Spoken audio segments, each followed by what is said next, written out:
Hello everyone, I'm Rob. I'm Mel. And we're Rob's Gaming Table. We're playing Sands of Shurax, HEXplore It, Volume 3. Buckle in, it's going to be a long one. This game is not short when you're playing, definitely with the default rules. It's quite epic. No different than Volume 1 and Volume 2 of the HEXplore It series are. This is a game by Mariucci J Designs, and full disclosure, Jonathan over at Mariucci J Designs, one of the designers of the game, I believe CEO of that company, sent us this game. We did not back it on Kickstarter or pay for it. It was sent to us as a press copy to play through on the channel. But yeah, with that out of the way, I love the HEXplore It series. You guys know this. The first and second volumes definitely made my top adventure list. The solo list, I believe, HEXplore It was on there. I just love diving in this game solo, or at least the first two volumes. This game I haven't played solo, but we have played it two-player once to prepare for this stream. Quite epic. But for those that don't know, HEXplore It, in general, is an adventure game. It is one thing about it that took me a little off guard at first, and I did complain about it when I first played HEXplore It Valley of the Dead King, is this is not a refined, like heavily play tested and balanced board game. So if you've come looking for a board game that's going to challenge you and, you know, has the perfect difficulty curve and you're going to, you know, overcome some challenges, that's in here. But the game is not like balanced. It is a sandbox, modular, huge game full of so much complexity and different aspects and layers of things going on that you make it part of the fun, which at first I didn't like. I thought, like, this is very awkward. It feels like, you know, they didn't figure out the balance of the game. But then I learned this is more similar to RPGs in that aspect. It's meant to be just wander around, do whatever you want. It's a big open sandbox. It's like an open world, you know, RPG-ish adventuring game like, you know, Zelda Breath of the Wild, Skyrim, that kind of thing. Where there is like a main storyline of quests you can kind of push forward to a victory condition. But if you want to wander to different cities, go fight different bosses, skip different bosses, go search up legendary treasure, whatever the heck you want to do in this game, you can do it. Pick whichever role of the many roles available, make them whatever race you want. There's like character creation in this. Yeah, you could just play this game like in a single sitting, one player, two player. You could play this game easily for 6 to 9 hours and stretch it out even longer than if you wanted to. So this is just a big, epic, sprawling, modular game. You can tweak the difficulty, and that's part of the fun. That's the thing that was annoying me at first, but I've learned to just like relax with it and realize that's part of the fun, is determining when during your playthrough you ratchet up the difficulty. You can do it however you want. You can keep you want. Yeah, that's what I'm saying. You can keep the game on easy mode or starter mode the whole way through. Have fun, enjoy the story, do whatever you want. Low risk of dying. Or you can set up little optional rules after every boss you beat. Change the difficulty up to easy, moderate, hard, epic, whatever you want. And there's achievements in these games of trying to beat it on epic, trying to, you know, find all the bosses, do all this kind of these side questy things. And you can earn valor points, like achievement points, like on PlayStation, Xbox, and you can use those like trophy points to like help you out starting up the game. There's this game is more of a lifestyle game, and the fun of like deciding how difficult or how you want to structure the game. There's so many things to this game, like so many. You can have alternate starting conditions, you can add in expansions, you can have a one versus many mode to this game, you can add in extra bosses, you can combine the different games and make super big, epic, you know, your friend's gonna have to bring over a table so you have enough room to put the game out on, that kind of stuff. You can get bananas with this game. It's so cool. The modularity, the like openness of it, of course, is going to come at the balance is a little wonky. So like knowing when the right time is to go fight the final boss, or am I leveled up enough? What difficulty should we be on right now? All that stuff's just up in the air for you to figure out and have fun with on your own. And Doc, you nailed it. Doc Hogan in the chat calls it an adventure toolkit. Yeah. That's literally what this game is. Super fun. Yeah. And you were speaking to combining them all together, making an epic one. And Cohen has a question for you. Do you think you'll ever stream combining the volumes? I want to. I do want to. It's just there's so many other games we have to play also. So like I like to start with this game. I kind of slim it down. I don't add in too much. And we play kind of like standardish rules. I've tried with like the sped up, double up rules where you get like twice as much experience, but the boss kind of speeds up, like the end game condition speeds up. There's family mode kind of stuff you can do with this game to make it even easier if you're all learning the game or you just want to see the story. There is so many modes and options in this game. It's very overwhelming if you're new to the series.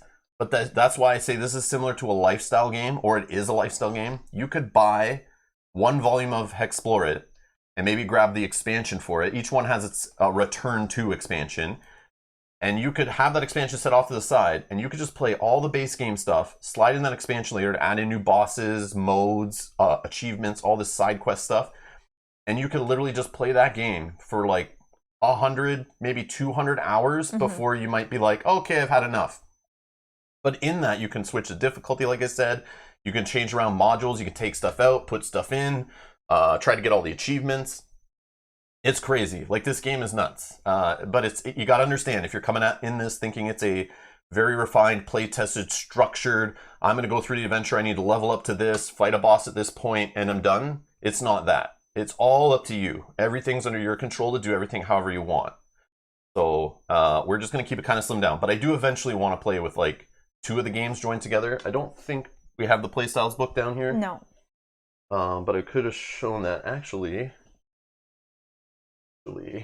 Okay, let's go here. Let me see. And for those who want to see what we're talking about, like I just get giddy about this game. It's bananas. Yeah, because there's a lot here. I'll tell you what I don't like about it later, but what I overall love this style of game. I think it's really cool. At first, I was a little iffy, but I've grown to love these games, understand them for what they are, and just have fun and chill and just, you know, yeah, there's moments where the game's going to try to kill you. There's survival, heavy survival in this, if you want to go that route. But you can remove that stuff if you want. Let me just find the HEXplore It website. But I think this kind of game was different, right, for you at the beginning when we first played it? We didn't have any other games like this. Yeah, that's what I mean. Yeah. I didn't play role-playing games. Yeah. I didn't understand the whole idea of a DM kind of like tweaking the game as you go and, you know, moving the difficulty around based on what's happening with the players and kind of... This game is like the DM is in the cards and in the rules, and you decide how you want to modify it yourself. You don't need a DM. You can play with somebody controlling the bad guy if you own the expansion, and they have their own new rules, and they try to take on the players. And that can be kind of like it gives them kind of the role of that DM, but yeah, it's more like an RPG, not a board game in a box kind of idea. It's like a crossover. It's very, very strange, but I love it. Definitely an under the radar kind of game too. It's one that I see like it doesn't have a huge community around it. Each Kickstarter they do for each volume is doing better and better. They're going to do 6 volumes, I believe. Get it? HEXplore It. They're going to eventually do 6. The next Kickstarter I'm assuming is coming out soon. It's like a Dracula theme, like a vampire, that kind of stuff. But we'll look at the other ones here. Oh, I thought I hit it. So yeah, there's 3 volumes out. We've already played Valley of the Dead King on the channel. I've played it solo. We've played it co-op. Same with Forest of Vagabond, Volume 2. So the first one takes place in like, you know, village, undead kind of fantasy. Second volume we played takes place in some kind of like forest, but with machines and magic and stuff. It's really cool. And the Sands of Shurax we're playing today is Volume 3. It's like desert, you know, Arabian palaces and that kind of stuff. That kind of setting with sandwormy monster guy you can see on the front there. But that's it. The next one, like I said, is going into like the vampire, you know, Transylvania kind of theme. I don't know where 5 and 6 are going, but all these games can be combined in different weird ways. So we're going to Sands of Shurax here. I just want to show there is, where is it? Oh, I think it's right on this page. So there's this playstyles booklet, and there's a playstyles section in the first 2 volumes in the rule books, or at least in the second volume. But this one has its own book with this volume on how to combine them. It's pretty crazy. But it was just brought up in the chat, so I just want to show it. This might be a little overwhelming for those who don't know the game, but I just want to show you how crazy you can get. Okay, how crazy you can get with this game. So this is just a little book included. I mean, it's little. It's like 31 pages on just ways you can play the game with if you own other expansions. Even just the game itself. So the double up rules here. This is how to speed up the game. So it doubles everything up. There's also quick play you can combine with that to make it even faster. There's marathon mode if you want to make it longer. There's playing multiple heroes. If Mel and I wanted to each play like 2 or 3 heroes, there's rules to that. Oh my god, that'd be a lot. Yeah. There's special rules. Like I'm saying, this is lifestyle game. Like you get this game, you learn this game. It's going to take you a while. You run through it a couple times. You start to understand it. and then you run through it a few more times, you start to go, okay, I need to change things up. You go to this playstyles book, and it gets bananas. There's rules for splitting the group that we're not going to do in this playthrough, but they added this new to this game, Volume 3. You can actually split off, and they give you 2 miniatures.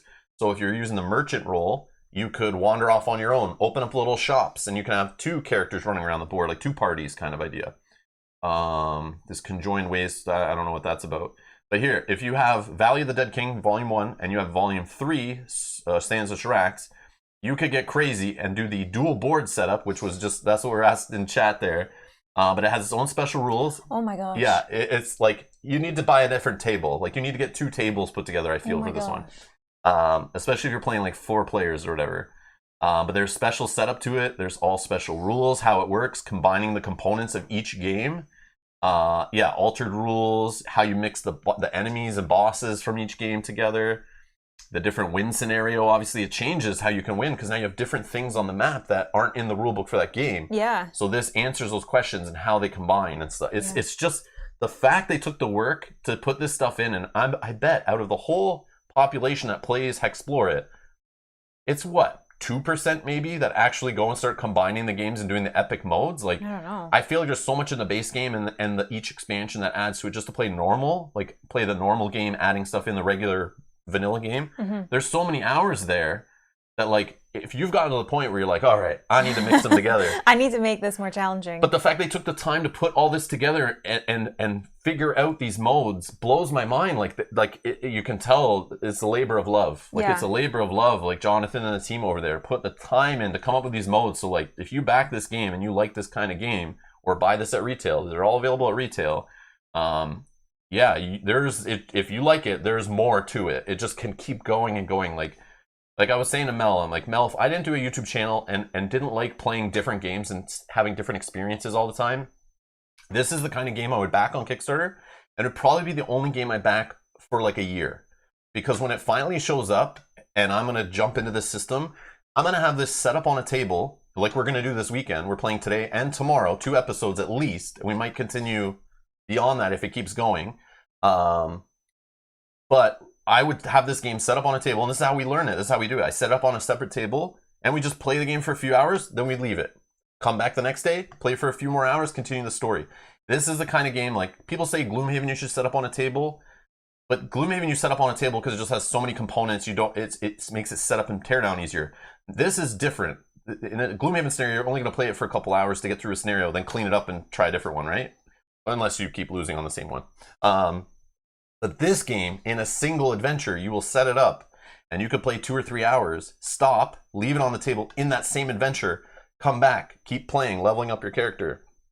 And then you can play marathon mode. You can have this set up on a table for like a month playing just one game. Or you can speed it up, finish it in an evening, that's fine. 3-4 hours if you play all the sped up rules, play only 1 or 2 player. But this is the kind of game you like literally could spend months just playing this game, learning this game, getting good at this game, trying different creatures, fighting different bosses, trying different win conditions in this version, trying different, buy volume 1 or 2, mix it together. It gets nuts. It gets nuts. But I just love that it exists. Just the fact that they took the time to put this stuff all in the base box too. This playstyles thing is in the base box. So you don't need to own expansions for it unless obviously you need to own the different core sets, but I just love the different stuff. Yeah, that's cool. Yeah. So then there's like, okay, you want different map layouts? You can do whatever you want, but here's some recommendations. Yeah, so play through them all if you have time. And here's if you own Volume 2 and Volume 3. Here's how that one combines together and works. Okay, now this is going to be crazy when all 6 are out. I know. What are you going to do? Yeah. I don't know. But I think Dragon was saying you can just play it on the floor. Or on your driveway. Or on your driveway. So you find a driveway or go to your local park, go find a basketball court, and just like spread it all out and set it all up on the ground and start playing.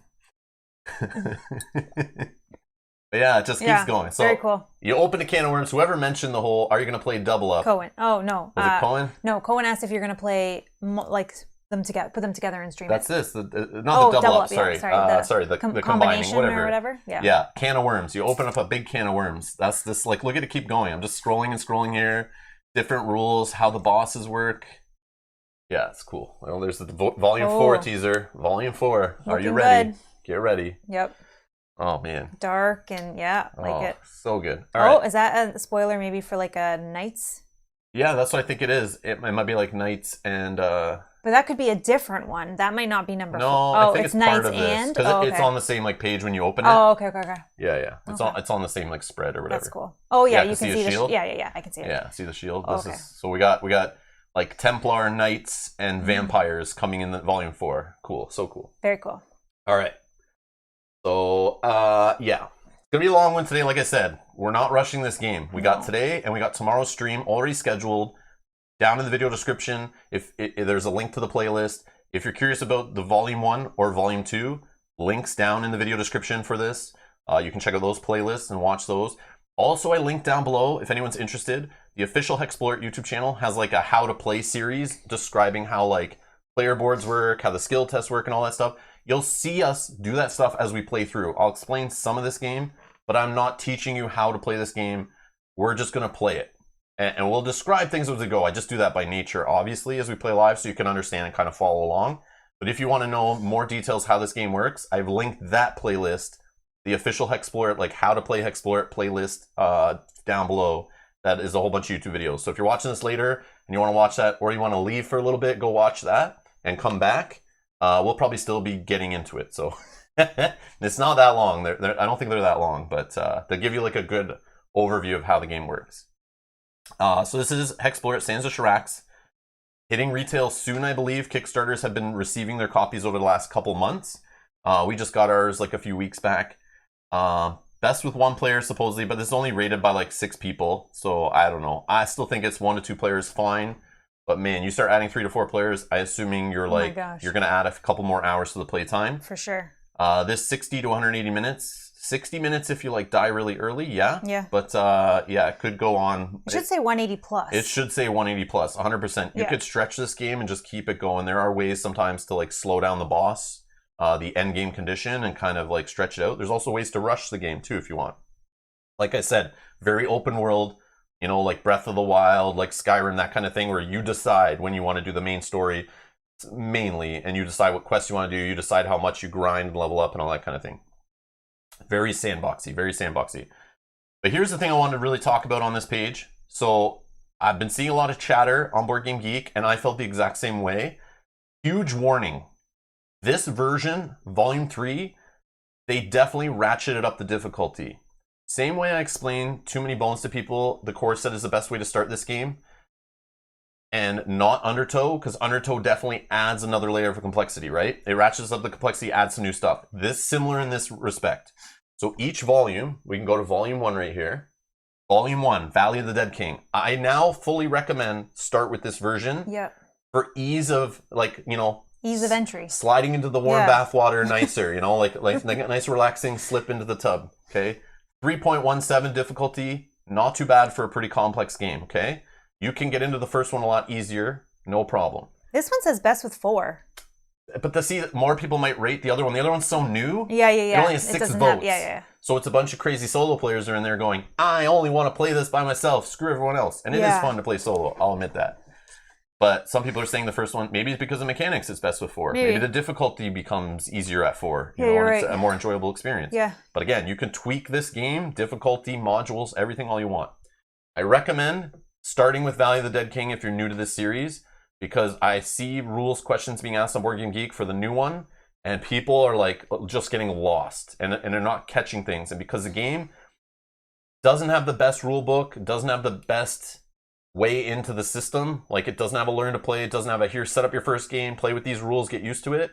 This game just gives you the menu of rules, menu of options, and you just do it how you want to, which is very overwhelming. And every time I get a volume of this game to sit down and start playing it after I haven't played one for months, I'm lost, I'm frustrated, I'm trying to get into this game, and it's a little rough. The learning curve is pretty steep. With the second volume, it twists a few things, but does add complexity. It's still the same base game.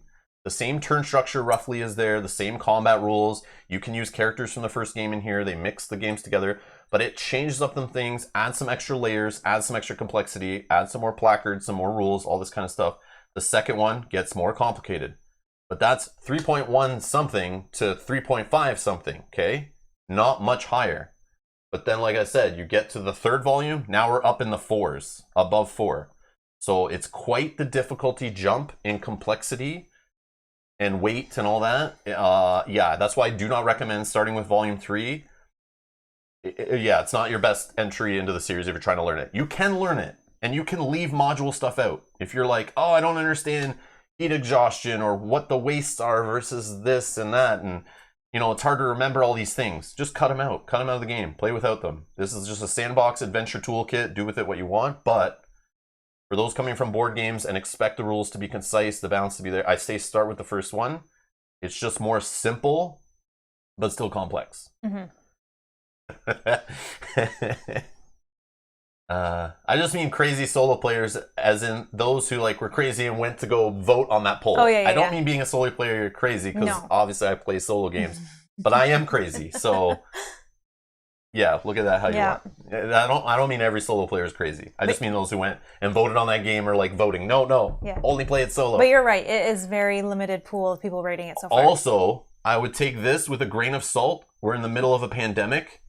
So how many people are playing this with 4, 5, 6 players, whatever? Nobody. Nobody's doing that.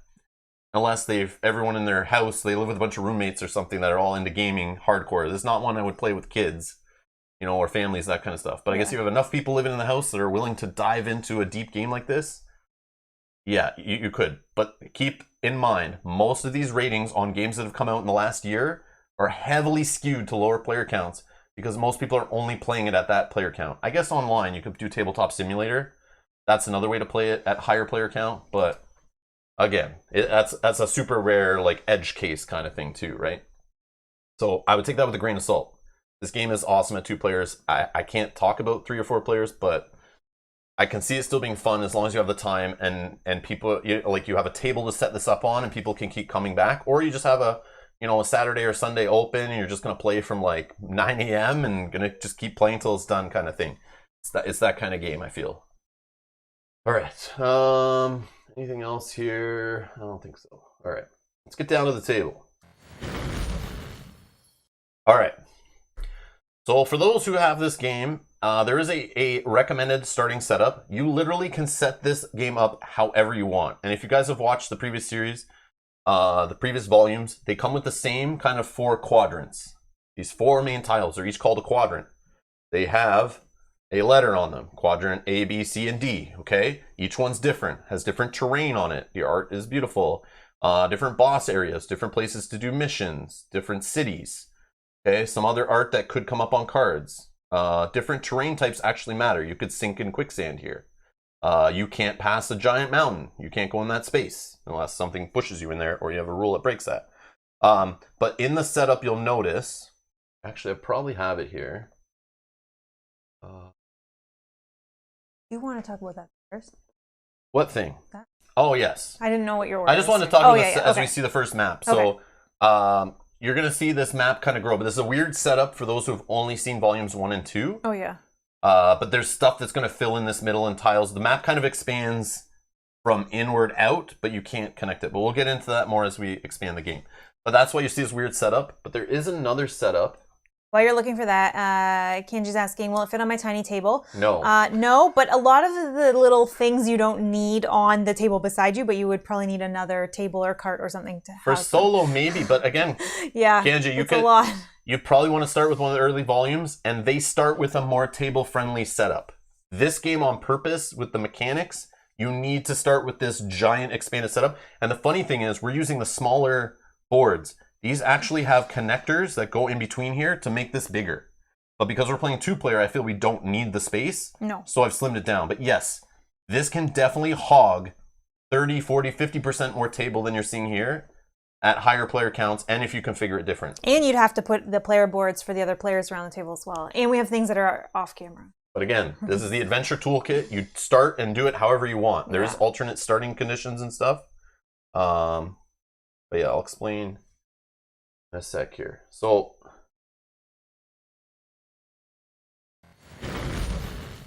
this is the recommended setup to start the game, okay? If you notice, the quadrants are not touching.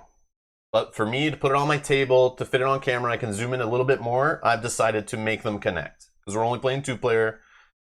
What that does is it limits our space in the center of how much we can expand the wastes, like the desert area of the map. And that the desert area in the middle cannot touch the outside as it grows. So by me connecting those quadrants and slimming the map out means our desert can only expand so far, which we can move it if we want, if we feel like we need to expand it more. But we played the game before, we feel out 2 players, and with how the difficulty we played at and everything, I feel like we don't need to do that. But you can get crazy, literally. That top bar of the map, you could put as far away from the bottom as you want. You can set this up however you want. You saw some of those recommended setups with 2 games together. You can do it however you want. And there are playthroughs online on the official HEXplore It page where literally he starts with all 4 quadrants on like one side and the map's fully open on the right, for example. So your desert in the middle can expand fully out to the right and kind of never end. But that's up to you. We've also taken this and we flipped it that we can read the circumstances a little bit easier. We didn't flip the quadrants. We didn't flip the quadrants, which is interesting. Should we have? No, it's okay. We'll do it how we want. You can set up however you want. You do not have to follow this. But there are some people who have read the rule book and been like, you didn't set it up properly.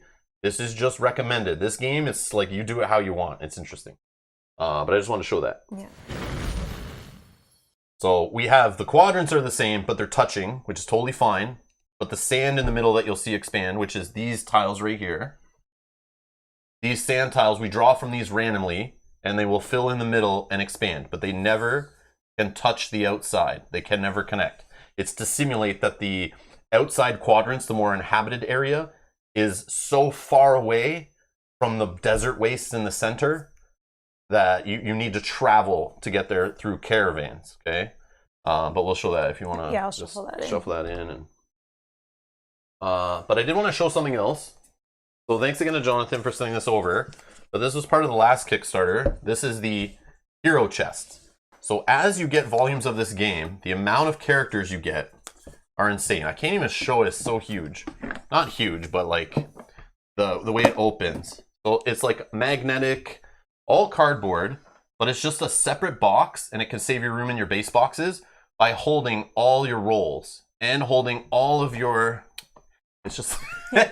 it's heavy, and I only have 3 volumes, and this is supposed to be able to fit all 6. But all your rolls can go in here. You have a spare pocket for markers and things. But they give you these little boxes to keep all your races and legendary cards and aspects. I just threw some living card decks in here. You don't need to put those in there. And all our traits. So there's little stuff to store all your characters. Because all the rolls and races... Sorry. All the rolls and races and traits and everything from all the games are compatible with each other game. So it becomes annoying, and it used to be annoying even when I only had 2 volumes, is you want to start a game of Forest of Vagabond Volume 2, but you want to play with a character from the first volume. So you're going to go find that box, pull it out. Oh wait, am I using a character from this box or the expansion? Then you're trying to find where the hell is that healer I want to play with, and you're going through all the different boxes and stuff trying to find where it is. So to solve that, they have this hero chest, so you can just have all the races, rolls, traits, all in the same box. So literally you sit down to play volume 1, 4, 6, whatever, you can look at all your healers, all your strikers, all your utility characters, your assets, all the different categories of races, your exclusive races and rolls and all that stuff, and rare and legendary and all these things, they're all in that box, okay? So I just want to show that that's we finally got that's super cool. I like that they have that. I just wish the rolls, they don't seem to fit standing up. I don't know, it's weird. I'm not going to show it because I'll end up spilling the whole thing on the table trying to hold it up. But they lay flat down as you saw in there, which was kind of weird. I don't know if I'm doing it wrong, but that's the only downside. I was like, oh, I have to like pull all of the rolls out to look through them. Which is kind of weird. Wish it was kind of like a... Yeah. So, like, I guess I could show it. But it's got cool art, like, all around the outside and stuff. Yeah, very, very But it's just short. So this is it sitting flat down, and it's just short. So, here, let me just move these cards. Oh, okay, yeah, that works. Let's do it like this. So this is the only downside. I was kind of like, I might be doing it wrong, but you can remove this part, okay? Then you can get all the rolls. But they have like nice dividers, dividing up like strikers, sappers, healers, assists, utilities, and exclusives. But when they're standing straight up, Sorry. Nope, you're fine. See the way they stand up like out of the box. So I can't close the box while they're standing up, which is weird. So I feel like the box needs to be taller. I can lay them down like this, they fit, but I can't put this part in. Because once I do, and once you get volume 4, 5, and 6, this is not going to fit. Like, see, it already doesn't, this actually sticks up above the box line. So the lid won't fully rest closed. It's like open still. I gotta like push it down, but as you see here, just sitting it like that, it's holding it open. You can see from the side too. Yeah, you can see from the side. So like, that's kind of a fail. This box should be taller. I should be able to quickly open it and go healers, boom, and see my healers. But no, you have to lay this flat down. So that's my only knock against this, but this is like nitpicky. I'm super nitpicky with this. But I just thought that was weird. I was like, am I using this wrong? And feel free to let me know in the comments below or in the chat if you have this and I'm using it wrong. Maybe I put things in incorrectly. But I feel like that's the way it goes. Like there's a spot for these cards, there's a spot for this box, and a spot for this box. But I don't know. And it keeps it nice and snug, so I think it's meant to be laid down. But it's just like, now I have to like, I can't get these out. I have to take out the box, pull these all out. And just imagine when this box is full with all 6 volumes worth of these. It's going to be a little difficult to get in there. You put the smaller box on the bottom side and characters in the upper part. You put the box. Okay, so you put the smaller box. Yeah, tell me if you guys know I'm doing it wrong. So the smaller box, this one, I'm assuming. Like this box? Okay, you put the smaller box on the bottom side and the characters Like in this? the upper part. Like, is that all you're saying? I should flip this? No, and the characters in the upper part. Show me what you mean. I don't know. I'm reading what he's saying and I'm trying to mentally. Belka's saying So you is he put saying- smaller box on bottom side and characters in the upper part. I think he just means flip these two. Oh, okay. Oh, Tara says the cards don't fit well when sleeved too. Oh, I don't sleeve these ones, but yeah, I can see that. This is tight. This is tight for non-sleeved cards. But I'm not worried. You're never shuffling these character cards or anything. I don't think so. Dragon says, using it right, I put a post on SOS BGG forum and same gripe not holding sleeved cards. Okay. Oh, okay. So we are using all it right, right. so I'm doing it right. I was just like, something weird here. I actually had them kind of standing up and I went to close it and was like, oh, okay, that's weird. So yeah. But it's still cool. Still totally cool. I'm glad I got some extra room in our base boxes. I don't need to dig through volume 1 looking for the character I want to use for volume 3 or whatever. They're all here together, which is cool. Which is cool, yeah. And it's a nice looking box. And it gives you more room in the other boxes, so everything's not packed so tight, especially when you put expansion stuff in, so you can throw away all your expansion boxes, which is nice. And they also give you plastic holders to put in the regular boxes to fill up that extra room if you want. And it gives you more like little compartments to hold things. Cool. So yeah, it's very well thought out, other than that complaint, those 2 complaints, I guess, the sleeves. The sleeve issue and the character issue. Just thought that was weird. Torko's here, if I'm saying that right. Thank you for becoming Patreon on the channel. I saw that, got the message. Thank you so much. Welcome. I appreciate the support. But hello. Oh my gosh. At last, I get to follow along live. Awesome. Can you reach? Oh yeah. In that one. So the hero chest definitely causing trouble here on the board. Sorry, I'm just gonna do knocking a quick, everything over. quick shuffle, anyways, while we pick it up, so that. And also, there's little spots for tokens along these bars here, and we're just gonna leave them empty because we like to put things on camera. Yeah. We're trying to keep everything condensed, so we're just kind of putting cards where we feel like putting them. But there is spots for everything, but we're just gonna kind of do our own thing here. We can just. Okay. So it may look a little different than you've seen in our other playthroughs or on other videos, and it's because we're kind of doing our own thing here. Yeah. But it'll still come across. You'll get the game. All right. Okay. So for setup, so we'll get set up here. So we've already done a little bit of the setup. So we've obviously chosen our roles. I'm using the champion, which is, and we tried to use stuff from volume 3 as much as possible. Okay. So we've kind of limited ourselves to what to choose from, just so you can see more stuff from this volume. Okay. So I chose what is called a HEXclusive role. These are in the expansion called Return to Sands of Shurax. So it's combines 2 different role types. So it's a striker and a healer put together, okay? And there's a champion. We forge our afterlives here and now. Okay, they each have their own starting ability stats over here. starting skill stats in these little hexes, and you kind of write those in. But you pick a race, okay? You got these races in the game. So I picked a Feroran, which is one of the cities in the game. So this is where I'm from. I'm from Ferora, okay? So that's my jam. And my favorite opponent, so an opponent I get extra damage against, is an undead type. So if we ever see any undead enemies, I have some extra damage that I can do to them.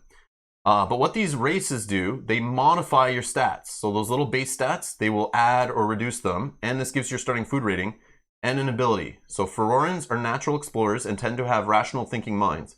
Once per game turn, during the circumstance phase, for 3 energy, you may select an open treasure or discovery and play it as the group's circumstances turn. And you'll see how that works and all the circumstance stuff soon. I also picked a trait. These traits are from the expansions. If you only own the base games, you do not have traits. They come in all the different Return to expansions. This is from the Return to Sands of Shurax. But I like playing with these. They're like nice little side games. But this one raises my defend rank, lowers my health rank. And it basically, every time I fail a stat test during the event phase, limit 3 per turn, I can add a trait point here. So I have 1, 2, 3. Once I fill in 3 trait points, I then go up a level in this hex. And it can make me more powerful and give me this little ability on the bottom. So once per game turn, per rank of Stubborn, you may reroll a stat test you just made. At rank 6, so if I max this little thing out, I get a -1 bonus to all stat tests made during the event phase. That's cool. Okay, so I'm a Stubborn Feroran champion. Okay, you can get crazy with this game. The amount of combinations, I would assume is like in the thousands, but it might be just hundreds, but still. The amount of things you can mix. And there's another thing called aspects that came with that hero chest, which Mel is using one. Yep. But I could have got even crazier. I could have been a, I don't know, human type Feroran Stubborn champion, like, or a Sylvan Feroran, you know, fairy, whatever, archer, whatever. Like, you can get crazy with the game and go nuts. But back to my champion, my main role here. So my starting stats are over here. They've all been modified. My skills that we're going to test each round, navigating, exploring, and survival, we'll be rolling against those. I have my food rating of 2. You start with 3 times your base or your initial food rating. So I have 6 food that I track over here that you must eat. We get gold, which I'll rate in a sec. I just forgot that.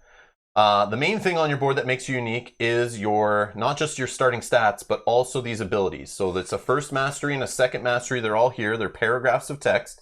And I have seen comments on our previous videos of playing different volumes of HEXplore It, where people see us struggling trying to keep these abilities in check, and they go, nope, this game's not for me. Too much going on there. So just these abilities, they can be frustrating trying to figure out how they work, and they keep changing as you play because your stats keep changing, and they unlock new abilities within each of those stats. Yeah. Or each of those masteries or whatever. So it's almost like there's 2 abilities within that ability. Sometimes 3. Sometimes like, look, 3. This one tells me bravery here does one thing, but at level 8, or once it gets to stat level 8, it unlocks something else. And once it gets to stat level 13, it unlocks something else. And it works with my attack stat and my second mastery stat. My first one here unlocks something new at once my first mastery value of 2 here gets up to level 10. It reminds me here that this ability changes and gets better. I also have this glory thing. I need to remember this. This one I have trouble remembering. So Mel in the chat, if you guys can help us out here. This is kind of new to track a little stat like this on these. So I thought it was kind of neat. That's why I took it. Gain 1 glory, and you track your glory here in this box. So we're using dry erase markers, obviously. Gain 1 glory each time you succeed at stat test outside of the skill phase. So in combat, in the cities, whatever, when we're doing an event. Anytime I pass a stat test, I gotta tick my glory number up.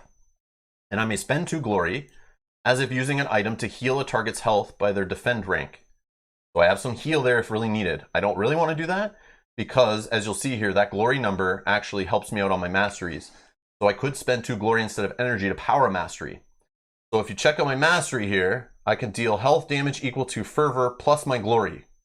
So my fervor number plus my glory number, it goes here and makes this get more powerful. So I kind of never really want to spend the glory and make my attack and all that stuff powerful. Same with my block from bravery.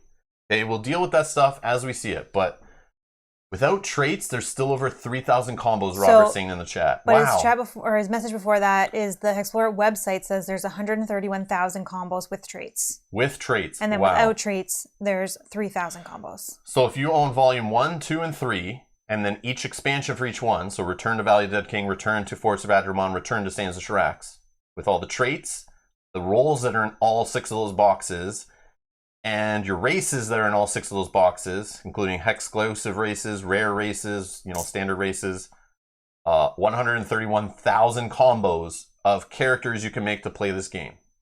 There's a lot of content there. Insane. Brian is saying you should play them all. Oh, yeah. Let's start a series. Let's get through them all. The only problem is Volume 4, 5, and 6 are still coming. So as I'm playing through that number just keeps growing. So the finish line just keeps getting further. Yeah. It's like a donkey with a carrot in front of them. Yes, I'm a donkey. And I'm following this carrot that's I'm never going to reach the end of that goal. No. I'll be dead before that. Yeah. Chris is asking, is that the same character from your last HEXplore It? Did you play this character before? No, this one's from this game. Okay. I'm pretty sure. I don't know. This one has a symbol of Sands of Shurax on it. Like the Return to symbol. Maybe there's a similar character. There might be a similar one. But I don't think I've ever done these abilities before. I've never had like a healer and a striker together, I don't think. I don't know which one I used before. I guess you check the video description and go to that playlist and find out, because I don't remember. I don't remember. I definitely didn't play this one. This one's a new one. I usually like to play the strikers doing some damage, especially playing at 1 or 2 player count. He's looking at the name. You played Rob already. Oh, I get it. I get it. I'm so sorry. I thought you were talking about the character. So more people can have the same name. I see Robert in chat, so I'm Robert also. So as we got proof here that you can have multiple people with the same name. So yes, even though this is the Feroran Stubborn Champion Rob, this is not to be confused with the whatever the heck I was playing before, named Rob. Whatever. Oh, that's funny. We can get funny with the names, but I just we're trying to get it going here. It's gonna take a bit, so whatever. But yes, I get it. But I'm playing a striker and healer combined. Mel, what do you got over there? Or it says Ross. They're not sure. With my writing, it can say whatever you want. Here. Anyone have any funny names? Let me know what I'm naming this Feroran Stubborn Champion. If you have a recommended name, I'm throwing it in. That's fine. You just let me know in the chat. Okay, so I am playing the Whipmaster. So I have all my vitals, and I start with... You don't have to explain all this stuff, but you can kind of explain generally how your ability works, or we can just see it as you do it. So let's just do it that. Yeah, because I can't do any of my abilities But the key is you're an assist character. So that's your role. So you're about assisting. So you usually play with assist characters if you're at a higher player count, I think. But because I'm playing with a Hexclusive, which is meant for 2 or solo, to be a stronger combined 2 champion with a little bit higher stats, I think we can dabble with a lower level character, kind of like a regular character. But it is recommended in this game, if you have access to HEXplore It roles and you're playing at 1 or 2 player, these are built better for lower player counts. But you totally can play solo with just the Whipmaster, for example, if you want. But that's just what she's different. She's just she's just asset. Yeah. I am striker mixed with healer. So my food rating is of 3, so I start with 9 food. And as I do the first mastery and second mastery, we'll read through them because they're, And normally you start with 10 gold each in this game, but because we have Valor points, if you can pass me the rule book. Yep. So like I said, in other games you can, or in any of these games plus expansions, they have what's called Valor. It's like trophy points or achievement points. So we've already won the game on starter difficulty, actually higher than that, whatever. But if we win it on Epic, you get like a little check mark in here and you earn Valor. Then based on each game, how your Valor is, so the more you play, the more value you earn. So we have, I think it's 5 Valor. So each hero gains gold equal to half their Valor score. I think it's rounded down or rounded up. I don't care. We'll just do rounded down. To spend only on gear upgrades before the game begins. Any unused gold is lost. So we just gave ourselves 2 extra gold I wanted to remind us to kind of explain that Valor system. But yes, you are rewarded. If you stay honest, you could play Volume 1 and try to get all the Valor in that. You can get the expansion, which has new Valor achievements to earn, and Volume 2 and a Volume expansion, and this one and it keeps going. So you could keep growing your Valor, and it has Valor, where is it? It has Valor, like 60 plus. 60 plus, you can get this all this crazy stuff, and I think you get all of it as you keep going up. So we're just initiates. But I mean, yeah, some people I'm sure who've been playing Volume 1 and 2 for the last couple of years, you know, could easily have, you know, 20 plus Valor maybe. I don't know if that's possible, but they did prepare this game for you getting Valor all the way to Volume 6, I'm sure. So you could come back and play this one in any order you want, which is neat. Yeah. All okay, right. so I also have, these are called what, sorry? Traits. Traits. On the back, right? Yeah, sorry. So show it. There, yeah. Yeah. It's very obvious this is a trait. Sorry, I should have just flipped it over. It wasn't listening anymore. So, metabolic. So, anytime I heal any amount of energy, limit once per turn, I can go up on my trait points. My trait points. And once I fill that bar, I get 1. And then if I ever fail a survival roll during the skill phase, consume 1 less food per rank of metabolic. At rank 6, consider food rating as 2 higher or lower, your choice, each time you are affected by size matters. So I start with 3 food, but if I can get this going, I can lower my food intake. I am also a Pridekin. My favorite opponent is a creature. Again, I said I start with a 3 food rating. This is all of my stats up and down.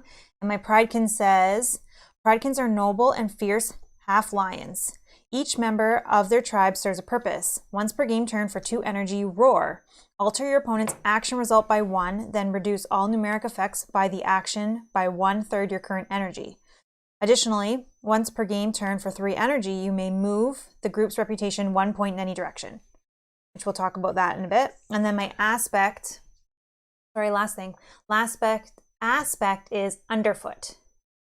So I have an ability that affects my navigate here. So you aggravate your opponents. I can spend 1 energy before target dice are rolled during the resolution phase to increase your target's dice roll by your navigate skill rank.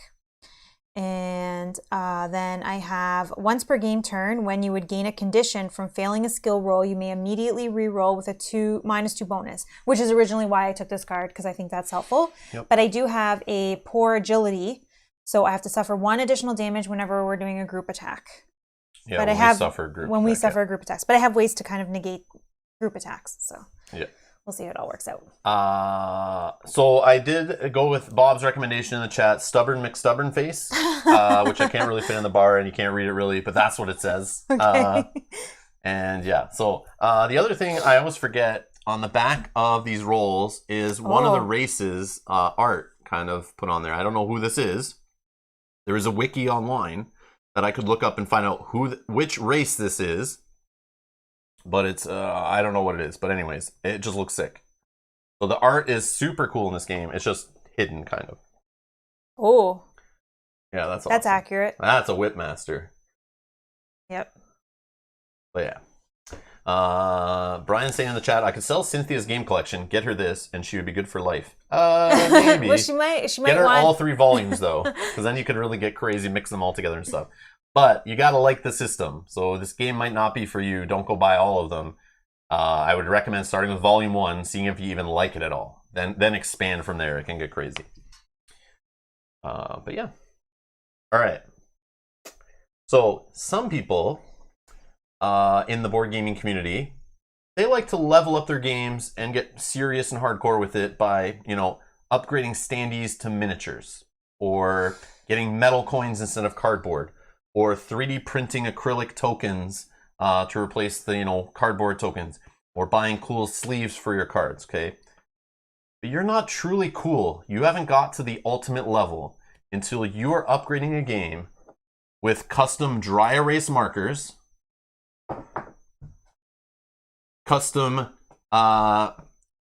microfiber cloth mats to erase your dry erase markers, and what was the other thing? Oh yeah. And pulling out a calculator to play the game with, okay? So until you've got your calculator out, upgraded dry erase markers, and microfiber cloths, you're not cool, okay? Yeah. You're not on my level. You're not on my level, okay? That's the way that works. Yeah. So I'll keep this over here because I will use that calculator. You thought you were cool painting all your miniatures and upgrading your games, but no. You're not cool until you've gone to Staples and bought some upgrades for your board game, okay? That's when you're cool. They did include minis, though. There are a couple. There's a couple. But we didn't upgrade them. They came with it. But there are some people who but I did paint 3D them. print. There are people who 3D print meeples and minis to True, upgrade games. True. What I mean. So the minis are painted. These come with the game. Here is the Ravager. Okay, this is a big sandworm final boss monster that is in the game. Okay, thank you, Mel, for painting him. Oh, no problem. If you're playing with the merchant and you need to bust off into your own little party, they give you a merchant mini, which Mel has painted. Thank you, Mel. It looks sick. We will not be using this because we're not playing with the merchant roll. But you need the merchant roll that comes in the box to do that whole splitting off, I believe. And then this is our party miniature. So we always stay together in the same party unless you're playing with the rules to break off and you need that other miniature. But this is our party, okay? So we're going to start. You can start at one of these 2 starting spots in the wastes. We're going to start here closer to us. So that's where our starting miniature is. We're going to grab a random waste tile. Or a hot tile. Do we have to do this first if we want to spend any money, technically? Yeah, I guess we should do that first. Okay, so I'll just leave that there face down so you don't see it. But that's going to be our starting hot tile. So there's hot tiles, which are wastes. They cannot connect to quadrant tiles. There's 4 quadrant tiles. And then there is hex tiles. Hex tiles are these larger ones. There's 3 in this game, double-sided. And those can attach to quadrants, but not attach to hot tiles. There are also smaller tiles that can attach to hot tiles. And then there is remnant tiles. These are crystal towers that are left behind when the sandworm surfaces and dives back underground. He leaves these crystal towers out there that the sun hits, and that's what's heating up the land and creating the wastes, okay, and destroying this area. Which I kind of think is a cool idea. Very neat. So we're playing Tremors the game. I don't know. All right. So you're saying, okay, yeah. So starting off, let me check here. I always forget. I get excited. Like, what have we done? What have we haven't? So setup. We select our roll and race, fill in stats, start with 10 gold, and food rating 3 times your initial rating. 2, place the bars and the quadrants in any orientation. At least 2 quadrants must touch the 2 bars. So you have to have. There's on these bars. There's actually tiles you can go on, little hexes you can go on, spaces or whatever. And 3 here, and there's 3 here. You have to have a quadrant touching this, touching this, touching this, and touching this, but you can break that. You can do whatever the heck you want. I think just 2 of them, actually. I think just 2 of the quadrants have to touch the bars, so they're kind of like connected, but not really. Anyways, place your heroes on a hex on either chosen bar, your choice. So we're going to start on this side. So obviously if you're playing like 4 people around the table, you might want to start on a different side or something.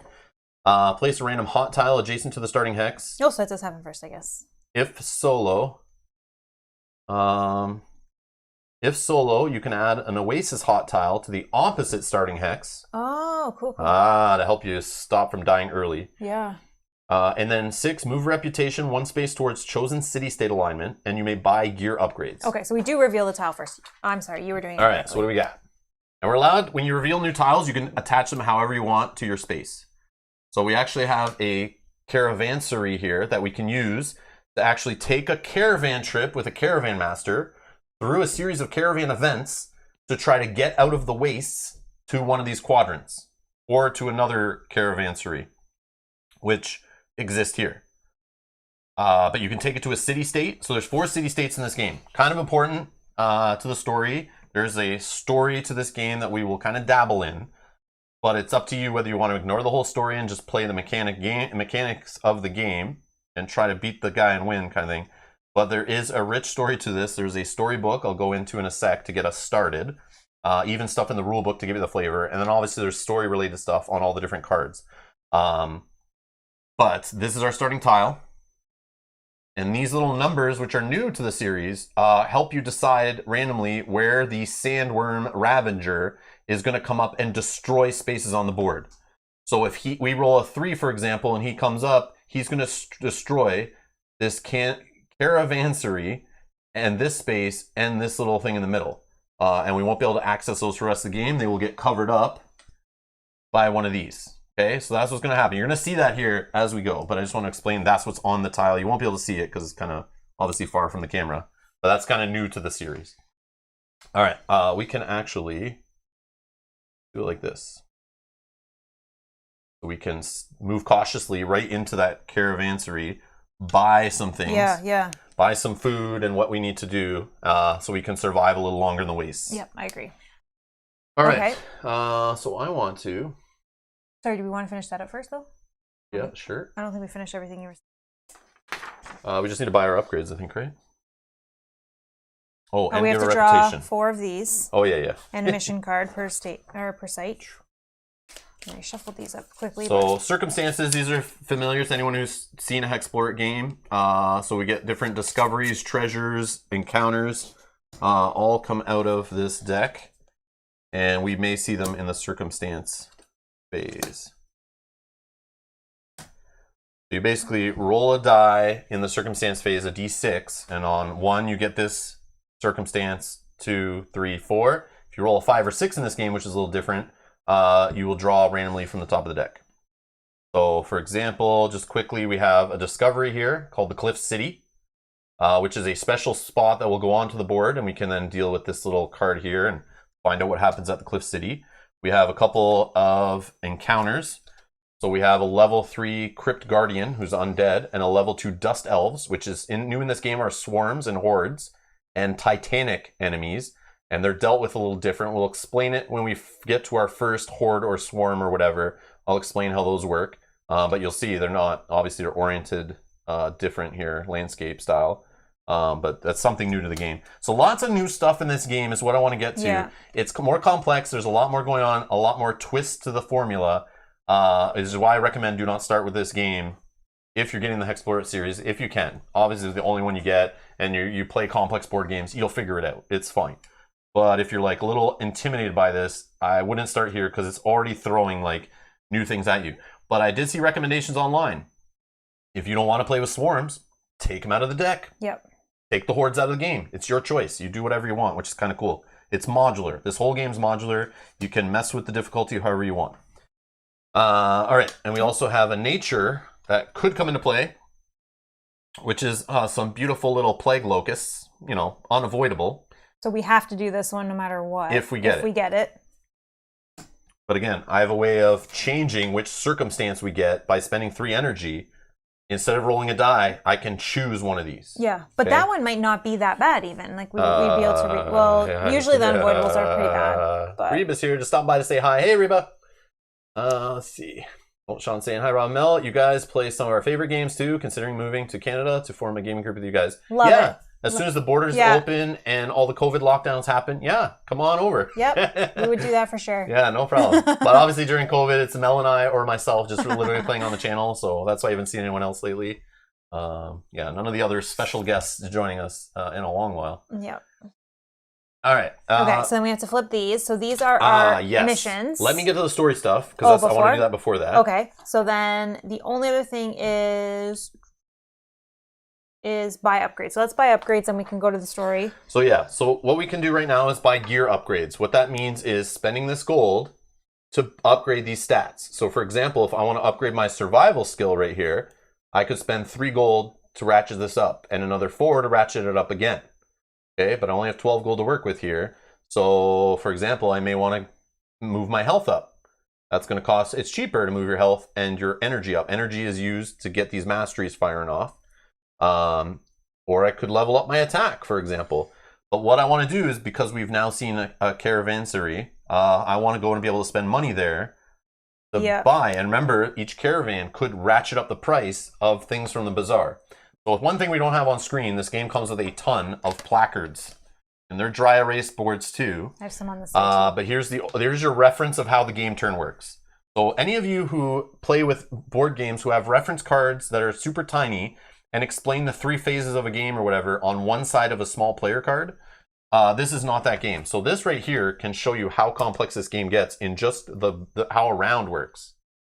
So here's movement, phase 1. You have totally different options. You can camp, move cautiously, move normal, move reckless. Each one has different dice you roll, different things that happen. Then you move on to the skill phase. You roll your navigate, your explore, and your survival. Based on rolling crits and failures and all that stuff, different things can happen. Okay? Then, based on where you've ended your movement, you will either move to an event and skip the circumstance phase, or you'll move on to the circumstance phase, which is phase 3, where we'll be getting one of those 4 circumstance cards or one off the deck, and we'll roll for that. If you're an event space, so an oasis, a caravansary, a city, a boss, a mission space, you will do whatever those missions need you to do. Then you'll move on to the villain phase, and based on what act you're in, you will be doing the AI for the boss and seeing where he moves. Does he appear? Does he disappear? Does he destroy something? You know, this is the rounds of the game. And look away. Spoilers. But the final boss is on the other side. And he's on the cover of the box. I'm not really spoiling much. We're not going to talk about his abilities or anything. I'm not kidding. It's not really a spoiler because it's on the back of the reference sheet. But this is the level 10 final boss if we get there. This is the Ravager of Shurax. It's a 2 placard in this game. Final boss fight. Most epic one yet. Yep. Okay, every other game only has like a 1 placard final boss fight. This game says, you know what? We're going to go twice as big on the final fight. But the crazy part in this game, I haven't even got to yet, multiple win conditions. Like, there are some hidden in the other games, but this game full out right from the start has 4 different win conditions that are always active, and you can choose to go for one or the other, which does include not even fighting this guy. You can save this guy if you want. So each city has its own people there that want you to kind of end the story their own way to their interests. And another thing in this game, you actually can align with each city. So we have Fera, Drea, Ari, and Nemsinet. Each of these is kind of like towards either rebellious, righteous, cruel, or corrupt. And you can align with them that help get you discounts in their cities. But each one is kind of like their own aspect of the story. So you literally could play through this game minimum 4 times and have different end game conditions you're chasing down based on trying to please each of the 4 city-states in the game. Very cool, but again, adds to the complexity of this game compared to the other 2 volumes. Love it though. I think it's so deep and rich. It's crazy. But that's a little taste of what may be coming later. Will we fight this guy? Will we die before? Or will we do something different? Who knows? Who knows? But yeah. But what I was trying to get to is this game has a Bazaar placard. And all this stuff you can buy in city-states, but each city-state has its own specific stuff. But at a caravansary, you're allowed to buy anything that's 3 gold or less. So we can buy a poultice, hearty rations, which are food. So poultice is like a healing spell. Hypersense tonic, help us with movement. Spell components, help us with making racial abilities cheaper and preventing caravan damage. Iron scale potion, we can negate conditions. Some more healing and energy heal, basically. More health and energy healing. But you cannot buy this stuff from the bazaar unless you're at a place that allows you, like a city-state. Okay, there's some currencies in this game. There's gold, there's platinum, this symbol. There is also... Here, this one. Here's Fera, for example. There's also Ravager crystals. These we can farm in the game based on they're left behind by the sandworm on those crystal tower tiles. So we can farm these crystals, and you flip the tile over, and now that crystal tower is gone because we farmed it. And you can use those crystals to help you either buy things in specific cities. So in city number... was this 1? Yep. Yeah, city number 1 in Fera, you can buy specific items in the store that are unique only to the city that are available in addition to what's on the bazaar. And then you have like Drea, for example, city number 2 has its own specific things that can be bought with gold and platinum, or even Ravager crystals. And they all have their own little dry erase spots to check things. Like, this game gets crazy. So every city has a whole whack ton of crap you can do that's different from each other city. Yeah. And they're thematic too, what you can do there. It's really, really clever. I think it's really neat, but it is a little overwhelming when you're first getting into the game. I won't lie. We will mess up things in this game. We will forget rules in this game. And you have to be okay with that in a game like HEXplore It. So yes, we may do some things wrong. but it's still not going to break the fun of the game for this. So this is not a game I'm sitting down here going, I need to get every rule right. I need to remember every trigger. If I did that, I would be in a straitjacket right now and an insane asylum. Because this is just an adventure kit. There's so much here. And you can make this game more complex if you want by adding more stuff in. So just, we're going to have fun going through this story. We're going to have fun going on adventure. Hopefully not die too early, which is totally possible to die in like round 2 of this game. That is a thing with HEXplore It games. They are survival games. If you aren't set up right or make the right choices at the beginning, you can die by like round 3 or 4 in the game. You'll go on the forums of any of the volumes. You'll see people in there going, I'm learning this game and I can't get past round 4. I die a lot. That is totally possible. You're set out with like nothing and you have to figure out the game, which is super cool. But I just want to show that there. I'm just going to show really quickly because I'm going to mark it off, but we have this knowledge tracker. Oh, yeah. So as we do things, so fighting bosses, going on caravan journeys, discovering, I will just mark them off on there because it will come into play later, and it's just easier for me to mark them off as we go. So based on bosses we've fought, caravan journeys we've gone on, discoveries and treasures we found, encounters we've had, missions we've done, we can mutate because those crystals are radioactive. You can actually mutate. You can literally, in this game, another thing that's not in other games, you can mutate. I can grow a 3rd arm. I can get a tail. You can mutate. If you're harvesting crystals, they are radioactive. There's a chance you can mutate. And you can get extra abilities off turning into like a Teenage Mutant Ninja Turtle in this game. Yes, literally. And you can check off these things on here. And as you do them and you show up to Fera, you can trade them in. So for the first one, you need 2 experiences of one type.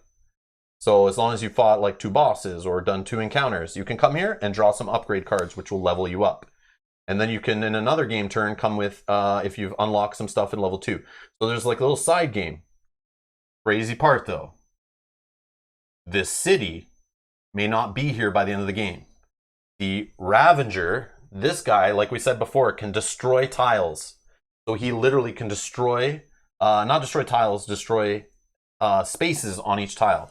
So there's a chance this city, we could be trying to save up for this, and then maybe we don't go here in a game, maybe we do go here in a game. But this city may not be here forever. Another cool thing to this game, I guess it's in all the volumes, all the like city hexes can get destroyed, which is neat. Yeah. So you could push your luck and be like, oh, we're going to visit there later and get this, but the city in one playthrough might totally be destroyed. Exactly. Which makes it different every time you play. Another thing that's for the replayability that I love of this game. Okay. So we can spend our gold on upgrades. Yes.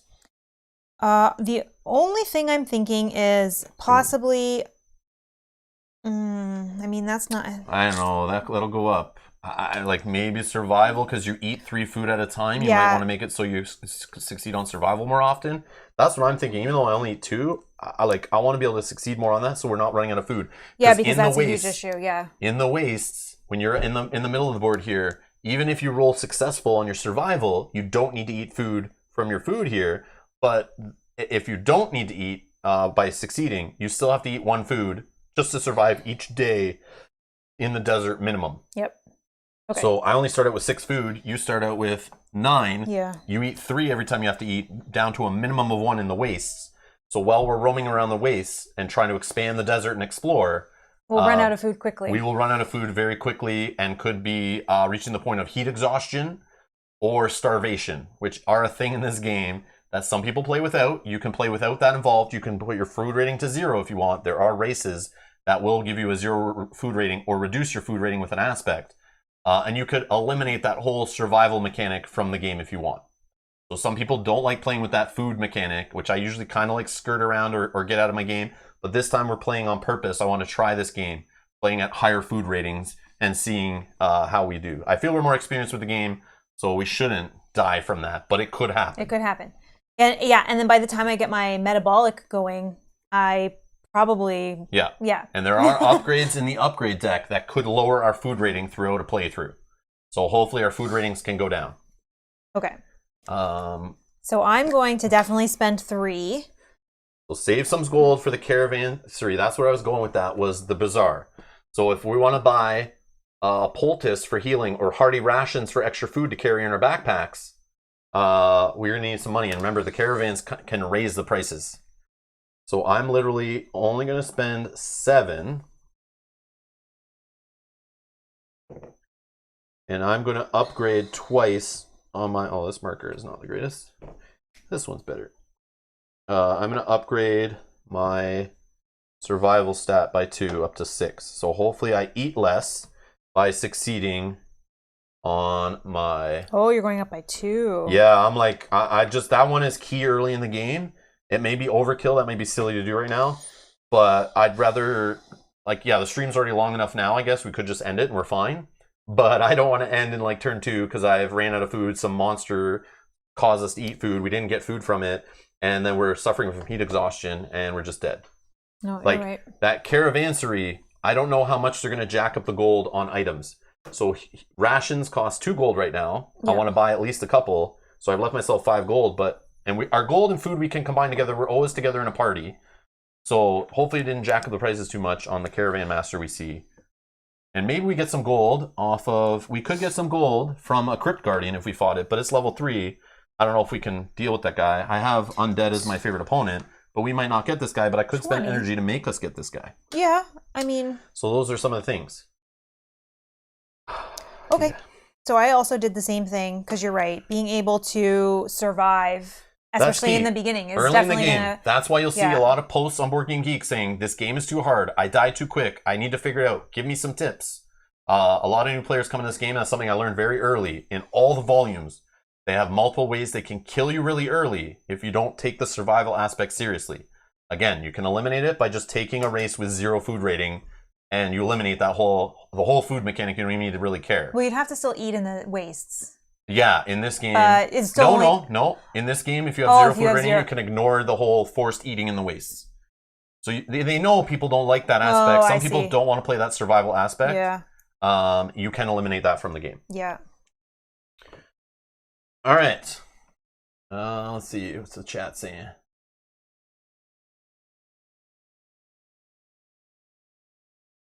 Oh, Scabra's dropping some tips on how to get into the game if you want. Yeah, this game is available at retailers. Like at our local retailers, online retailers, I've seen this game. It's available in retail. This Sands of Shurax might not be available yet. It will be at retail soon, though, if it's not already. They do come out after all the Kickstarter backers have kind of got their copies. You'll see them show up in retail. So you will be able to get all that you see here. The Kickstarter edition is not any different. It's just add-ons in the Kickstarters you can get. So the base box is exact same content, whether you buy it at retail or get it through a Kickstarter. But in the Kickstarter, you can add on extra things like dice and, you know, hero chests and little microfiber cloths and that kind of thing. And expansions, but that expansion is the exact same too. So you can always buy the expansion through retail also. But Sakabra's saying you can go on HEXplore It site, get into the pledge manager of, I guess, the last Kickstarter and can order stuff through there, I think. I don't know if that still happens, but he's saying it does. But yes, thank you. All right. Yeah, my character name is Stubborn McStubbornface. Thanks to Bob in the chat for that one.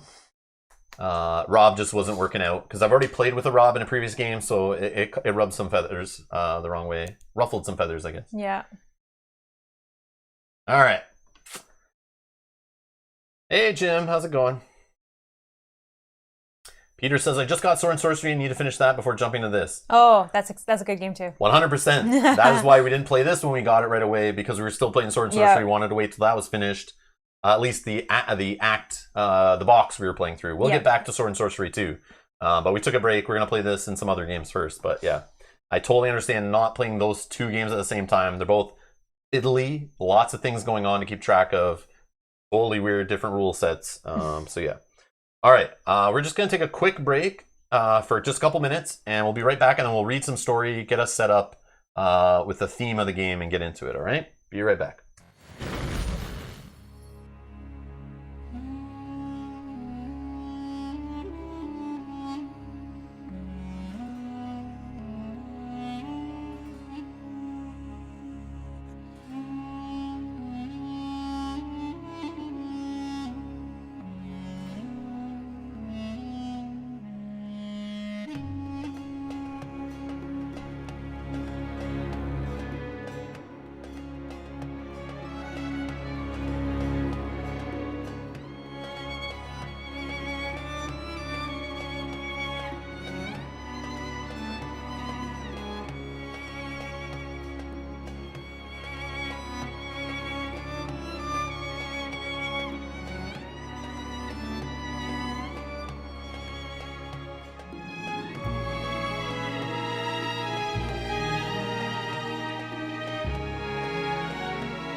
All right. I see some people asking in the chat, well, at least Kanji, but I see the discussion of the living cards. Okay.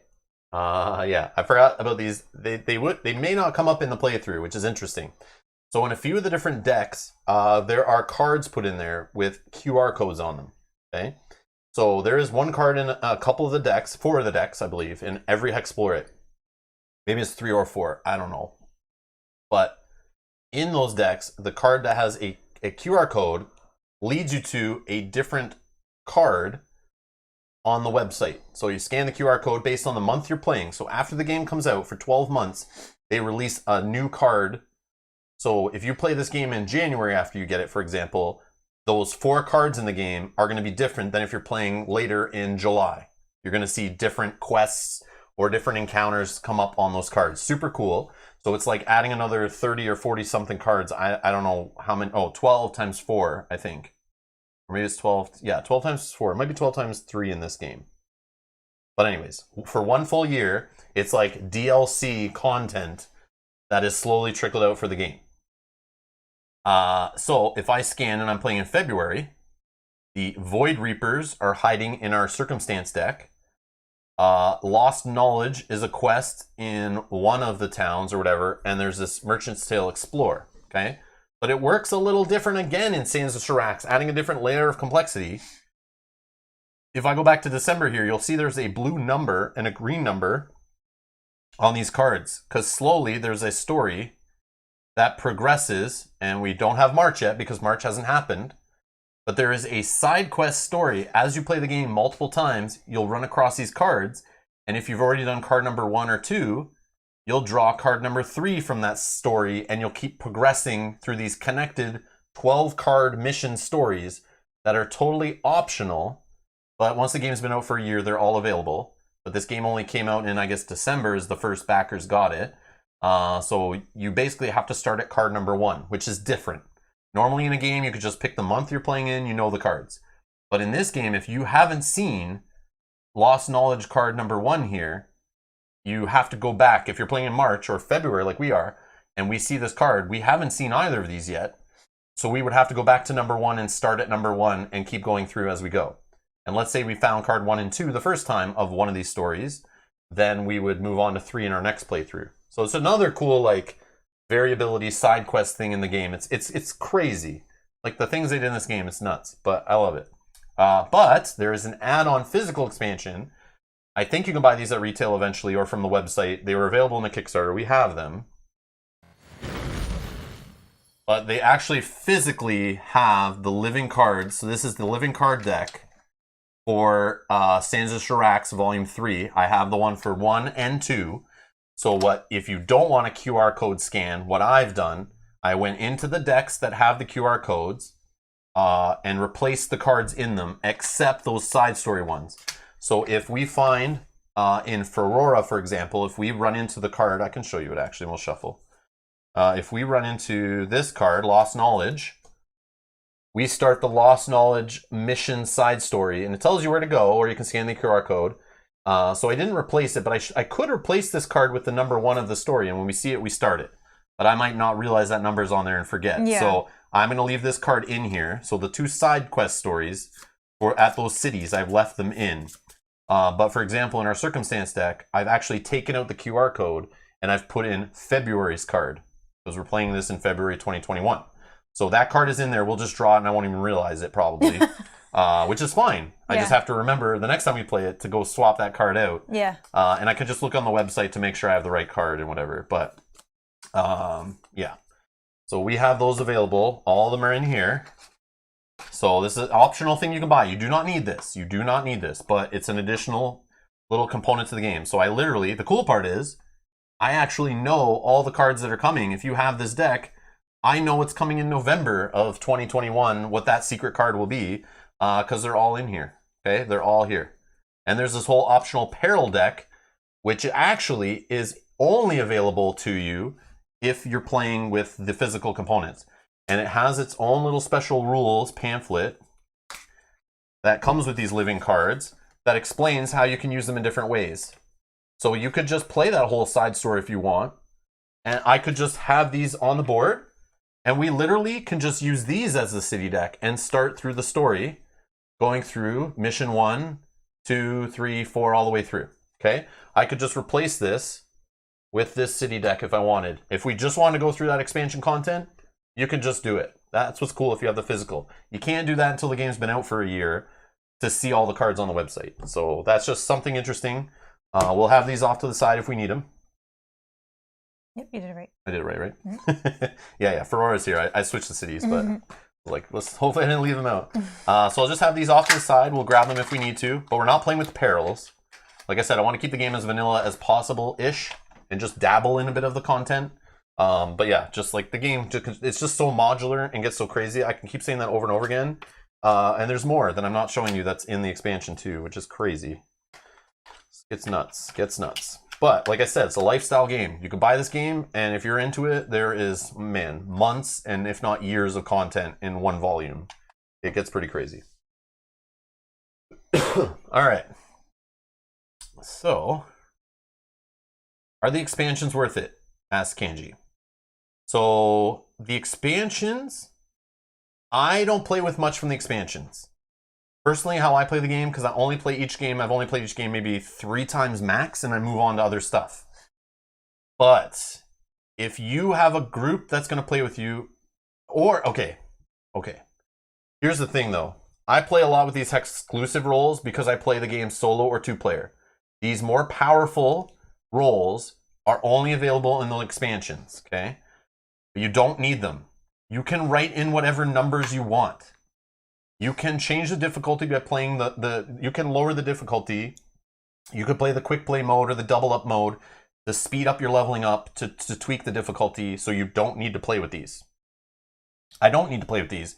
I just prefer to play with the most powerful characters I can find. I think it's super fun to do that, so I choose to do that. These are only available in expansion. You do not need them, though. If you want to play with traits, if you want to add these little traits on, totally optional, but these are only in the expansions. Okay? If you ever want to play, the main thing that's in the expansion is playing the 1 versus many, where it gives you a deck of cards, new player boards to play. Mel could literally play, for example, if she wanted to, with the expansion, she could play as the Ravager, and she would have her own deck, and she would control the bosses, and she would control this guy, and she would decide like maybe where he goes and what abilities he has, and it adds more complexity to the game, changes how it plays. But she could play against me, where I'm a hero, or a couple of heroes, or Justin could come over, Kyle could come over, and the 3 of us can play the 1 versus many, where, you know, Mel's running the Ravager, and she's controlling the bosses. The expansions also add additional bosses. They add additional circumstances that make the game harder. They're more difficult. They add some higher level enemies in. They add some more caravan events. It'll add some more mutations. Basically, the expansion could just add in more stuff, more optional bosses, more valor points to get, more side quests. But you do not need it to start. You may never even get to that stuff. And you could still play the base game. It is not necessary, no. But if you plan to play this game 5, 6 times, you could buy some of that stuff, mix it in to spice it up. I'm just doing it to show you guys, but I do not need traits. That does not change the fun of the game in any way. And playing with an exclusive role does not really change the game or make it any more fun. All the roles are cool. They all do different things. Adding some Hexclusive races. So Mel is actually playing with a Hexclusive race. Oh, I didn't even notice. That's from the expansion. So you would not have this if you just bought the base game. This is from the expansion, which has the dark gray background, but stuff from the regular game doesn't have the little hex background. Okay? So we have mixed in expansion stuff just to show it off that you can do that stuff, but you don't need it. You don't need it. It's not much more money, but it just like adds more variety to the game. But you don't need it from the start, and I wouldn't recommend it because the stuff that it adds to all the decks is more hardcore stuff. It's stuff that's a little more complicated, a little more tougher, will try to kill you more. It's higher level enemies, the bosses are tougher, but it does add variety. So if, you know, the 9 bosses, 10 bosses are included in the game, you need to have, you know, 4 more bosses added, go get the expansion. But like, you're not going to see all those bosses in every playthrough. You can't. I don't think you can. I mean, you could if you really gunned for them, but I don't feel like you could. But yeah, you can spice it up. You can spice it up. You can get legendary buddies to help you out. You can find more legendary treasures and weapons that you add in. It just adds more variety, more stuff. But the main thing it adds is that 1 versus many mode, which you will not play if you're playing solo. but it does add stuff in that helps solo players with just giving you more variety. I don't know how to say it, but you can go read more of what's in the expansions, and each one's a little different, but you don't need them, no. They're not a must. But if you're getting a shipping deal and it still, makes shipping cheaper, or like, you're paying the same shipping and you feel like you'll be playing the game over and over again. But I think you need to play one HEXplore It before you find that it's a game you'll play for hundreds of hours. If it's not a game you want to play for hundreds of hours, I wouldn't buy anything more than Valley of the Dead King. I would never say go all in and buy everything up for any game. Don't buy expansions for games you haven't played. Yeah, period. Stop doing that. But if it's a bundle deal and that kind of thing, like, I know I like this game and the system, and I've already played Valley of the Dead King. I've already played Forest of Adramon. I use stuff from all those expansion boxes. Do I need them? No. I don't need to add those things in, but I like that I can. So anyways. And no, Doc, we're not going to rush this one. We're not jumping into the game. No, we're taking our time. I think we're going to read the story anyways, yes, right? Let's read some story. Let's drag it out even more. Just because Doc's trying to get us to play. We're going to take our time. Doc's excited. I'm going to read really slow, too. Just kidding. If you really want to see us play HEXplore It, you're watching this live and you're like, man, just play the game. Video description. There's other playlists. You can go watch us play those games and scrub right to the part where we're playing. Alright. Let's see. Alright, so this is the prologue. Nomadic legends speak of a great worm slumbering beneath the sands, stoking the fiery heat of the desert. Tales told how the beast would awaken when the desert grew too cool, emerging from the slumber to bake the world above. For centuries, the desert has grown and extended, proving, say the tribesmen, that the worm grows stronger. Until a year ago, the legends were mere fable. Then the tremors began. Scholars grew concerned and began to investigate, but the desert tribes knew the truth. The Ravager was awake. It emerged 2 months ago, hot as the sun itself, and as tall as a mountain. The beast destroyed an ancient desert city, reducing it to particles of sand. For a few horrifying days, it remained above the ground, seemingly soaking up the sun. Then it abruptly crashed down, disappearing into the earth and leaving a massive tower of luminescent crystal behind. Even, as the legends foretold, the crystals remained, acting like lenses that amplify the sun's energy, heating the desert even more. The site is now uninhabitable, for the heat blisters the skin of any who venture too close. Those who have returned from a tower are completely changed, their bodies mutated, and scarcely recognizable. The Bedouin legend spoke truth. The Ravager of Shurax has returned to the world. Dun dun dun. All right. Let's go to the board. So something I usually don't mention till the end of the playthrough because I always forget. There's a whole storybook that comes with this. I'm going to try to use this more in this playthrough. They come with the base game, but this, it's a beauty. And I don't show it off enough at the beginning and start using it, but we should. Okay? So using this booklet, it's basically like all the story of the game. So like it's a lot of card text and stuff. But if you literally want story triggers, it's all in here. And the cool part is, they're in here, and I'm not going to read all this, but if you want to really set the tone like RPG style, there is a short story called The Heroes Will Rise for Sands of Shurax, which literally has like part 1, you know, and you go through this whole story. Part 2, it goes all the way through. Because, oh, this is sick. Like, I love this stuff. This is crazy. But I don't show it off enough when we play the game. I always forget. That's it. Yeah. So it goes all the way to part 7, A Gladiator's Purpose. So, like, you can read this whole story that's within this storybook just to get the mood set to get into it. But the story triggers are cool. And there's a beginning the game. You could have an alternate start and start near Ferrora. You could start near Dria or Tari or Nemsinet. So you could start near the cities instead of starting in the desert. And they give you rules based on that and the story based on that. So, normal play though, to get us started, you're in a wasteland. Save a few mangy palms, The area is mostly scrub, brambled brush, and a desert that goes on and on. A hot wind howls, doing nothing to block the heat of the high, shining sun. There are small hills in the distance. Any of them could hide a band of Kulth raiders or worse. You've heard the stories. How to begin? You've lost almost everything already. People say that the Ravager has returned. But the stories can't be real, can they? How will you survive this place? Make your plans now and travel tonight when the cooler breezes prevail. And then, yeah, you have the alternate starts. There's a Tale of the Titans that you can read. We're not going to read that. But basically, when we get to our first Oasis, there's a trigger. Our first Caravansary in the Waste, we have a little story to read to set the tone. When you get to your first mission spaces, there's little stories to read. There's like all this stuff based on the cities, based on the enemies you see. So if we ever run into this level 5 type creature, the Shuraxian Mammoth, there's some art here and a little story to read about it. So we're going to try to do this more often, but this all exists in the storybook that comes with the game. Really neat. It has a whole index and everything, you know, nice, well done book. Lots of cool art in here. A nice ending game conditions and all that stuff are in here too. All right. Another thing to explain the 4 city states, okay? So we have Ferora. We're going to have a mission deck here. We're going to see the top card. This mission is available to us at a Highland. Okay? That is the alignment. That's the reward. Here is the mission. You need a couple successes on explore rolls to achieve it. But this is just up and available. As long as we can find a Highland space, we can do that mission.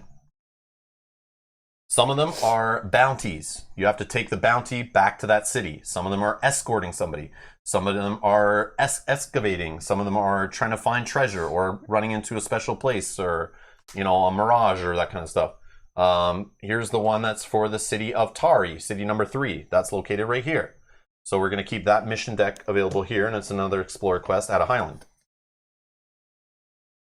So we have a quest for Drea, the first one off the deck, and more variability. You shuffle these decks up. It could be a different mission available to you at the start. When you achieve the mission, you discard the card, and you reveal the next one.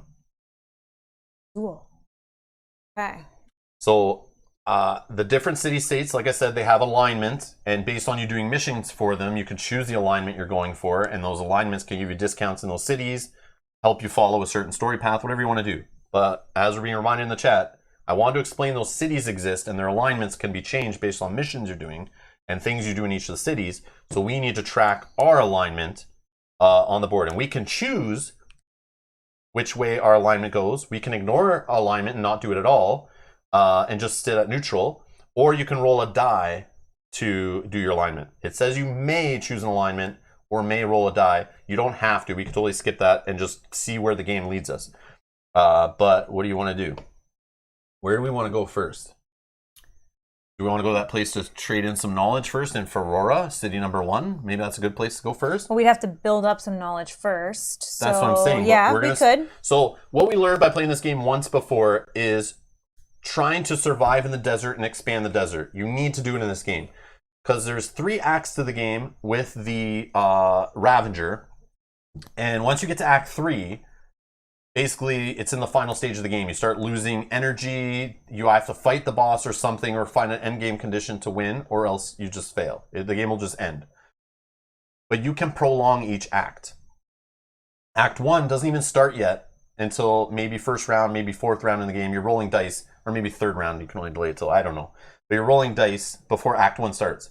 When Act 1 starts, this guy will appear, he'll stay on the board for another turn, and then disappear on the 3rd turn, and keep doing that over and over again. If ever he has left enough crystal towers on the board, or enough remnant tokens are called, on the board, that are equal to half or above the hot tiles in the desert, he will kick off Act 2, where he will appear on one game turn and disappear on the next game turn and speed things up. Once we get to 12 or more remnants, I think, or maybe it's 14? 12. Once there are 12 or more remnants on the board, we automatically kick into that Act 3, where every game turn we're going to start getting hurt, and we need to end the game. Like, we need to hurry at that point. So, we want to explore in the desert to reveal as many tiles as possible, because that will buy us more turns and lengthen the game, so we can survive and get leveled up and find equipment and get ready for eventually our game end condition.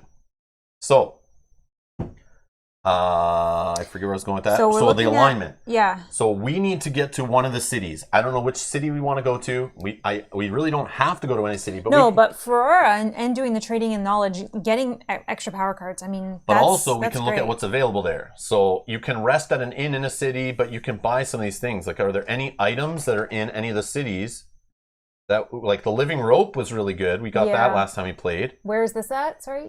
This is Andrea. Drea. So we could go to Drea. We can work for extra gold. We got to worry about the Hanta. They could be fighting us, maybe. We can go infuse equipment if we get some Ravager crystals.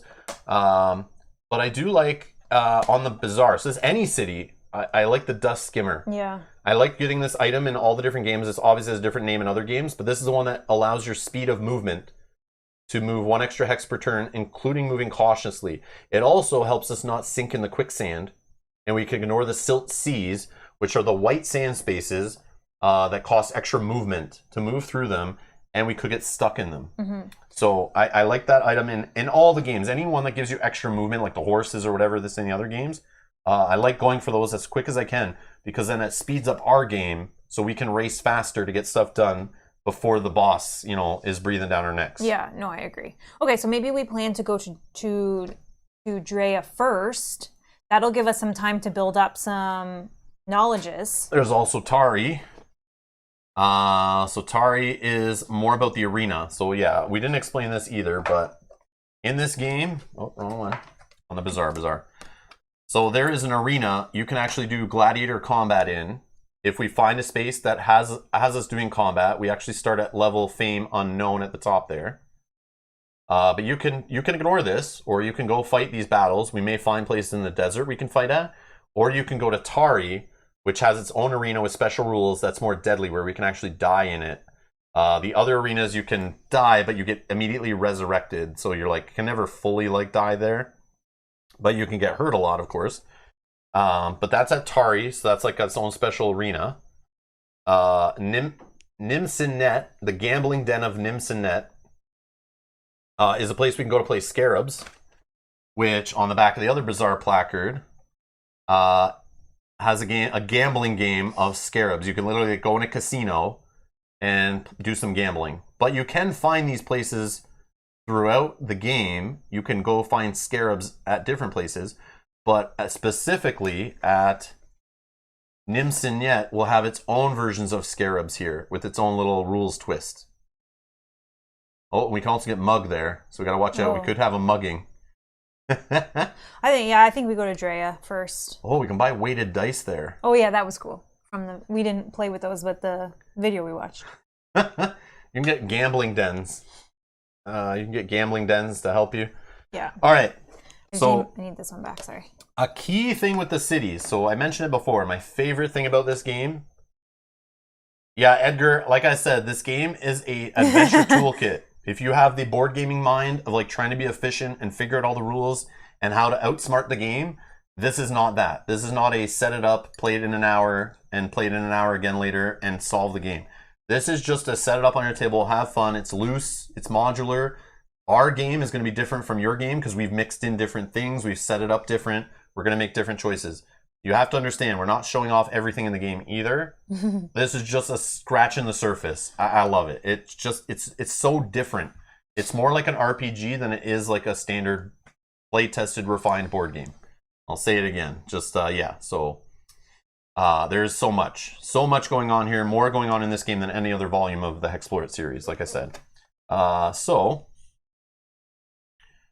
want to show, while we're here, the win conditions, my favorite thing. So you can earn Valor points from the different win conditions. So each city has its own win condition that you can achieve in the game. They're always active even if the city gets destroyed. So there's a win scenario. Actually, I can show them here. This is kind of important because this does drive the play. You kind of can choose to really focus on a win condition, or you can just let the game happen how it happens, and if you start realizing you're getting directed during a certain win condition, toward a certain win condition, you can just do that. Where is it? 4. Oh, it's right there. I didn't realize it was so. No, 37. Oh. Yeah, 37.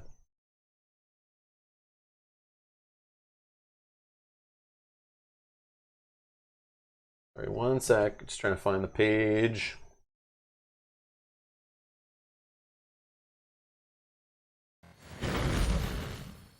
I told you this game is like, even just trying to stream it to get into it, there's a lot going on here. And like we're just bypassing things. But like just imagine when we set this game up on our table 3 or 4 days ago and we started learning it. Like literally that's why I haven't streamed for the last 3 days. Because we've been trying to figure this game out, play this game, and we took us like 3 days to play it because we played like 3 hours each day kind of idea and had the rule book out. We didn't even experience everything. We've never played scarabs. We've never fought in the arena, for example, but we kind of know how they work. But you can play through this game fully and choose and do things that you won't see. And, you know, we've only fought like 3 of the bosses total. And in this version, you can even fight the same boss multiple times. So we did do that. We've seen one boss a couple times we fought him. But yeah, just playing through this game, there's bosses we haven't seen. There's so much in this game, like I'm telling you, that you can't see it all. So there's going to be things that we see in this playthrough we've never seen before. But the win scenarios, okay? So Ferora's win condition is to subdue the Ravager. In this win scenario, the heroes focus on reducing the Ravager's energy and Outlast values to 0. So you guys may know what energy is. It's what you spend to do your abilities. So if we can reduce the Ravager's energy down, but we also have to Outlast him. Outlast is something new in this game that basically is just like a certain amount of points that the bad guy has that slowly tick down by 1 each round. But there are ways you can reduce it yourself. So it's basically just surviving the fight. If we can reduce his energy and Outlast him till he's gone down to 0 on both stats, we can just, you know, in a battle of endurance, can win. But items and Ravager crystals can help you realize this goal, and having sappers in the group is not a requirement, but helps tremendously. We do not have a sapper. We're probably not going to go this route. But that is one way you can play the game, is just trying to wear the guy out. Not kill him, not destroy his health, but literally wear out his energy and Outlast him in a battle. That is one way to win the game. Okay, but obviously you have to still fight him in the end and get in a battle and do that. Dria's win condition involves becoming rich. If the heroes can gain 100 platinum, they win the game. And platinum is kind of like more rare to come by. There are ways to really go that direction and build gambling dens and trade in Ravager crystals and that kind of thing, where you can generate platinum and fight certain enemies that give you platinum. Certain bosses will give you platinum. So you could chase down 100 platinum in the game, but you got to do that before the boss is on you and forcing you to fight him, or you die. So you could invest in your own gambling dens and try to increase your wealth. Maybe it will be your ticket out of this blasted place. So yes, one of the stories you can go on and one of the endings you can achieve is just getting rich and getting the F out of Dodge. Like get out of here, like run, escape. And let this Ravager just destroy the land. Okay, you can win this game by doing that. Tari's win condition, so that city has a win condition which is a rather darker one. That's my favorite.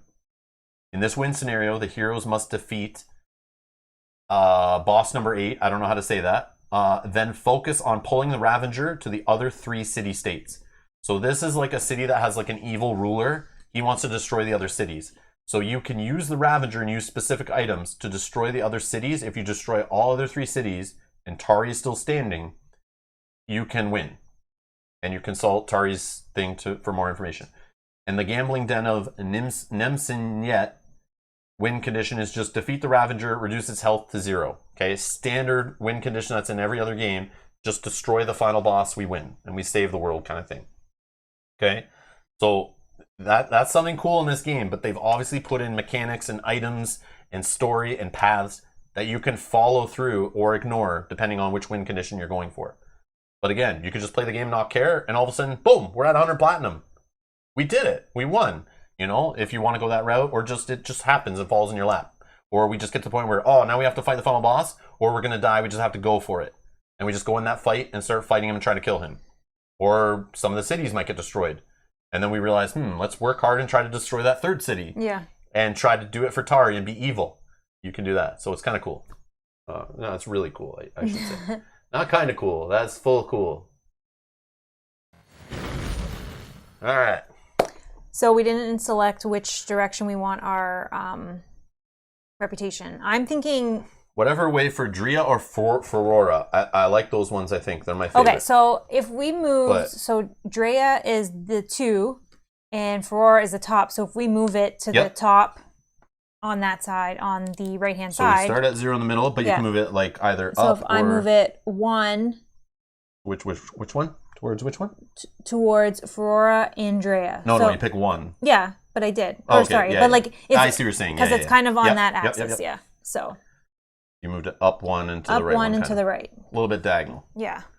But 1 away from the center. Yeah, so we could end up... So those are alignments starting out. Yeah. So we're on the righteous path. We're on the righteous path. So far.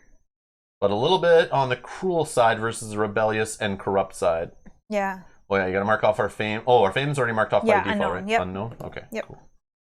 And our default movement is 4. Oh yeah, that's what I was gonna say. And our cautious is 1, but in the waist, our movement's reduced by 1, so it's really only 3.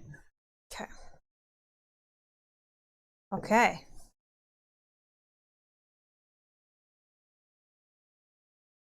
Just put a dot on the crossing lines. Oh, it's not filling in a square. It's like graph, right? Yeah, that makes more sense. So which one do you want to go towards? Fera or Adria? Fera. Okay, so it goes like that. I was thinking that because it has to go in the direction like up. So we did that wrong. That makes more sense. That's why I was confused why you're going diagonally.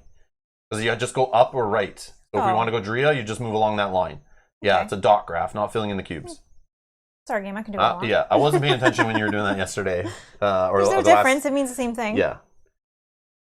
And yes, Sakabra's asking, is this the win condition thing, I think, in all volumes or just 3? It's just in 3. But there are other win conditions supposedly hidden-ish in the other games, I believe. I'm like pretty sure my memory is telling me there is certain little side quests you can go on to win the game in those ones.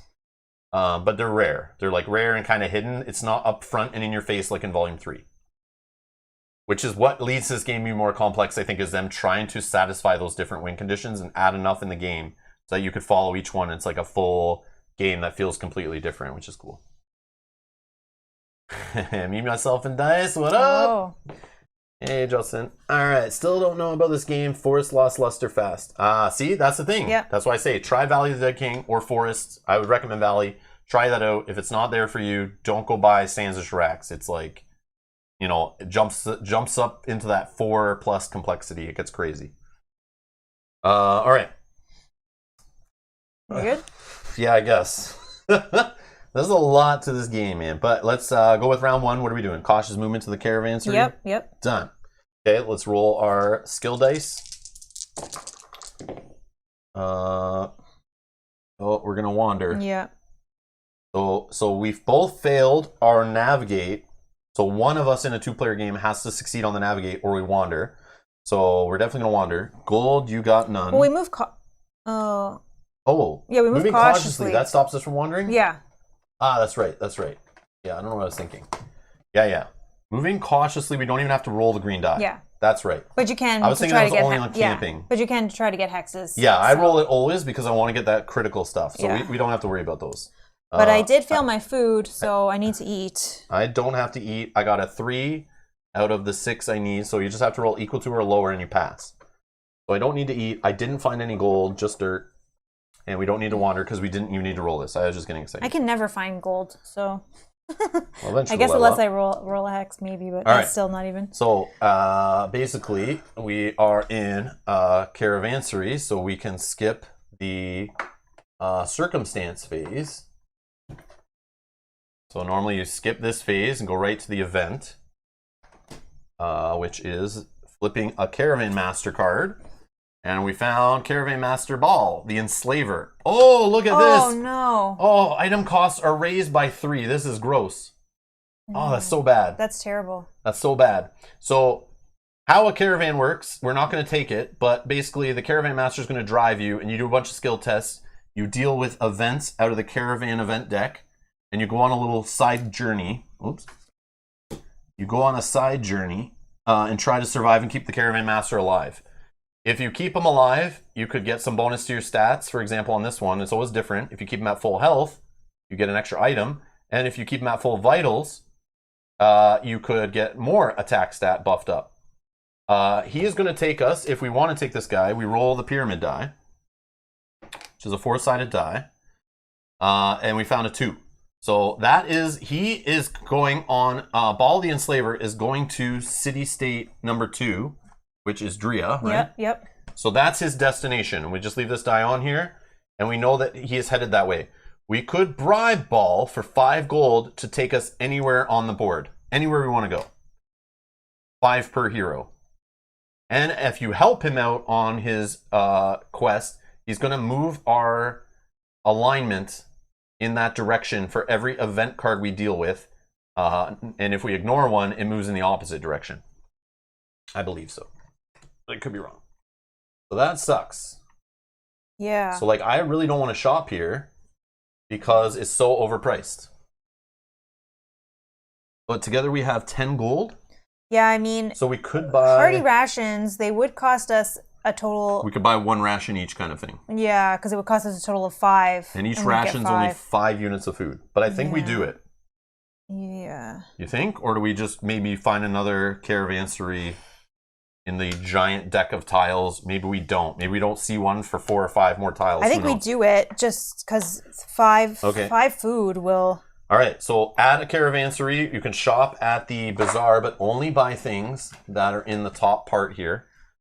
So we can only buy from these things up here. And they cost 3 extra gold because this enslaver guy is a ripoff. Such a ripoff. That's the worst one. Oh, well, I don't know, but it seems terrible. Read the little story here. Don't you need to consume an additional food in the waste? So you consume... Oh, did we not consume food already? Yeah, you consume your food. Oh, yeah, sorry. But you don't have to consume an additional. I forgot to do it, though. Oh, I forgot to do my food. I was going to say, yeah. Ball is an irritable dwarf who made quite the name for himself in Tari's patrol. His brutality is renowned, for he sold out his own village to Tarian slavers, including his own parents and siblings. Such a jerk. It is rumored that he works for Emperor Noko directly now, for his caravan displays Noko's banners as if it were a badge of honor. Of course, those who see it flee. That is, if they're of the right mind. Oh. Yeah, I don't want to go on that guy's caravan. Do we have any story from the book on the first time? I was just going to get there. Okay. I was thinking of it already. Okay. All right, so the first time. So, a caravansary in the wastes. This place is a hub of activity. Even at this late hour, you spotted the torchlight a mile away and are comforted to find a courtyard full of beasts of burden milling about, easily 25 head. It is highly likely a caravan master may be staying here. That can mean good trade, or even better, employment as caravan guards. Your belly audibly growls. They have soup. You can smell it from here. You'll get rest and a meal tonight. Yeah, it's an expensive meal though, if you're asking me here.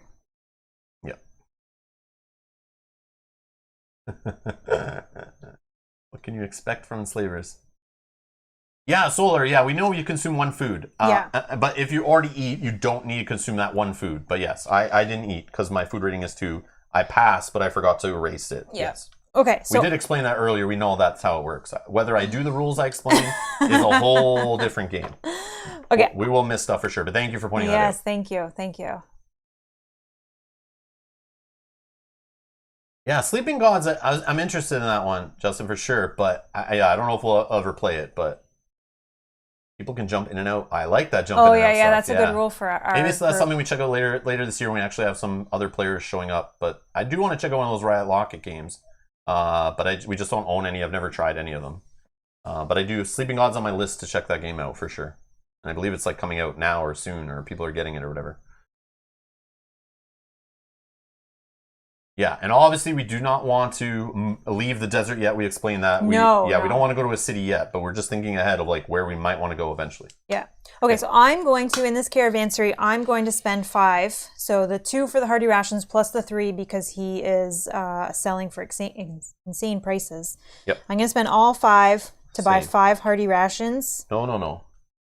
Or 5, well, it gives me 5. It's 5 units of food, but you can put them in your backpack. If you have room to carry them, you can just take them right away. I can carry them because I can carry up to 15. I can only carry up to 5 times 10. Yeah. So I can go up to full 10. Yep. Oh, this is not what I want. So yeah, just buy some hearty rations, get some food. So I have 10 units of food. That should help us a little further here. Okay, I have 11. Okay. And we share food and gold between us. So if, like, you know, Mel starts eating more than I do, I can give some of my food to her. It's no problem. Yeah. Because we're always together as, like, a party by the default rules. Okay. Okay.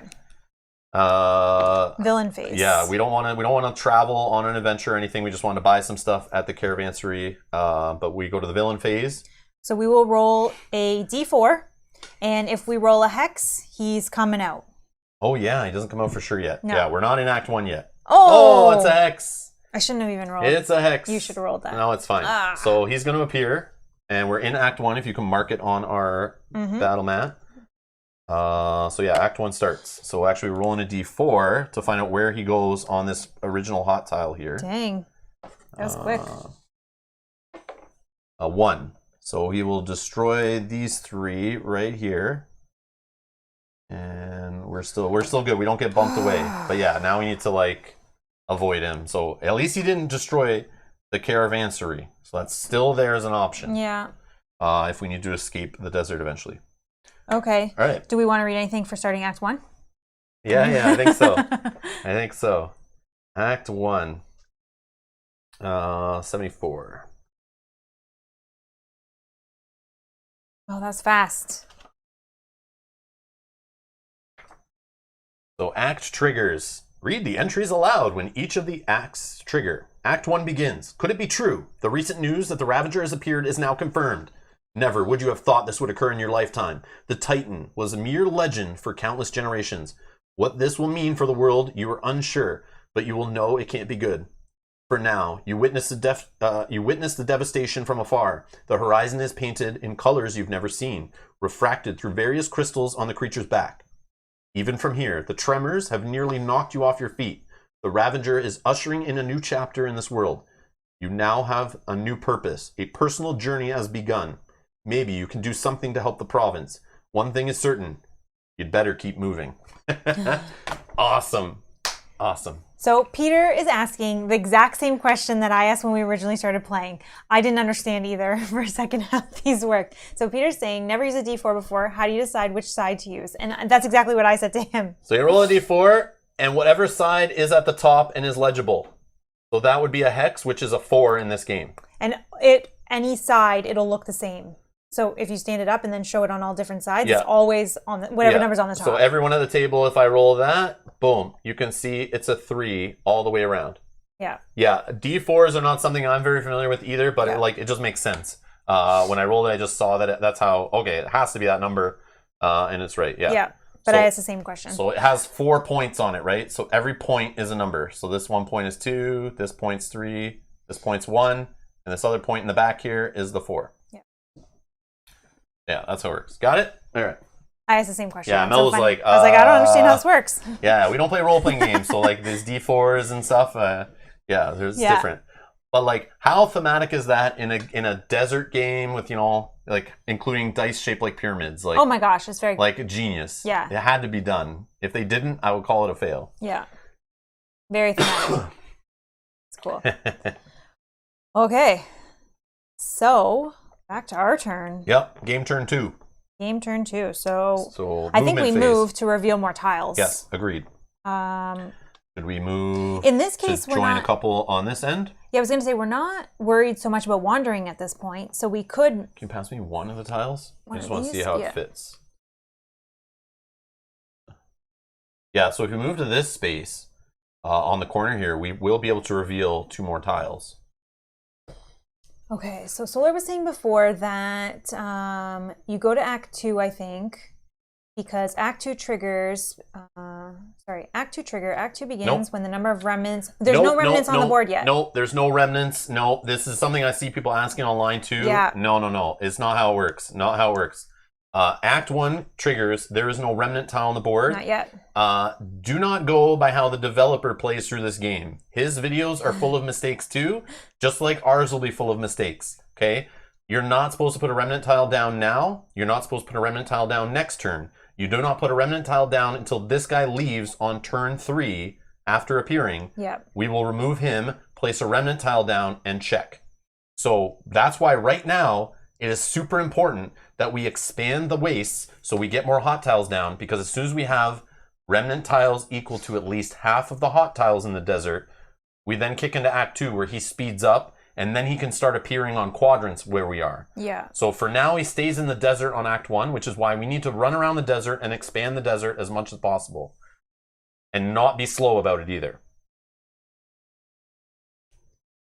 Yeah. Wow, that's not confusing at all. Yeah, exactly. Yeah, so there's something the designer was doing in his videos that threw people off, and he did it during the Kickstarter, he did it after, was he would, as soon as he placed the Ravager, he would put a tile down first, and then cover it with the guy.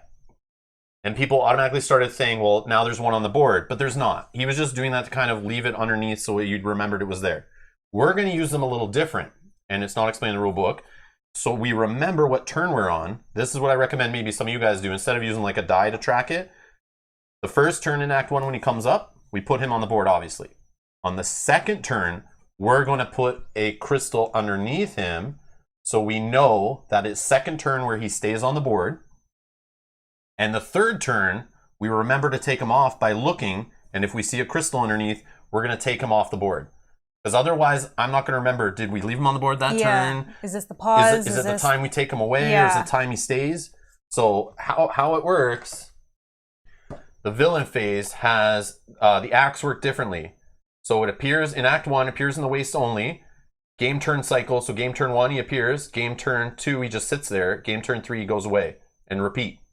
Then in Act 2, he just appears and disappears. That one's easier, right? If he's on the board, take him away. If he's not there, put him on. Yep. Okay, then in the last one, he just appears and he's like, oh, is there, constantly destroying over and over and over again. It speeds up the game.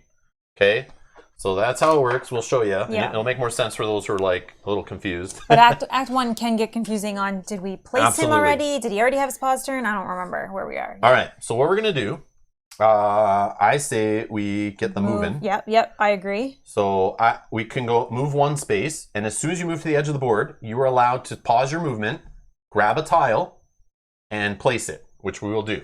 And we can continue moving after. So we found boss location 4.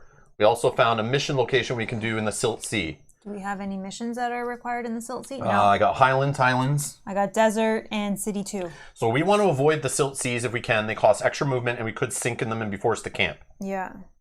These two tiles, or sorry, these two hexes are desert. So what I'm going to do is put it this way. Yeah, agree. So we just have more desert to move through, and not as much Silt Sea, which I don't want to sink in yet until we get the disclaimer. Okay. So that was 1. So we now can continue our movement. Remember, we have 4 moved by default, but -1 because we're in the wastes. And right now is let's move cautiously. We can stop if we want. No, I think we're fine if we wander. And we're okay if we run into a Crypt Guardian, Plague of Locusts, or a Dust Devils? Yeah. Okay. Yeah. So we go one more. And now we're at the edge again. So we'll grab the next tile. So these are ancient crystal deposits or something. These do nothing for us right now, but if you get the excavation tools or something they're called. Extraction tools. As you move through these spaces, you can farm harvester crystals in the game, another currency that we talked about. And you just cover them up as you go through them. But for now, they're doing nothing for us.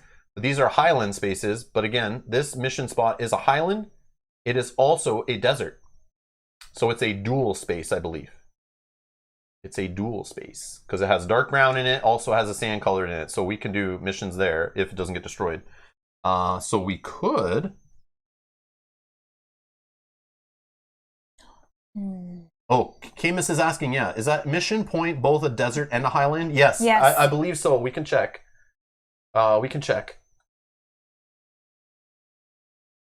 There's an easy way to figure it out in the rule book. If you look at the actual art for the right here. So again, some of the things I didn't really want to show because it just gets more confusing. But like I said, this game is very complex. There's terrain types.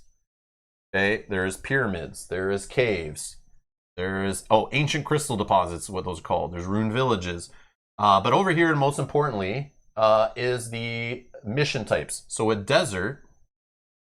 Right here, this desert could be sandy waste, stony barren, salt flats, oasis, or savanna are all considered desert for doing missions. So even if the tile is a bunch of green palm trees, we can do a desert mission there. On the highlands, it's basically anything with dark brown in it is how I look at it. So that's really a plateau. But it does somewhere in here. Where is it? I might be thinking from the other Page games. 82. If a map location has both desert and highland elements, then the location is being... Okay. location I knew is it's being in the book both terrain somewhere. I knew it was types. in the book somewhere. I thought it would be on this page. But then silt seas are very obvious. They're just the white spot. Yeah. And they have that additional rules. But there's water we can't cross. There's mountains we can't cross.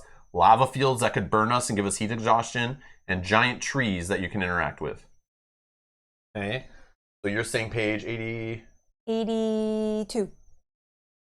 There's a legend in here. 82. I believe is in the missions area. Oh, right there. Look Boom. at that. So mission locations. The group may travel to any mission location that matches your mission terrain type. See page 17 we were just on. If the map location has both desert and a highland element, treat the location as being both terrain types. That's cool. So yeah, if it just has, brown and or yellowy brown and dark brown, you're good. That's how I look at it. If not, again, don't stress yourself out in this game of trying to play super hardcore specific. Just have fun with it. Yeah, too many rules book lookups if you take it two for its words. The rule book can be a little bit ambiguous, and it was printed a little earlier. There's some issues with the rule book that are missing some things that should have been in there that maybe in a future printing they'll be in. But you can find that stuff on BGG. Hopefully they do an FAQ on the website you can check out. But I don't think that exists yet. Okay. Go back to the table. So I have a desert one here, and we have 2 highland. Okay, so that's good. So we maybe want to put that one close enough. Yeah, that's what I was thinking. So I'm going to just slide that in there. We'll just move this guy for a sec. Oh, we can put it right beside us and still move to it. Yeah, we may wander, but it's fine. I say we do it. We try. Okay, let's do it. So maybe we won't. All right. Likely we will, though, because we have to... So we're on a mission space. I say we go there and maybe try... This one just needs 1 success. This one just needs 1 success on Explore roll, but we can get 2 upgrade cards. Which might be... And some gold. And if you critical roll, we could get a defend rank or on this side. So it's kind of cool. These mission cards, you have to be on their location. It will pull your reputation in a certain direction, but you can choose to do the other direction. So you can either go with what Tari wants and do this side, where you have a different critical success, different little story, or you can do the other side of the mission and kind of tick off Tari and do the opposite and betray them. And you could get some additional critical success up. But either way, you'll get some gold depending on which reputation you follow and your upgrade cards you draw. I mean, we can try that. I don't think I'll succeed because I have to roll 0. But anyways, let's do our movement first. Or roll our skills. Our skill phase. Oh, I don't have to eat. This one's cocked. Let me roll this one again. That's good. 9. Okay. So we are wandering. So we're wandering for sure. But I don't have to eat, but we are in the desert, so I need to eat 1. So I critically succeeded on the Explore roll, which I believe gives us either 3 gold. I can take either 3 gold or all heroes heal 1 health. We haven't lost any health, so... yeah, so obviously I'm going to take 3 gold. Okay. I critically failed on the survival roll. I'm going to definitely have to eat 2 food. And we failed, both of us failed on the navigation roll. Yeah. So we are wandering. So we're going to use the hex die and find out which direction we go in. 4 will take us up and to the right. So we just missed our mark. We got lost. We don't have our navigation down. We're not very good at finding our way around the land yet. So we just missed our destination. But we are on the edge of a map tile. And we are on the edge, so grab that. So that is kind of a good wander, I guess. Yep. Oh, an oasis and another caravansary. But again, the Ravager could move that direction and destroy it. He could, yep. Let's make it so... Make it so it's... Yeah. I guess it won't matter. Depends on what he rolls, right? Yeah, but we want it near us, right? Yeah. So we're going to put that caravansary near us. Well, we don't really have any money, but... That's fine. We can just keep it near us. Yeah. We don't have to stop on it. We can move through it. It's no problem. Okay. Circumstance. a 5. Oh, we're So drawing random off the top. Uh-oh. And yes, these do look like they're prototype, and they didn't actually put art on the back of the card. You know, like in some cases. I don't know why there's art on the back of these cards, but they didn't put art on the back of this card. It's just a standard thing they do in the game. A little weird, but yes, that's final art on the back. Oh, Event, all dried up. Oh, that's probably going to be bad stuff that's happening to our food, maybe. No. You've been following an old riverbed, but all evidence of there being water here has sadly faded. Your horses and camels are fatigued, and you are finding it difficult to keep them hydrated. Each hero, roll navigate. So rolling our green. I got a 9. I got a 3. If any hero fails, the group has wandered straight into the den of a gigantic creature. Oh no. Face the enormous pangolin boss number 1. Oh, okay, that's fine. That's fine, I think. Again, I could have used my ability at the start of this phase to spend 3 energy, and we could have picked which card we drew, and I'm going to keep forgetting that, but this is fine. This one's fine. Do you have something with this, or not yet? Are we in the event phase? Do we roll anything? Right now. Oh, yes, I failed, so I don't get anything there, but I failed a stat test during the event phase, so I get 1 point on my stubborn. Thank you. No problem. Yeah, I always forget those. Like I said, if any hero critically succeeds, you spot an oasis. Place a random hot tile that contains an oasis in the waste and in any location you wish. Yeah, that's awesome. Okay, awesome. well that's kind of annoying. So we both fail, so that's obvious. We're gonna fight the pangolin. Well, we might be able to beat him and get a little bit of it's stuff. fine. The boss came to us. That's good. Boss number 1 should be okay, but again, we're like not even ready, I don't think. But event is not a thing. The enormous pangolin creature opponent type. Okay. So he's worth 30 health, 14 energy. We could get some cards, some gold, and some food from this guy. And raise someone's energy stat and get an iron scale potion if we win. And here's the enemy's AI, which you just do based on a 6-sided die roll. He has a passive ability, very funny here, called Hungry Hungry Pangolin.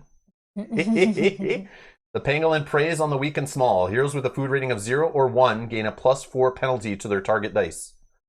So this guy's put it in the game to punish us if we were trying to take the easy route of going with the 0 food rating character.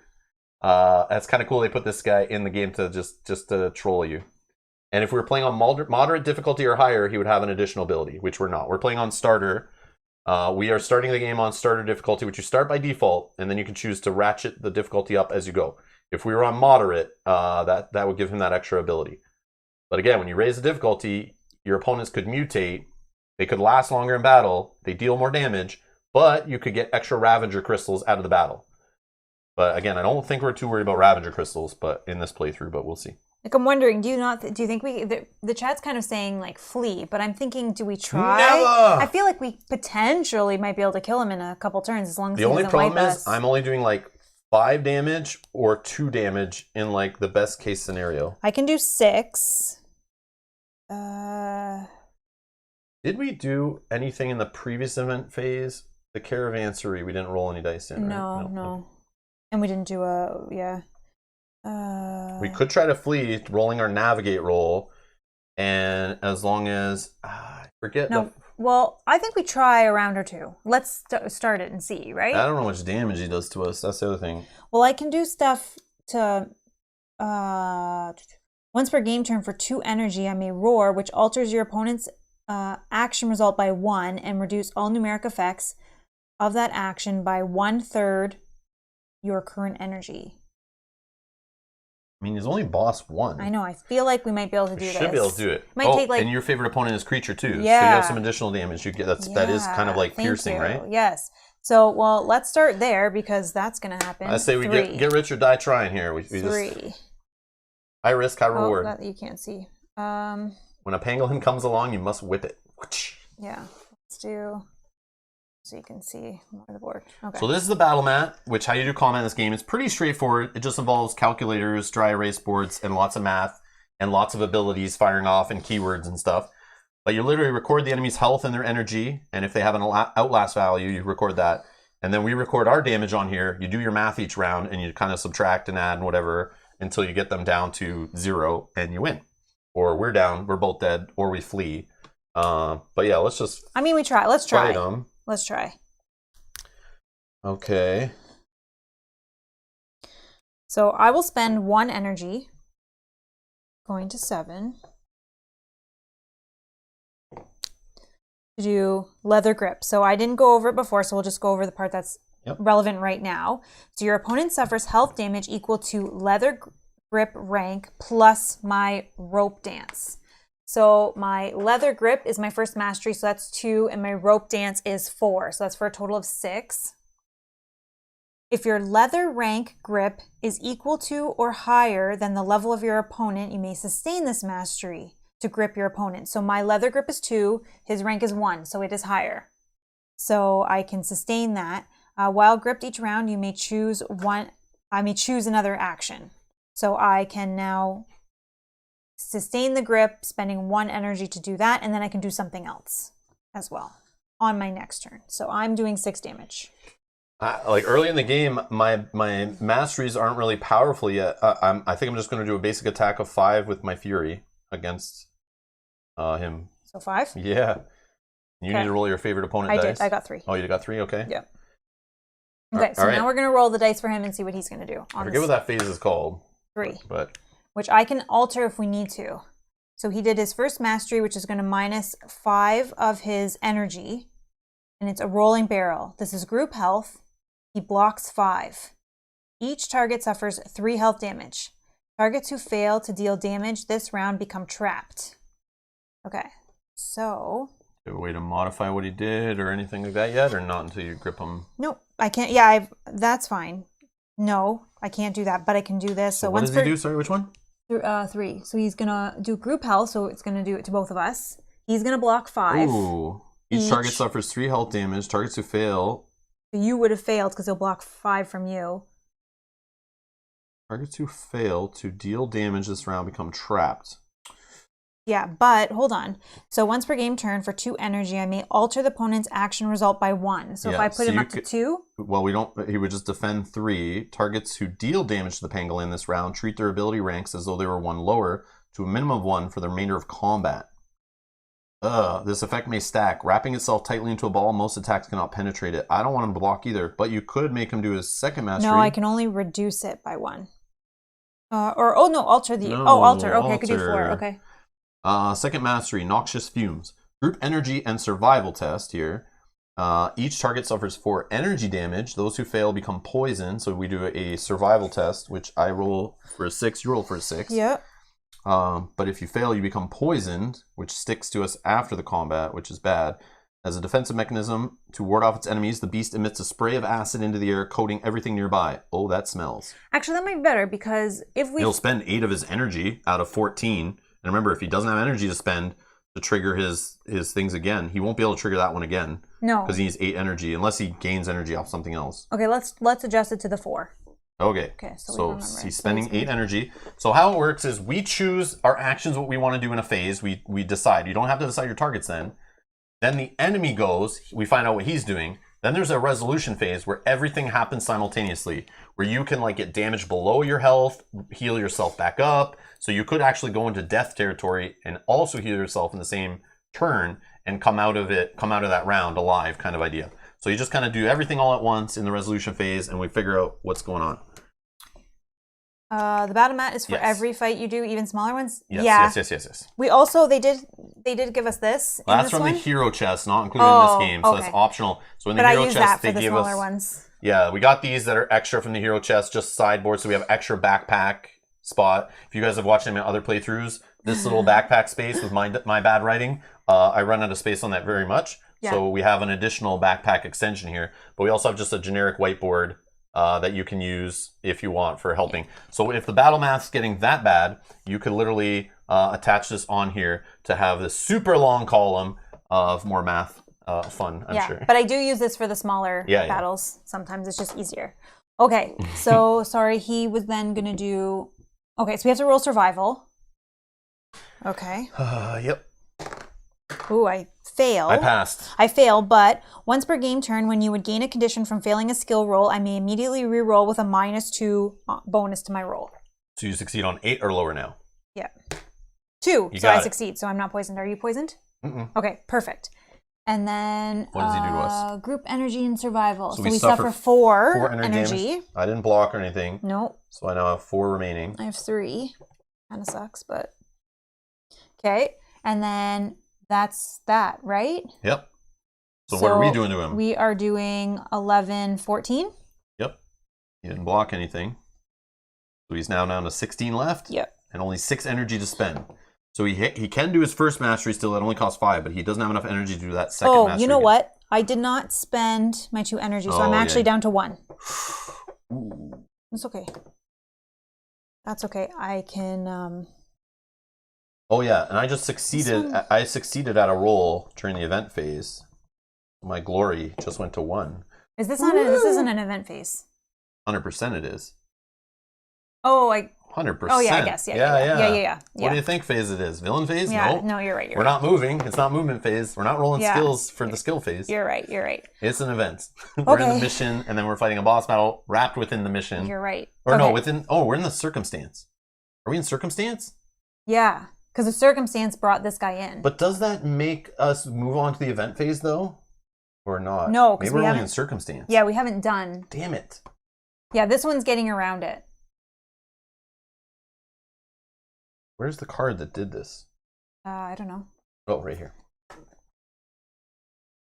Oh, it's an event. Yeah, I feel like this brings us to the event phase. Yeah, I agree. This is listed as an event. I would call this an event phase. We're in an event. We're in the event phase. It pulled us there. Because I don't think after this you'd be able to... No, we can't do anything. Yeah. But anyways. Okay, so I'm going to roll my... Yeah, it's solar. That's what I'm thinking, like the glory mechanic. I don't know if I get it right now, because like technically we're in the circumstance phase. We drew a card. We're in a boss fight. But I think because it's an event card, we're in an event. You only usually fight enemies in the events. But, yeah, I guess... But it was an event. The card itself. Yeah. So I think we're in... Yeah, you're fine. Oh, no. The glory is each time you succeed a stat test outside of the skill phase. That one's good. One's fine. It's this one. Fail a stat test during the event phase. Did I do that? I don't think I did this one. This is the one Yeah, you did that one. In the event phase? Yeah. Because we failed 1 last round. Where? What event were we doing? We didn't do it in a caravansary. We didn't do it on the mission space. We wandered off that. You're right. We haven't done a boss. Maybe we haven't done it. Yeah. I don't think we've done that one. Okay. Yeah. So I'm taking that one away. Okay. Okay. But anyways, yeah, who knows? Who knows? Okay, I'm going to roll favorite opponent die. Not too worried about it, but 4, that's better. Okay. Then I'm going to choose what to do. I have 1 energy left. I'm just going to do another attack of 5.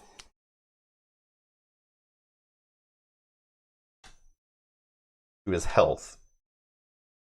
So I can spend 1. Oh, you can boost me too, right? I don't think so yet. Not yet? Not until I get to level 5. Oh, okay. These are still a little bit away from that. But I can spend 1 to sustain the leather grip, which will allow me to do something else. So I'll go down to 0 energy. Okay, this will do 6. Then I can also do something else. So maybe I just, what are we at here? Okay, I'll do my just regular, do I defend? 11, 15, no, we need to, I'll do my basic attack for 4. Okay. I don't have energy to adjust what he's doing. So we're taking whatever he's doing. Oh, okay. He zapped my energy already. 2. Okay, that seems maybe better. So he's just defending for 3? Yeah. Targets who deal damage to him treat their ability ranks, so our attack, defense, first and second masteries, are all -1 for the rest of the combat. But all this happens simultaneously, so it doesn't affect us this one, but next round, I think. Okay, so he's defending 3 each, right? Yeah.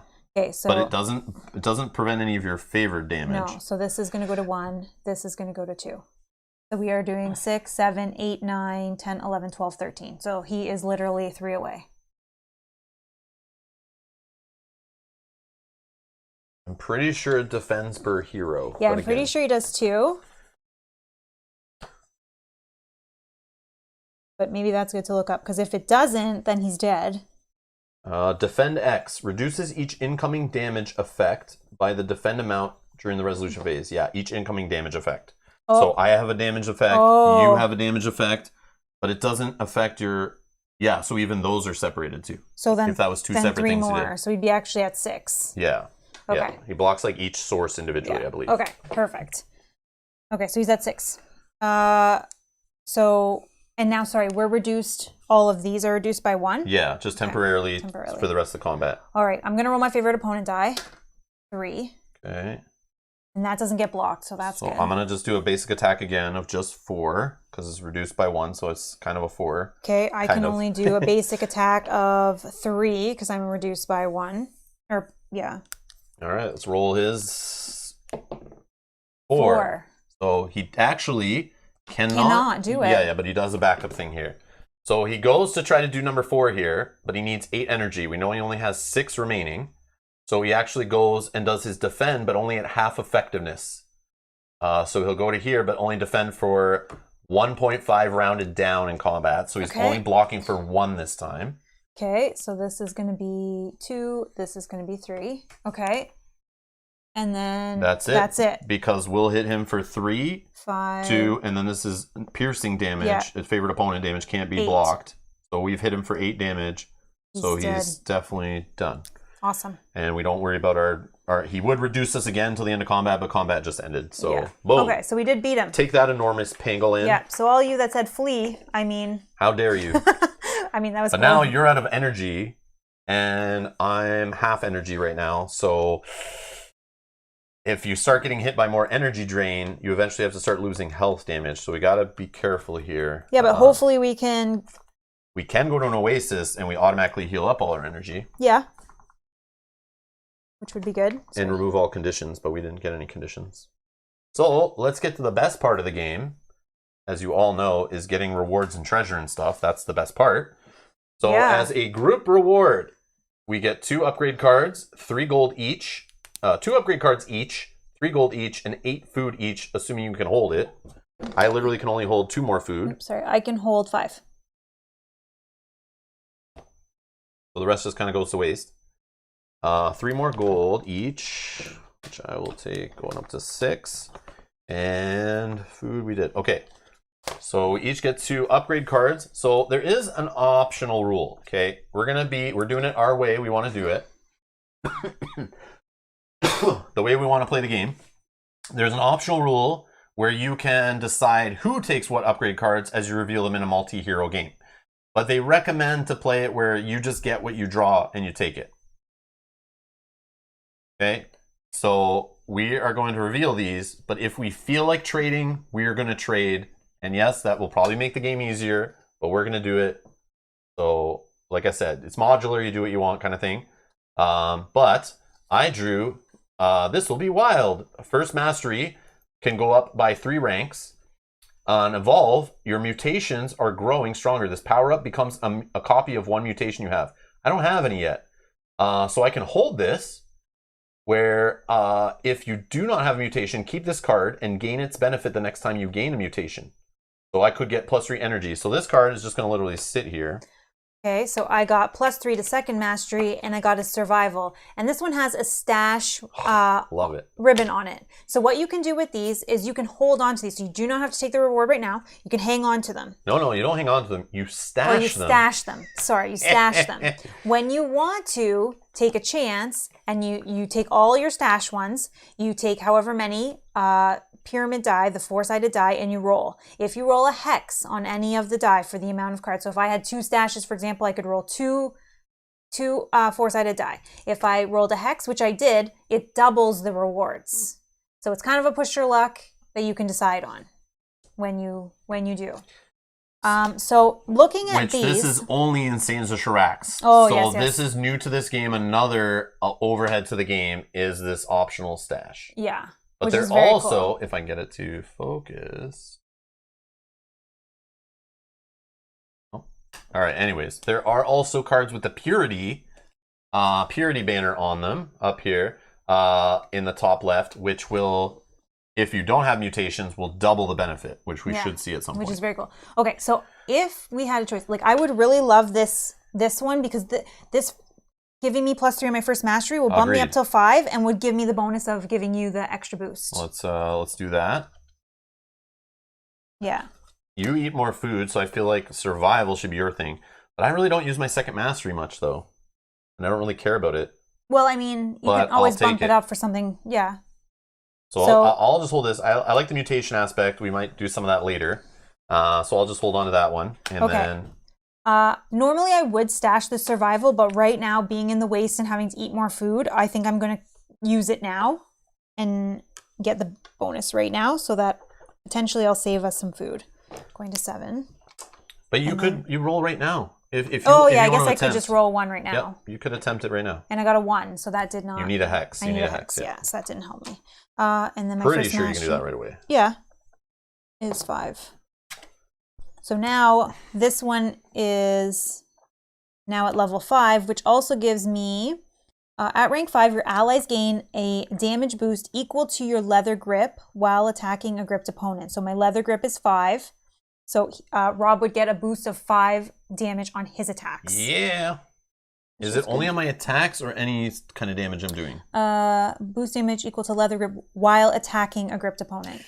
Oh, so that's only on these. Yeah, only if I do a base attack, I think. Oh, I think. Oopsies. Okay. Okay. So now, also when I do my first mastery, I now do 9 instead of 6. With that, so that's good. Okay. So those are discarded. Okay.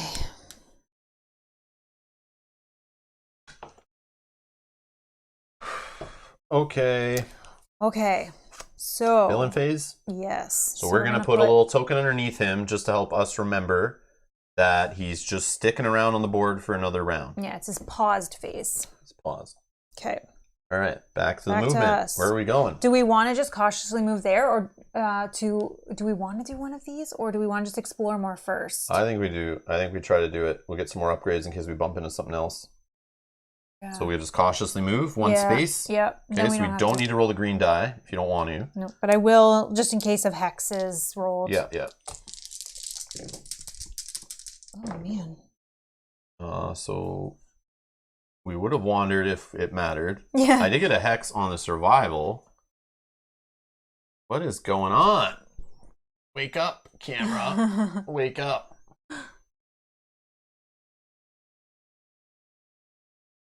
I got a hex. On that, I didn't find any gold, but the critical on a survival is you either choose to gain 1 food, negate an affliction affecting the group, or all heroes heal 1 energy. Yes, please. Yeah, let's just all heal 1 energy. Yeah. Okay, so I go to 1. So now my metabolic is heal any amount of energy. I get to get a bump on that. And I have to eat 1 food. Even though I passed on that blue, Same. I still have to consume 1 food because we are in the wastes. And hello, Heather, welcome. It's too cold out. The camera is protesting by refusing to focus. Exactly, yes, yeah. agreed. It is very cold here. But it's really hot down here with all the desert heats and the sandworms, crystals, and all that stuff. So I did eat 1 for that. I failed that skill. And I critically failed the gold, but I'm not getting any money that way. I need to increase that somehow. Okay, so because we're in a mission space, we still do circumstance, I believe. Yes. Oh, hold on. Oh, do you want it? I see. I gotta remember my ability. So I'm a Ferorin, who once per game turn during the circumstance phase for 3 energy, I may select an open treasure or discovery. So I could select the Cliff City. The Akarket are a stoic avian race who keep to themselves. Their Cliff City, Arata, is rumored to reside somewhere far from civilization. You've found them, but you can't gain access to Arata without first proving yourselves. Place the Cliff City location on this hex.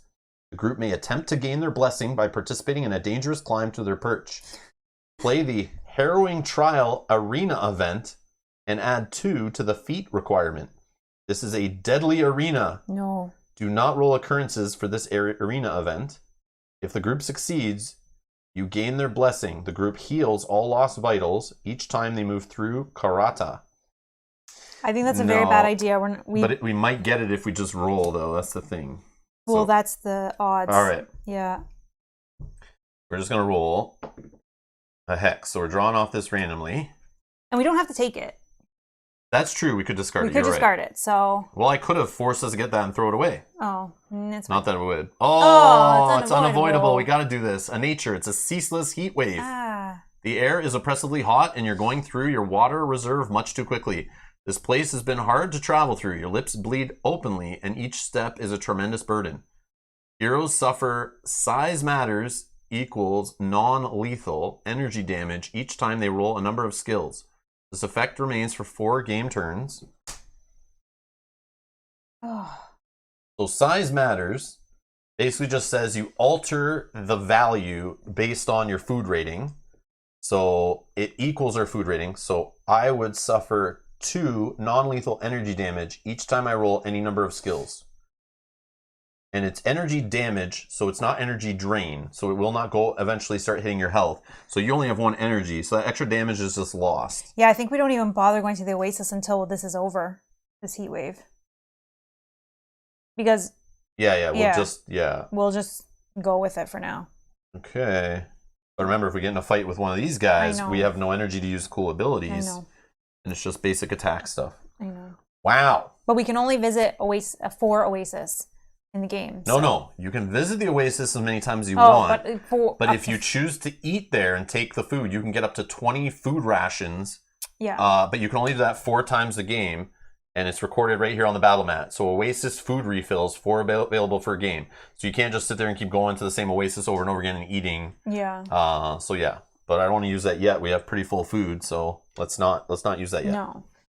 Okay. But this guy could destroy that Oasis too. So do we want to go there to heal up energy anyway? Or who knows? All right. So mission. Which mission we want to do? I think we do this one that's just 1 success needed. Yeah, we hope you get it, because we have to roll 3 or lower. Yeah, that's what I'm thinking. We might be here for a while. So we're going on to a mission. But camping isn't terrible either. That'll be good if we camp. That'll give us some energy. True. All right, this is an Explore quest. The Tarians have returned to one of their remote outposts, finding it abandoned. Curiously, there are signs of foul play. They've asked investigators to see if they can puzzle through what occurred here. So if we choose to do that side, we're helping the Tarians. There's a Tari city-state mission. We would move our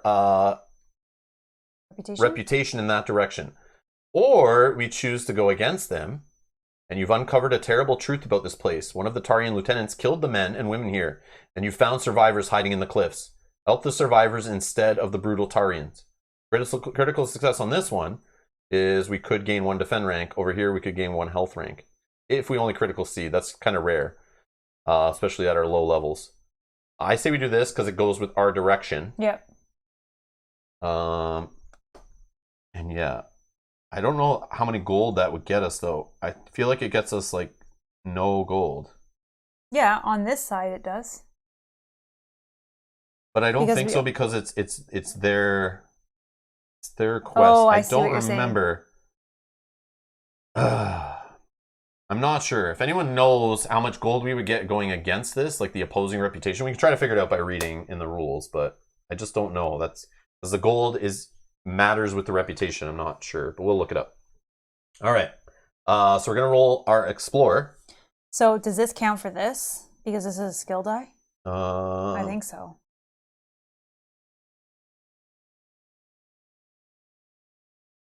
Any of their skills, any number of their skills, yes. Yeah. Wow. So we really have to get a hex. I fail. I also fail. Yeah, but, I feel like... Hold on. So I will definitely get a trait point. And that's that. All right. And then we lose 2. You lose 3 energy damage. Yeah, I have 0 now. I lose 2. I feel like that should be, it should go down every time it affects you. 0 gold if rep matches, it's 2 gold. Yeah, so our rep would match if we're doing that other side. But I know there's a bonus if you start the mission and you're already in that quadrant, like that reputation side, you get a bonus 2 gold. So I don't know if it's always 2 gold. I'm not sure, but we'll check it out. Well, we would fail anyways. Okay. Villain phase. We know he's going to leave because we already put that down, so he's gone. In there. And now there's a remnant crystal tower on the board. So this is when you'd place this by default. So now there's a crystal here. We could mine for Ravager crystals, but also possibly become mutated. So now there's 1 on the board. We check. There's 4 hot tiles, so we're definitely not at half yet. So the next one that appears could trigger it, but we'll hopefully reveal more tiles. And a bonus in the wastes, you can get upgrade cards, which you just put that on here. But once you harvest that, you get the upgrade card, that goes away, and then you flip the token over. Okay, so our turn to move. What are we doing? Camping? Would that go down at the end of the round? Yes, sir. Okay, so yes. Yeah, we can camp. So 3 game turns left on our ceaseless heat wave. We can camp there and try again. And remember, you don't have to roll because we're camping. You wouldn't have to roll the navigate die, but it's still But it still still hurts gonna you, right? affect that, yeah. So when we camp, we heal 3 health and 3 energy. do I even put it down if I'm just gonna erase it in 2 seconds? I'm gonna erase it like right now. now. We'll roll, but remember we won't. 3, and then I'm turning it down to 0 because I'm rolling my die. So I still just eat 1 food because we're in the desert. Same. We're not gonna wander or anything, and I didn't find any gold. Also, when we roll our circumstance die, we can also choose if we want to deal with the circumstance, which might be actually better. I took my 3 energy damage from, or 2 energy damage, sorry. Yeah, from mine's the 3. heat wave. Wait, I was at 6, so it should be a 4. Okay, so now we can roll the circumstance die for this, but we don't have to do it. We're doing our mission. No, we got to do this first. Oh, sorry, circumstance, yes. So number 4. So do we want to fight those guys? Well, I'm going to say this is my roll for that test, but anyways. Sure. All right, so I think we should, well, it's only earning us 1 spell component, and the spell components are, spell components may be consumed instead of health or energy when you power a mastery or racial ability. Additionally, heroes may use spell components to reduce a caravan event's damage by 1. It only gives us that? Yeah, that's all it gives us. One spell component per hero. Like, it doesn't give us food, doesn't give us gold, doesn't give us upgrades. No, if it gave us gold, then I would say yes, so but I feel like it's not worth it. And while we have the option of getting rid of it, we should. Yeah, we're choosing to throw it away because we camped or move cautiously, and this will replace it. Ooh, a magic carpet. Ooh. So the magic carpet, this curiosity seems to have a mind of its own. It is both playful and inquisitive. Each movement phase, you may either increase your movement speed by 3 or teleport the group to a caravan location adjacent to any quadrant. Additionally, the carpet protects you during combat. You cannot be targeted, and it cannot be targeted and it has no health value. Each round, it lends its defend value to a target of your choice. So it has a defensive value of 4. If the group becomes imprisoned, you lose the magic carpet. If any hero rolls a critical success on an explore roll during the skill phase, the magic carpet returns to you again. That's cool. So I'm definitely going to use some energy if I have it next turn to grab that treasure. I think that's really good to get it in our back pocket. Yeah, that's cool. So I just marked off that we did fight that boss. Now, sorry, these are these are circumstances, right? So they're not encounters. Where's encounter? What's an encounter? Why am I... Encounters are the enemies in here. Oh, okay. So the event that we did is nothing. Okay. No, it is a mission. No, this is a mission, but we haven't passed the mission yet. But we did a boss. We did a boss. I was just looking at that event that we did. No, but that brought the boss. It wasn't a discovery or treasure, and it wasn't an encounter. Okay, so I've just making sure I check that stuff off so that we don't have to worry later. Okay. Have we succeeded on one of the things yet? Nothing, right? No. Okay. So now we're going to do the mission. You already rolled. I'll roll mine. Sorry. 2, but I still fail. Okay, so I succeeded because I got a 2. Now we got a mission. So no critical. So we get, let's find out.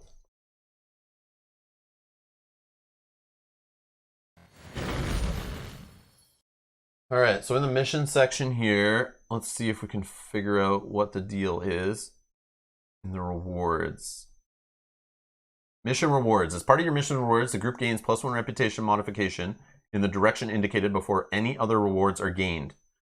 After modifying your reputation, gain the additional rewards shown if the hero's reputations now match the cities the city state tied to this mission. Increase the gold reward by 2. Golden power-ups are given to each hero, while platinum is rewarded once to the group. If a mission has a critical success reward. So here's the thing.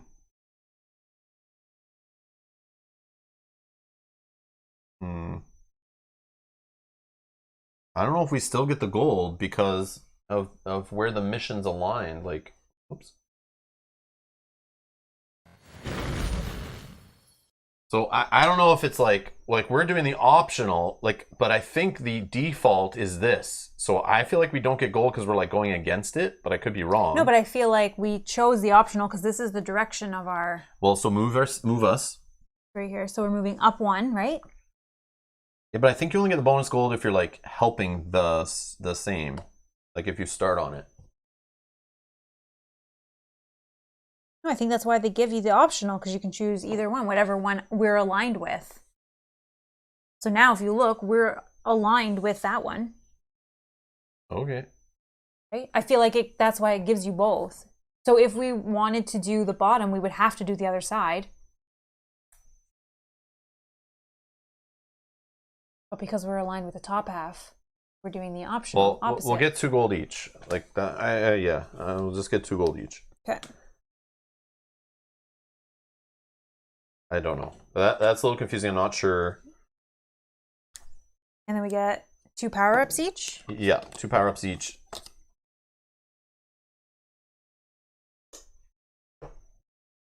Okay.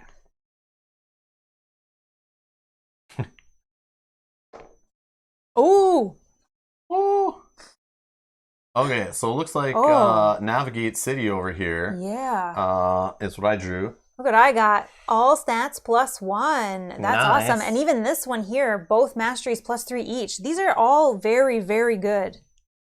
Very good.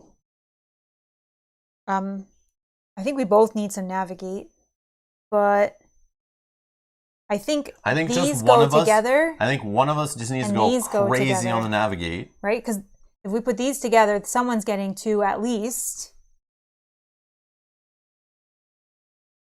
But you can go ahead with this. I don't care about that one so much. These are helpful for me for my masteries because I do those quite a bit. But here's the thing. This also gets your trade up a level, so you would be eating less food.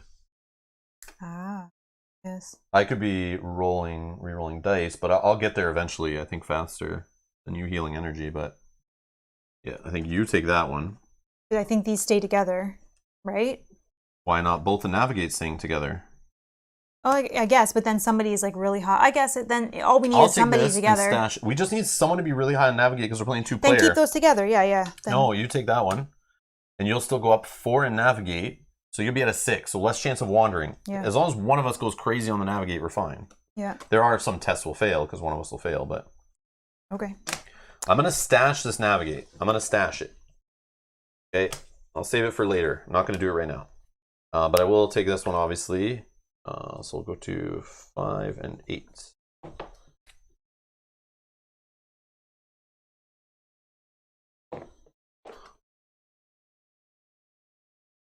I am destined for great things. Okay, then my navigate goes up by 4, so it's going to 6.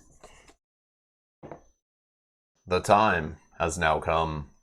Yay, now I have 1 on the gold. Is that 0? Don't forget to get a level 1 on that, and that will bring up your energy by 1. Or no, it won't. Sorry, that's when you get to 6. Sorry, that's when you get to 6. My bad.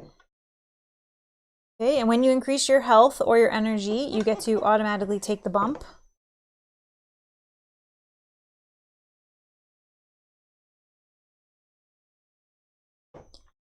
So 9 and 1, and then that'll give me 1. I guess I get rid of this, right? Or do I still have this like little point? Yeah, you still have that point. You just get a full level up. Okay. And mark off the 1 at the top. Oh, yeah. Not that you wouldn't know by the number. Okay. So, me, myself, and Dice is saying part of the issue, and it seems even more so watching this version, I would have to play this game 50 times to remember all these situational rules. Yeah.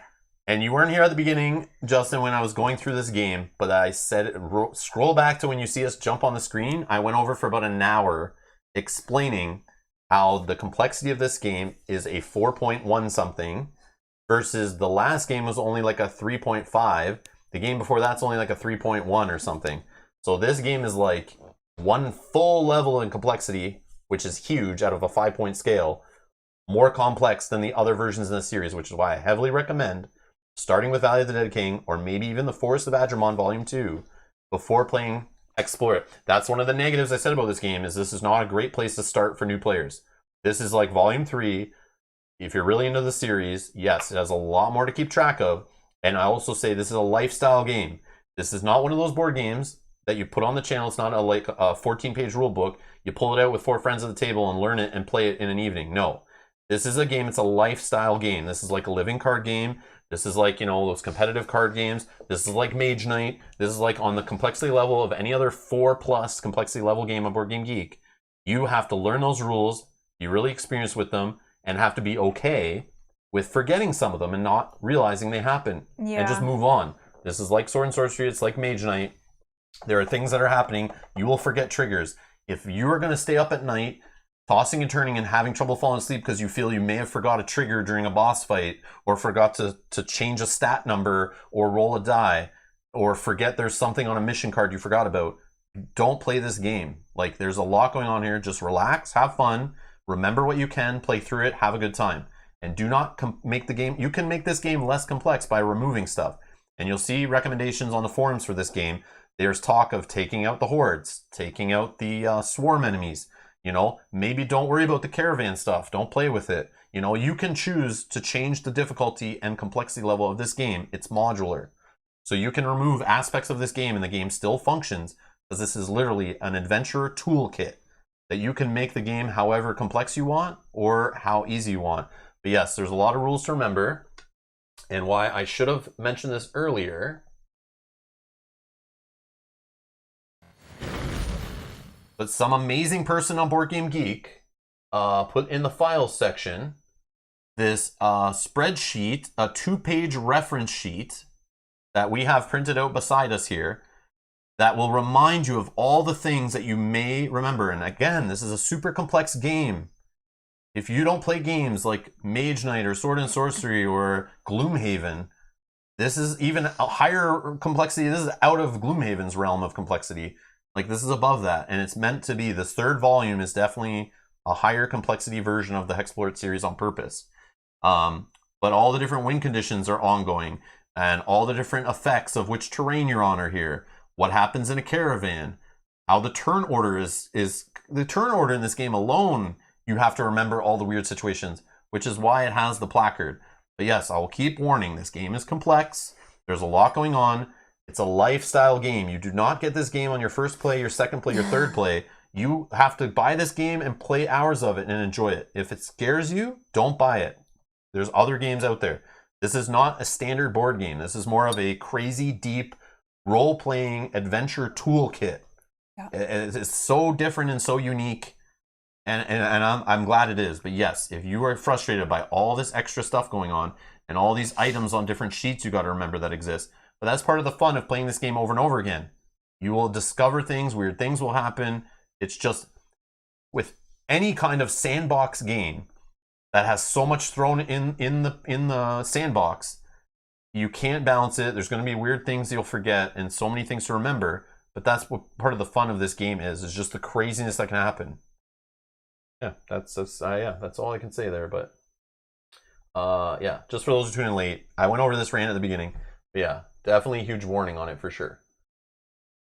Not for everybody. No game we play on this channel is for everyone. That I know for sure. But I have fun in this game, and I relax and don't get stressed over forgetting rules. I will house rule on the fly. It's that kind of game. Any experienced HEXplore It player will tell you the same thing. You'll see that in the Board Game Geek forums. Lots of new players who backed this game on Kickstarter is their first one, which was a big no-no. I don't know if during the Kickstarter they warned people, but they literally should have recommended going and getting Volume 1 or 2 first before jumping in at Volume 3. Highly recommend that.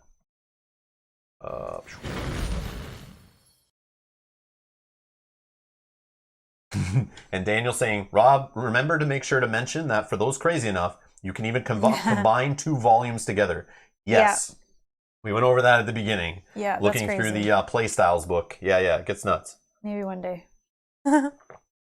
Yeah.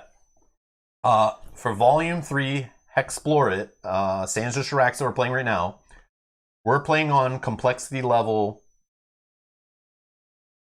4.27 right now. We've added some expansion stuff in. We've added in traits. We're playing with a more complex role or whatever. We've added in some stuff into the upgrade deck. I think that's it, really.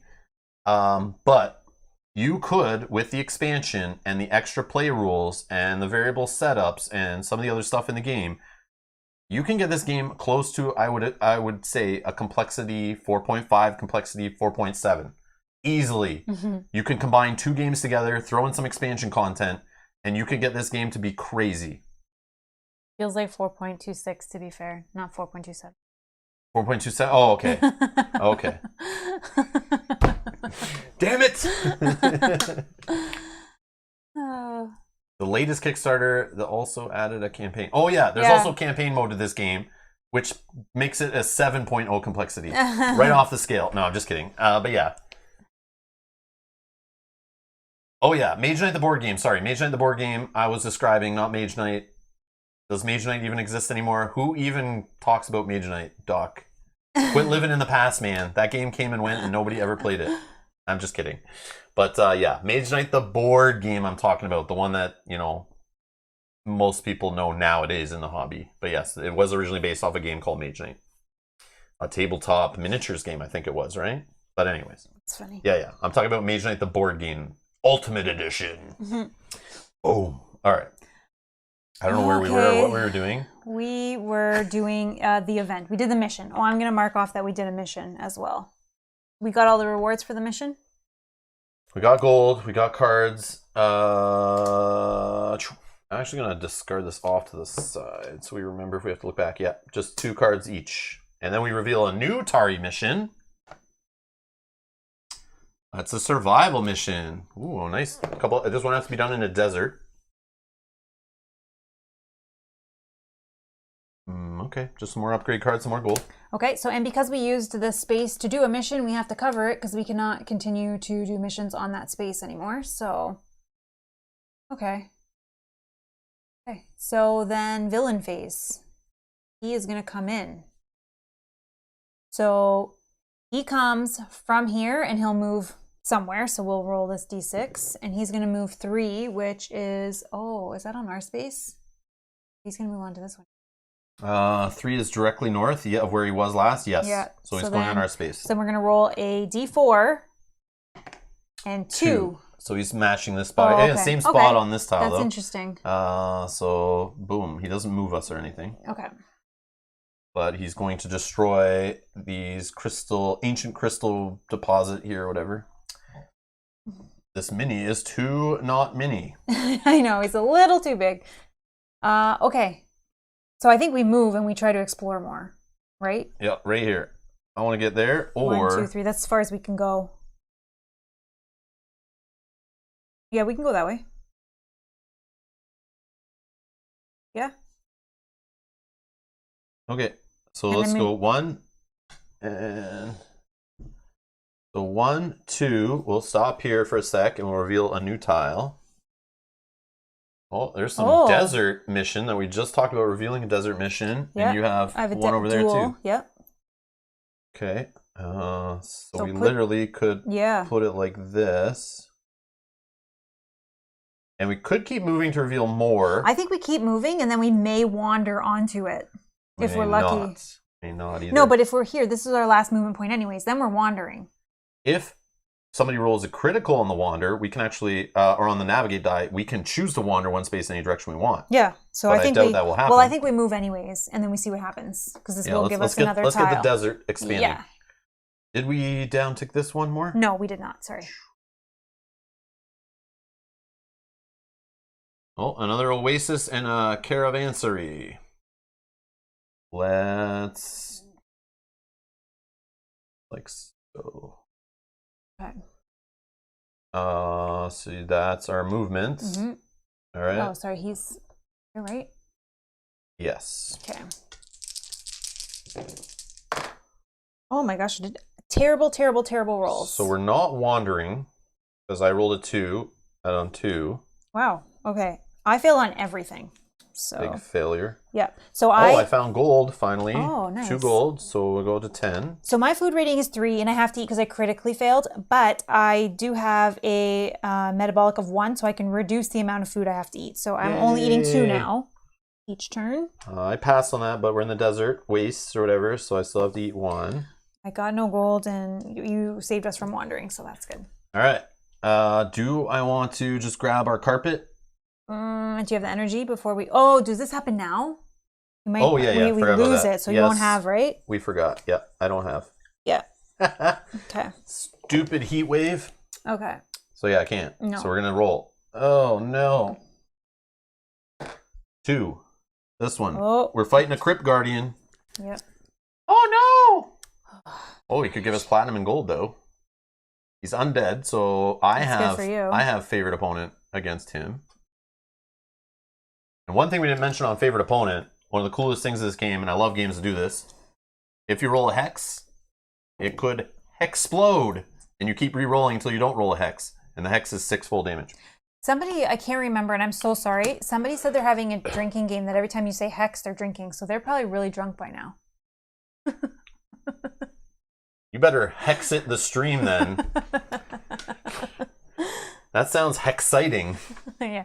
Well, while you play your games, we're gonna HEXplore some more in this game. He's trying to kill whoever that was. I can't remember who it was. I'm so sorry, but okay. So 20 health, 10 energy. He's undead. Roll favorite opponent. At least we'll start there.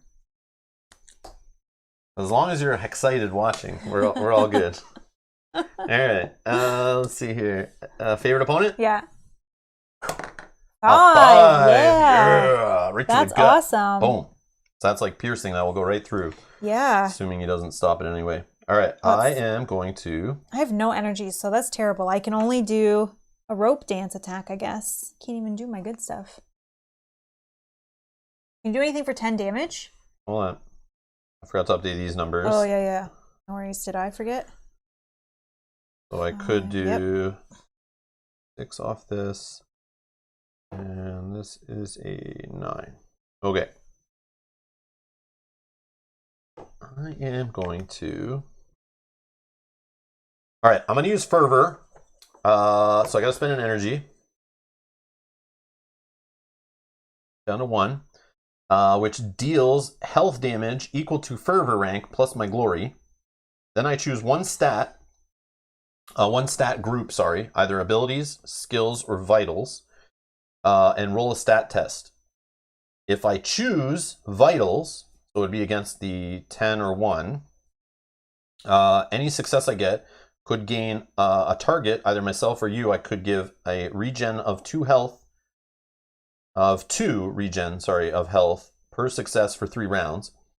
If I choose to test against abilities, for every success I get, I could choose either you or myself as a target to gain block of half my defense. So it's 2 right now. So for every success against these, I could give a block of 2. And then if I choose skills, I can reduce opponent's Outlast value, but we don't have to worry, this guy doesn't have Outlast, by 1 every round, or for that round. And at rank 10, I can spend 3 glory to roll another stat test against a different group of stats. So I'm just going to roll against my abilities. Mm-hmm. So I just roll a d10. It's a 2, which literally is 1, 2, 3, 4 successes. So that is 4 times 2 block. So I have a block of 8.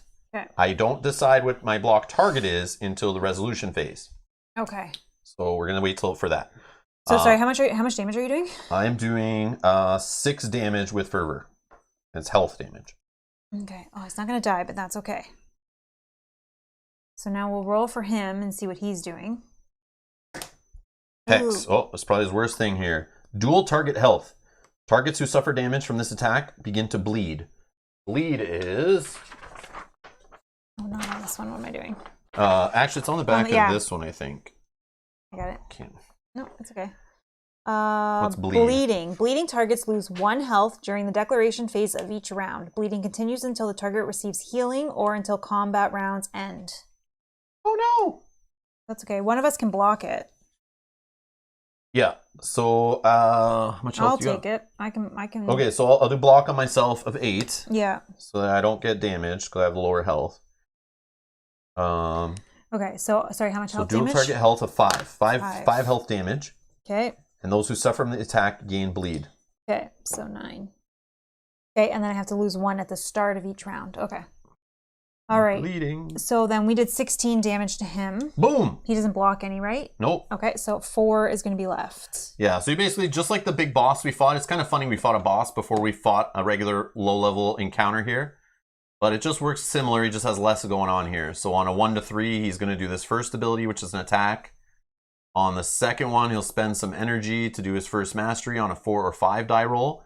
And on a hex die roll, he's doing this like bad guy. This is like the worst ability for him to do usually. And it's got a little reward. So it's similar to fighting a boss, just like a lot less going on. A lot less going on.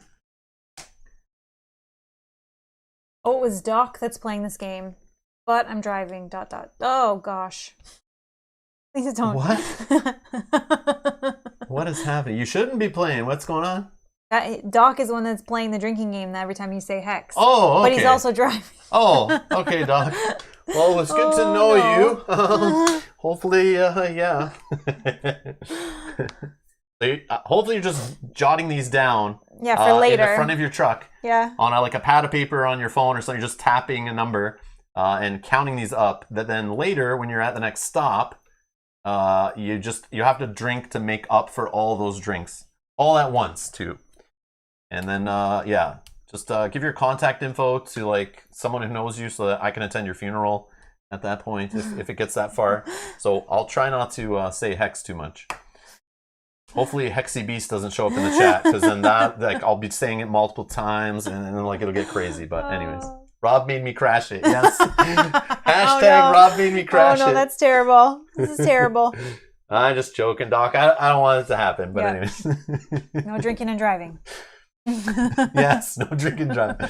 And no playing board games while driving. I know you do that. I'm just kidding. But that's cool. I seen how you set it up in the truck. That's kind of neat. That's crazy. I think that's super cool that you board game on the road. I think it's awesome. That's awesome. Okay, so we're going to go into the next round. I need to lose 1 health because I'm bleeding. I'm at 8. Okay. You want to roll your favorite opponent die? Because that might affect what I do. Favorite opponents? What do we need? At least a 4 here. And he most likely is going to die. But I roll a 2. Okay.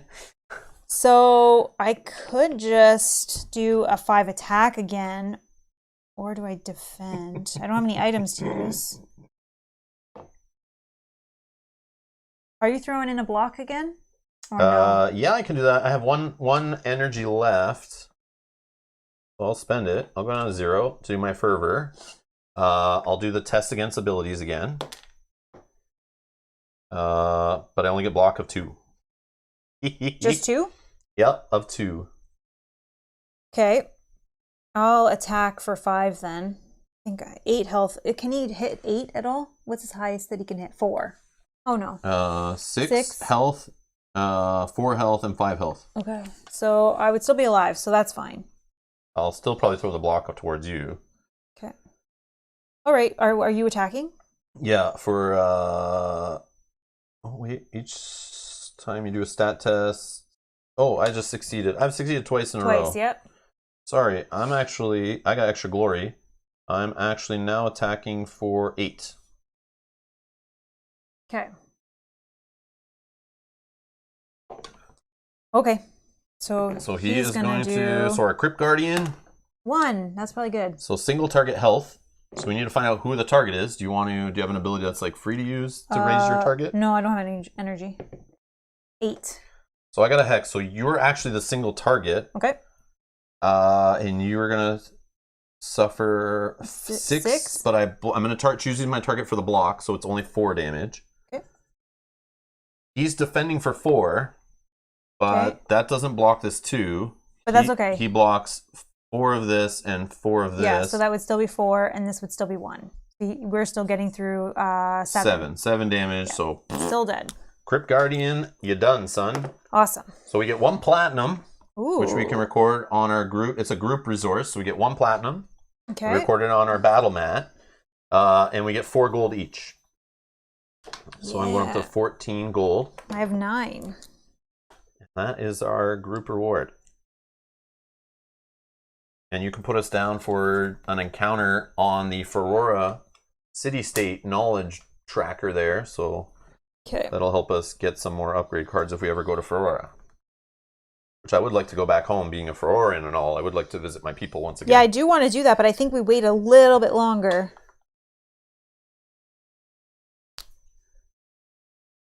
Okay. Oh, Doc. All right, so I'm no longer bleeding either, which is that's good. That's nice. You're not bleeding anymore. That's great.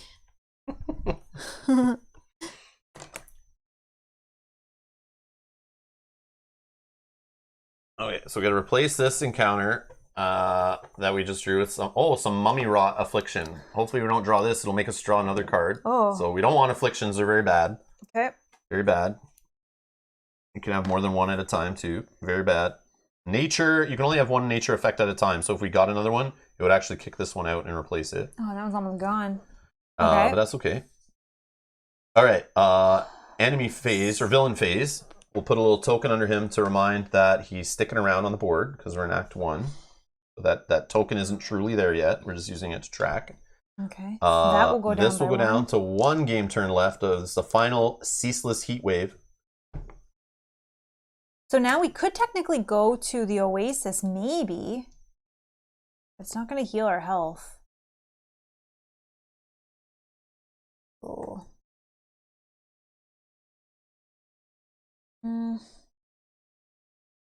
What are you thinking? Go to an Oasis, or do we just explore more? Well, remember, the Oasis will do after this hits us. Yeah, we got 1 more round to go. What? We have 1 more round with. Yeah, but this only happens when we roll skills. Yeah. Which happens before we do the event of the Oasis filling our energy back up. Yeah, true. But we could just move cautiously on this Oasis and maybe expand the map this direction. We have time to not expand the map. Or now that we have 6, maybe we won't wander.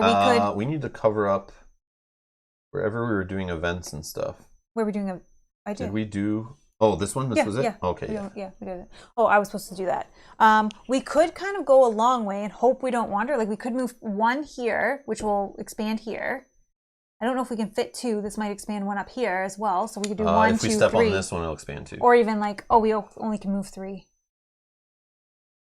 1, 2, 3, and then hope we wander in there.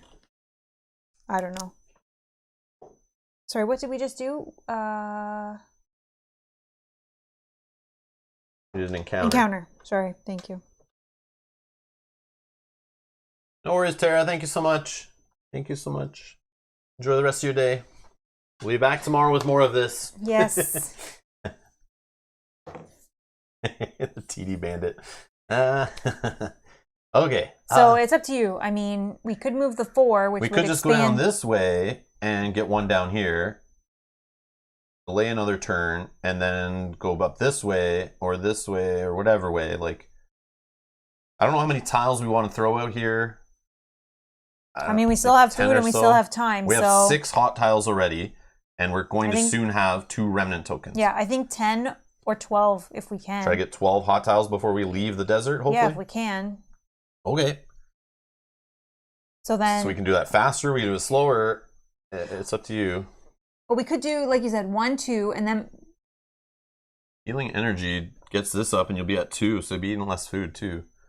Maybe we just Yeah, but right now my survival is pretty high that I'm only normally eating 1 a turn for the wastelands. So I think it's fine. We have time. Also do at rank 6, continue your food rating at 2, higher or lower, your choice. Each time you are affected by size matters. Yeah. That's cool. Okay. So what do you want to do? Just expand the map and not care about getting energy? For now, yeah. At least until the heat wave is over. All right. I see one tile face down. I just want to kind of like think about it where we could go.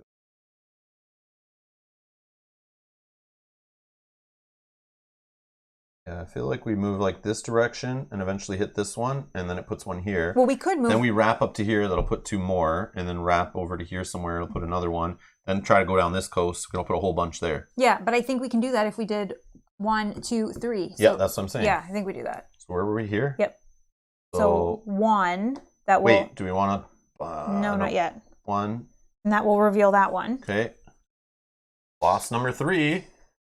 We could fight boss number 3. Not yet until I have health and energy. I know. But it's yes, an option. It is an option. Yes. Okay. But if we're... Okay. Yep. I don't want to wander onto him. No, you're right. I'll move here, then I'll move here. Yep. And we got a Silt Sea mission spot. Do we have a Silt Sea mission yet that we care about? No. So I think, yeah, put it like that. So you don't have to worry about it right now. I don't want to wander into the Silt Sea, so we'll leave the desert X's on this side. Yeah. And that's our 3 movement. 3 movement. Okay, let's roll and see what happens. Skill phase. We're not going to wander. I succeeded. Same. I actually could get 3 gold, or we each heal 1. I don't need to heal, but you kind of do. But if you want gold for future, don't worry about health right now. Yeah, but what happens if some bad thing happens here that you get killed? Okay. Yeah, heal. You heal. 1? Yeah. Health? That's why I think we should have gone to a caravanserai to buy stuff to get us back up. It's fine, not yet. Like healing potions for those weird situations. Sorry, that's a 5, even though it looks weird. I'm already full health, so I'm not going to heal off that, obviously. And I don't need to eat off that one, but I do lose the 1 for the desert. Yeah. I'm down to 6 food in my backpack. Okay, I critically fail, so I have to eat 3 minus 1, so I have to eat 2. Down to 9 food. Okay. Brian, we could finish today in this stream if we rushed it and played really fast. It's possible. We could have played with quicker rules and maybe done it in a 5-6 hour stream, not explain the game. But I just feel like HEXplore It hadn't been played on the channel in a while. There's so much different in this game that's unique to the other HEXplore It games. I wanted to take a lot of time and slowly explain the game, get the story set, talk about all that's different, and then kind of show the HEXplore It series so we didn't rush into it. But I did debate where we just do one long day stream for like 6 hours. Which we have done. We have done that in the past and plowed through it. But like how we did for Forest of Adramon, I like taking it slow, playing 2-player, and just enjoying it. Like, I want to show how this game can be enjoyed, not rush through the playthrough just to show you how the game works. Or stop at round 6 and just go, okay, that's a good taste of the game, moving on. I want to play this game throughout because I do love playing this game. But it is a game that takes forever, and like I said, set it up on a table, leave it there for a week or a month or 2 months, whatever you've got to do to play through a game of it, and just sit down and enjoy it, have fun, go through the story, you know, try different things out every time you play. That's how we're playing this. So I think by now, people can tune away who are watching this in the future, watching it live. You got an idea of how the game works. But if you want to see some cool, more boss fights, some cool things, let's visit the cities, possibly gamble, possibly fight in arenas, possibly get mutated, grow a 3rd leg, or a 3rd arm, or a tail, or horns, or spit acid. I don't know whatever else is in that deck. If you want to watch us take a caravan journey, a little side quest journey to get out of the desert, that thing will come up. But we're playing today, and we're only going to stream for probably another maybe 2 hours-ish. And then we're going to stop where we're at. We're going to leave this on the table, and we're coming back tomorrow, same time, noon Eastern, and just continue where we left off and play for another 3, 4, 5 hours, maybe only 1 or 2 hours tomorrow. I don't know how long it's going to take. You never know. If we die, it could just end, or if we just have to fight the boss and we just do it and we're ready. Yeah. Or whatever win. If we have 100 platinum, we just win. So like, who knows? We only have 1 platinum, so that might take a long time to get that. And we're not really going that route in the game. But yeah, we could just get one of the other win conditions. Who knows? But yeah, we're just gonna play it at our own pace. A little different than sometimes how I play other games. Some other games I just want to get through the game quickly. But yeah, this is just going to be something that you can binge watch later. If you hang out with us live the whole time, that's great. You don't have to. But we're just going to play this slow and enjoy it, have some fun.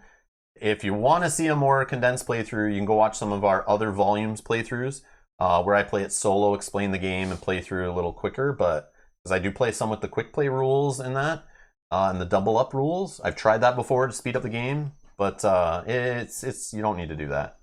I don't think. But anyways, are you sure you remember what the heck is going on tomorrow? No, probably not. Yeah, but we'll probably stop in a time that makes sense to stop Yep. where we know what's going on. Yep, and later, the cool part too, if you guys binge this later or somebody's watching this later, you can scrub through parts, right?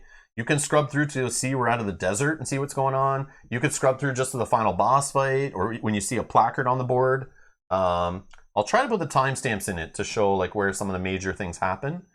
But yeah, you can watch the whole thing if you want or not. That's why I'm doing it. So should be cool. Full disclosure, I only drink twice a year anymore. Oh, okay. Nice. That's good, Doc. That's good. That's good. Heather says, I love that you show the entire playthrough.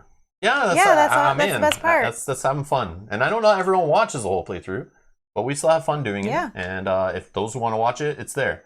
I watched through one of the full playthroughs that the publisher did for this game, and Mel and I did. Yep. We watched through the full 6 hours just to see how the designer of the game was playing the game, for us to help us understand certain aspects.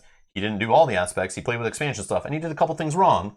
But I still had a blast watching the whole playthrough. Yeah. Also wasn't the best quality either, but but anyways, it was still good. I appreciate that he did that to help other people learn the game. For sure. But we'll do the same thing here. So now you have another playthrough to watch. Okay. Where were we at? We just rolled our skill die. I don't remember what's going on turn to turn, let alone the next day. I don't know. Okay. I got you. So we just rolled our skill die. I ate. You got gold, or you let me heal, so all's good. We aren't wandering. So this one should probably be a pretty fast phase because we aren't wandering. We didn't move cautiously, so we'll have to do something here. And you don't have any event energy left to decide, right? Yeah, I didn't get any energy damage. I don't have any. So finding one. Cliff City. Oh, we didn't want that one. But we don't have to do it. This one is like a good thing. Oh, okay. Can you find the Cliff City? Oh, yeah. Show me what it looks like. It's the bird on a cliff. Oh. So we found a discovery. So we're going to do... this was what I was reading about before, this other civilization of like bird people or something. Place the Cliff City location token on this hex. The group may attempt to gain their blessing by participating in a dangerous climb to the perch. So we can just leave this here. It just appears on the board. You don't have to do this. You can come back to it later too. So we're just going to do that. We're just going to throw it on the board. We're not going to interact with it though. No. Which you totally can do. That may get destroyed too before we ever get to do it or care about doing it. So that will just put this, I don't know, in play for now. This will just sit here as it's active. It's something that's active. Okay, so some Void Raiders, level 1 encounter, Spirit. What was that? These guys will just sit right here in the number 1 slot. All right, so we can not do that. No big deal. Villain phase, yep. He'll just go off the board. Boom, leaves another crystal. If you can drop another upgrade token on that. Okay. All right, next round. This one's gone. That's gone. Heat wave is done. So sorry, that is a nature, right? Yep. So we can mark a nature off here. Yep, we've dealt with one nature. So now, where are we going? I feel like we just either go here, but it's a Silk Sea. No, we're going to go up and around like you suggested, no? So like just right to here? Yeah. So first we'll step here. Another tile. Oh, boss number 2. Okay, that's something we can do. Are we ready for that? Maybe not yet. Here's one of these highland/desert mission spaces. Okay. We could do, this one is...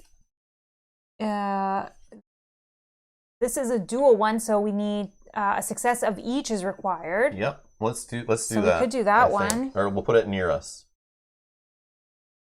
Put it like this. Or actually like this. Yeah, and then let's move here. Let's move on to it. And give me another one. Yeah, we may wander, but... Should we do boss number 7 already? A level 7 boss? Yeah, we're ready. No, but we found where he is.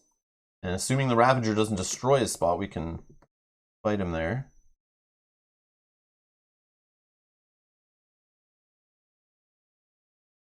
Okay. So now we find out if we wander or anything like that. Let's see. Oh, I got 2 hexes. We definitely wander. Yeah, we definitely wander. I got 2 hexes, which is good. So first, I can... Oh, double hex. Yeah, so we do wander. I have to eat 1 food, even though I pass. Now this, I could get 3 gold, or I can heal myself 1.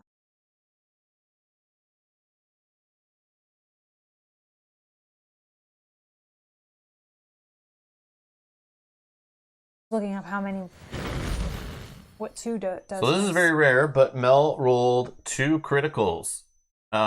So in addition to the regular criticals you get, so you rolled it on the blue and the yellow, so you could gain 3 gold instead of 2, or heal all heroes 1 health.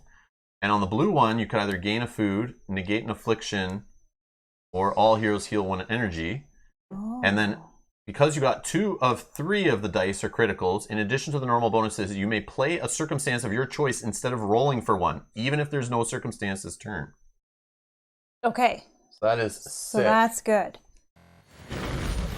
So for the... That's a rarity. That is. For the gold, I will say we can heal a health. It doesn't affect you, but I'll take 1 to go to 6. And you then want 3 gold instead? No. Okay. And then for the blue one, I'll say we can both heal an energy. Yay! So I get 1. That also gets me another dot on my metabolic, which is now full. So now I can go up to 2. So now when I fail, I only eat 1. Nice. Well, I didn't find any gold. We're gonna wander, and I need to eat 2 food. Okay. I did eat 1 for being in the I have wastelands. 4 food left. I have lots. I still have 8. Okay, I now only eat 1. Okay, I might be eating some of your food. Yeah, that's fine. All right, so let's wander. Yep. 3 is directly north. Okay. You can give me one of the little tiles. This one's these right ones, here. yep. Whatever, just the first one, doesn't matter. Yep. So just some more stuff. These are not double-sided, these ones, are they? No.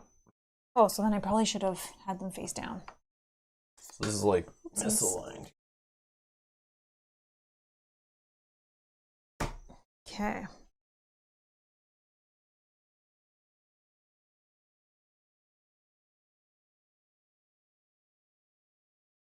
Okay. You can connect the sands to the top and bottom bar, you just can't connect it to these tiles or the larger hex tiles.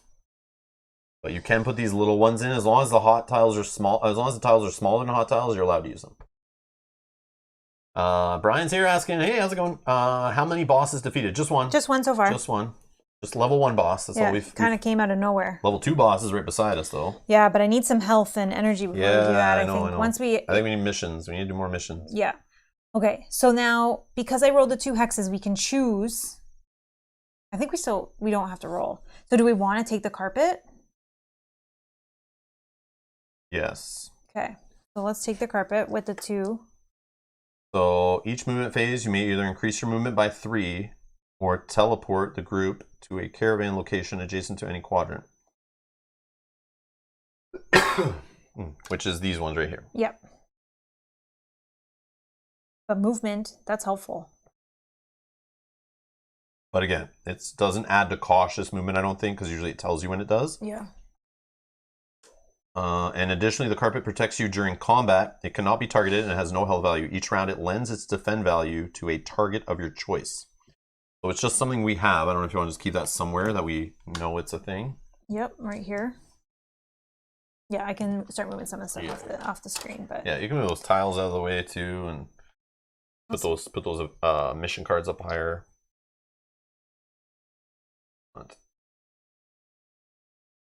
So much stuff. This game's just like loaded with stuff. The box is like so heavy for these games.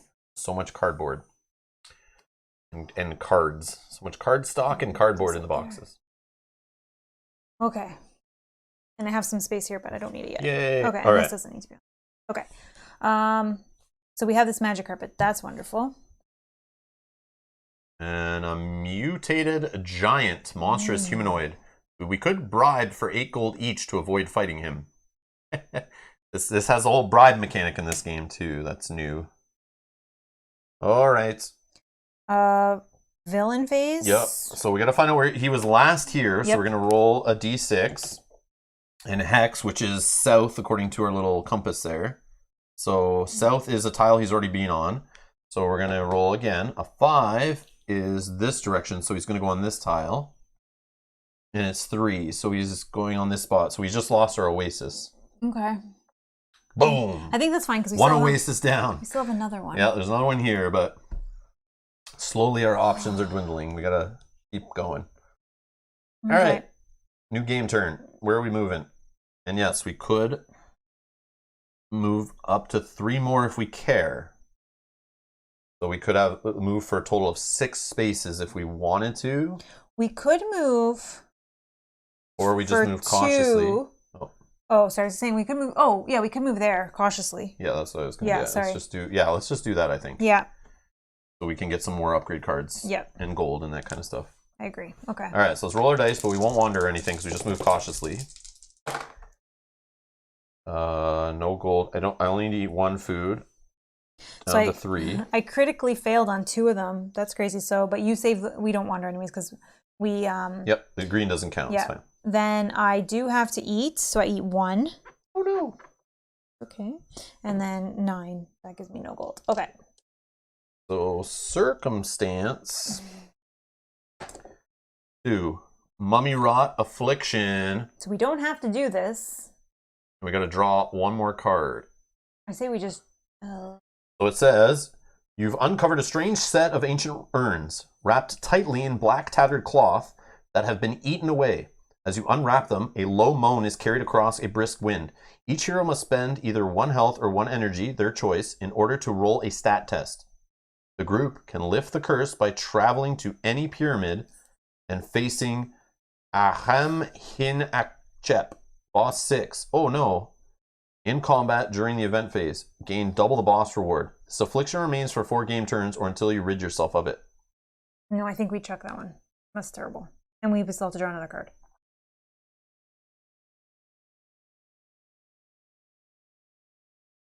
Each hero must spend either 1 health or 1 energy their choice in order to roll a stat test. That's just affecting us for 4 turns. Yeah. So every time we do a stat choice, this happens. We can lift the curse by going and fighting boss 6, which we're not going to do. No, but we don't have to do this. Yes, we 100% do. Why? Oh, we moved cautiously. Yeah, we could just throw it away. Ah, yes, of course, let's throw it away. Yeah. I was like, that one's terrible. Oh, man. Yeah. All right. Vagabonds. So level 2 Vagabonds are I replacing. do want to fight these ones that have money. Yep, Gold and food. Yeah, that's helpful. Okay. All right. So sorry, which mission did you want to do? This one? So you do Desert or Highlands. Yeah. This one has 2 cards. This one just needs 1 success, has 2 upgrade cards and gold. But we'd have to do the top part, or this side. Yep, of course, which critical successes could gain us 8 gold each. This one, dual success is required. Yes, we need to get a 1 success. success each for 1 explore, 1 survive, or 1 explore, 1 navigate. But where are we in the reputation? Yeah, we're on the top. So we could do this version, and we're already there, and we'll move in that direction more. Yeah. Oh no, we're in the middle, so we're like neutral on that side. We actually would move 1 to the right if we did this. What does this do though? Gladiator. If the gladiator is currently in play, he's not. Or the other side we could do. Draw another power-up card and give this bonus to the entire group. Yeah, it's your call. I like this one because it's just 1 success required on blue, and we're both like, you have 8, I have 6, so we're most likely to get this done in 1 turn. Yeah, we can try that one. Which could lead us getting upper cards that makes that one easier to get achieved by both us raising our green and our yellow. Yeah, and that one, oh, no. Isn't there one that has to be done on a highland? Because this is both, right? So yeah, right here. The other one, like there's this. Oh, I forgot about this one. This one's an explorer that needs 2 successes required, but it is in we're helping a city, we're Fera, which we're kind of working to that alignment. So we'd actually get 4 gold total if we succeed this one, because we're already aligned with them before we move our alignment. No, that one's going to be too tough, though. If we have to get 2 successes, I have to only get on a critical. I think the other ones are 3, easier. yours is a 1. Yeah, I think the other ones are easier to try to get something done and get some more power cards. Okay. So let's go with the survival one. Okay. So Tari, even though we're like trying not to help Tari, we're gonna try to screw around with Tari here and mess with their plans. Yeah. Okay. So let's roll blue. I passed. I got a critical. I succeeded on a test outside. So I'm going to raise this to 4. I got a critical as well, which is awesome. What side did we do? The The optional, right? Optional, yeah, because we're on the bottom. Okay. Optional opposite. When you run, okay, hold on. Let's read the story. Let's come on. Let's get into the story here. The Tarians have been hard at work building a fort in the middle of the desert. A great sandstorm blew through the area 2 weeks ago, and all correspondence has ceased. Search for survivors and hold the fort if you find none. If successful, camp here next turn. So we're going to go the opposite. Yeah. When you arrive, you find the fort abandoned. This place is a staging area for Tarian slavers. Instead of holding it for the Tarians, make what you can and burn it to the ground. Take what you can. Sorry, take what you can and burn it to the ground. Yeah, fire, fire. Critical success. Each hero gains 8 gold for each critical success rolled. I rolled 1. We get 8 gold each. Each hero gains 8 gold for each critical success rolled. Yeah. So 8 gold. 22. I'm at 17. And then we get 2 more gold just for the thingy-majigger, doing the mission. And then 2 cards each. And then we have to move our alignment, right? Or no? Yeah, our alignment goes up 1. Up 1. Directly up. Oh, speaking of getting our yellow higher for that other mission. Oh. There's a +3 here, and then this whole mutation. Oh, look what I got. Whoa, the favorite opponent die stuff. Yeah. So favorite opponent, so 1 gives us a extra die, and 1 gives us an additional favorite opponent. Stash bonus ×2. If you gain this card, stash bonus, double all favorite opponents' health and energy damage you deal ×2. Oh, that's a good one. So I have a stash going already. You take that one. So I would argue I would love to take that. But then I feel like if you're going to get that, wouldn't having the extra die be good too? Yeah, obviously. Like it kind of just works together. You need your yellow up anyway. Yeah. And your second mastery. You use second masteries more than I do, I've noticed. If you do not have a mutation, gain this bonus below instead. Okay, yeah. So I have +1 favorite opponent die. So it says, when rolling favorite opponent damage, roll the pyramid along with the 6-sided die. Both dice can hexplode on a result of hex. The effects of this card may stack with itself. So good. Yeah, that is very good. So I need to find some more favorite opponents, which I can do if later I'll pull these from the stash. Okay. I just want like 2 more stash cards if possible. Sure. And then I'll fire that off and show you guys how that works. So we can put under here, because we did this. Okay, I'm going to check off that we did a mission, which gives us now 2 missions. So if we did go to Fera, we can trade in. C4 says Volume 1 +3 and both expansions, Hero Chests and the 3 Living Card decks were 28 pounds worth of content. Wow. Yeah, I tell you, this game is like, the box don't look as big, but they feel like Gloomhaven weight, but just condensed in smaller boxes. Is crazy. Because I think it's a dry erase board, like laminate material on them all. It weighs a lot of these cards down, I think, too, and adds that extra weight, which is cool. All right. Okay, so that was... Oh, yeah. We did another mission if you want to I just did. add it. Yeah. Okay, so the next mission is a special mission that can be done on one of those Ravager crystal spots. Oh.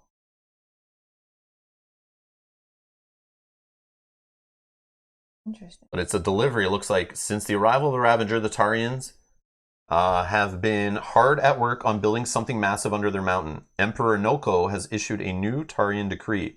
Travelers shall be rewarded generously for Ravager crystals delivered to Tari. Bring them to Tari for your reward.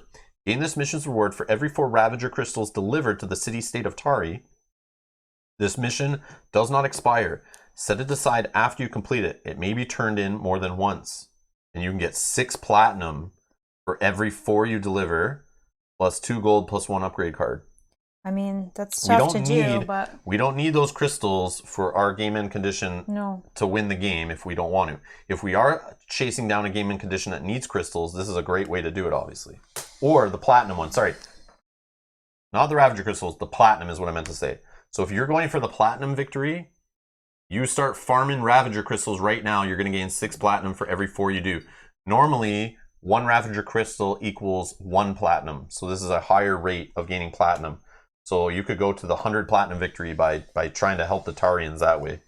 So that's something I've never seen before. That's how I see that. That's a good path to get that done. Okay. Okay. That was our event. So now we're going to go to the villain phase. Villain phase. So we'll put a little remnant thing hiding under him for now. Okay. All right. New game turn. Yep. What do you want to do? Actually, let's pause for a minute. And Take a break? Yeah, we'll take a quick break, All right. and then we'll come back to the start of our movement. Be right back in a couple minutes to start the new turn.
Hey, we're back. All right. So I see there's some discussion in the chat about this knowledge mechanic.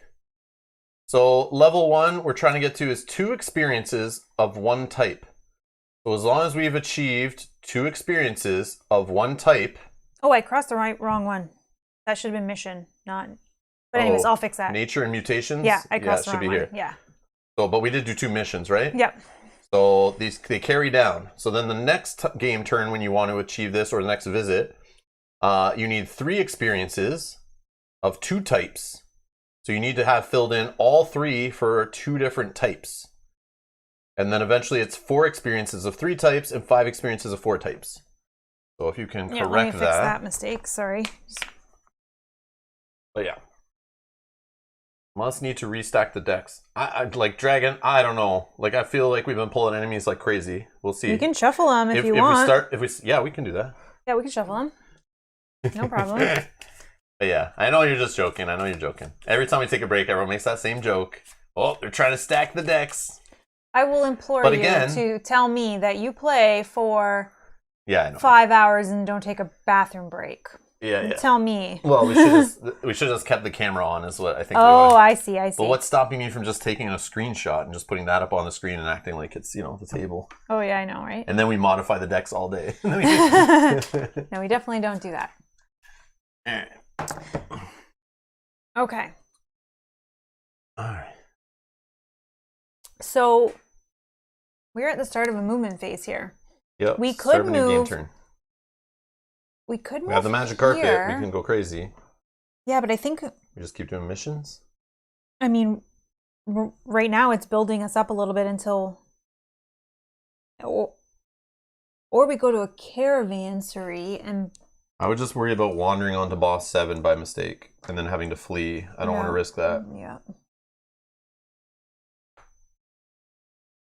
But again, yeah, we could just see what happens here. See what happens where? Sorry. Like go to the edge and then move along here and just make a whole bunch of tiles with our movement. Yeah, because we can only move 3, so maybe we like even 1, 2. No. Carpet. We can move up to 6. We can move up to 6. Yeah, We're flying on a magic carpet treasure. Come on, man! Don't negate our treasure. We can do 1, 2, 3. Okay. Pass me a tile, assuming it fits there. If it doesn't, we're moving somewhere else. Oh, yeah. All right, so we'll go there. Okay. We got some mountain that's uncrossable terrain. That big mountain, you can't cross that. We've got another caravanserai. Let's go like. I want to keep that kind of near where we're going. Yeah, I agree. Now we're touching the top there. I don't know if that'll go. Okay. Then we go like. That was 1, 2, 3, 4, 5, and reveal a new one, and we decide whether we want to keep moving. Oh, another caravanserai, and then another oasis. We could, I say we spread the caravans out, or unless we really want to go to one right now. No, it's fine. But I would put it up. Oh yeah, sorry. We stepped in a caravanserai right away. Oh yeah. We actually need to switch the caravan master. We may have forgotten that as we passed through other ones. I don't think we walked through any other ones, but. We found Aliyah al-Haram. Only increases the cost of items by 1. Okay. But you also right now find out where he's headed. That's city number 2, Drea, also. Okay. So if we want to hop on that caravan ride, it'll take us to Drea. Or we bribe them for 1 each. 1 gold each, and we can go anywhere we want. I think you put the caravanserai up. Like towards, like that, yeah. Okay. We could move, well, I don't know. I don't really want to put silt sea stuff. Oh, yes. I didn't notice that. Yeah. Or silt, whatever. Silt sand. We can move 1 more. Or we can stay here and just buy some food, rations, healing, all that stuff. Well, we may wander. Oh, we could do that before we wander. Because we're in No. You have to do it in the event phase. So we could wander, yes. Yeah. That is 1, 2, 3, 4, 5. We could go 6. Yeah, because then we could wander either way. We could also move 2 additional. One thing we never ever do in these games, I totally ignore this, but I know it's a thing, is we could move reckless. where we could move 2 hexes further than normal, but the forced march is a long and tiring day. Each hero suffers 2 energy drain, which means you lose 2 energy, and if you don't have 2 energy to lose, you lose the rest in health damage. Then you roll Navigate and choose to roll either Explore or Survival. The other skill automatically fails. You could fail, and well, in this one, who cares about the eating? We have to eat 1 anyway. So like I would just say, who cares, and not roll the blue. And then half the group must succeed on their Navigate roll in order to avoid wandering, which is already what applies for 2 players anyway. Yeah, but right now we're trying to build our energy and health back up. I don't want to start losing it. We don't need to do it. We're fine right now. Yeah, true. But, okay. Yeah. You're just going to stop there and we see what happens? Yeah, because maybe we wander into the caravansary. Yeah, but probably not.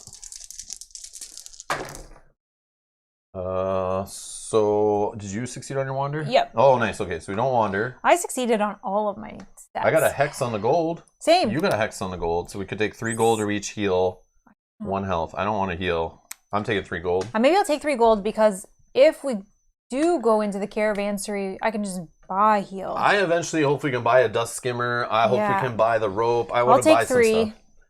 I want to buy some rations to hold my backpack. And I got to eat 1.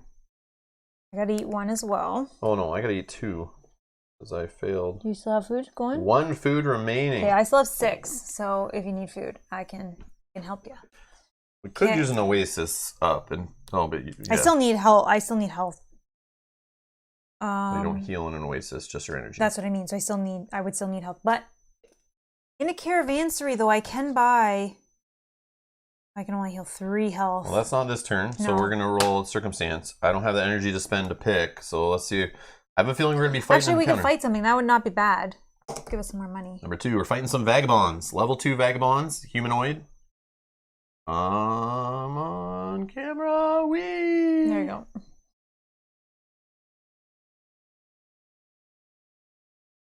$12 health, 8 energy, 3 gold reward, 4 food reward.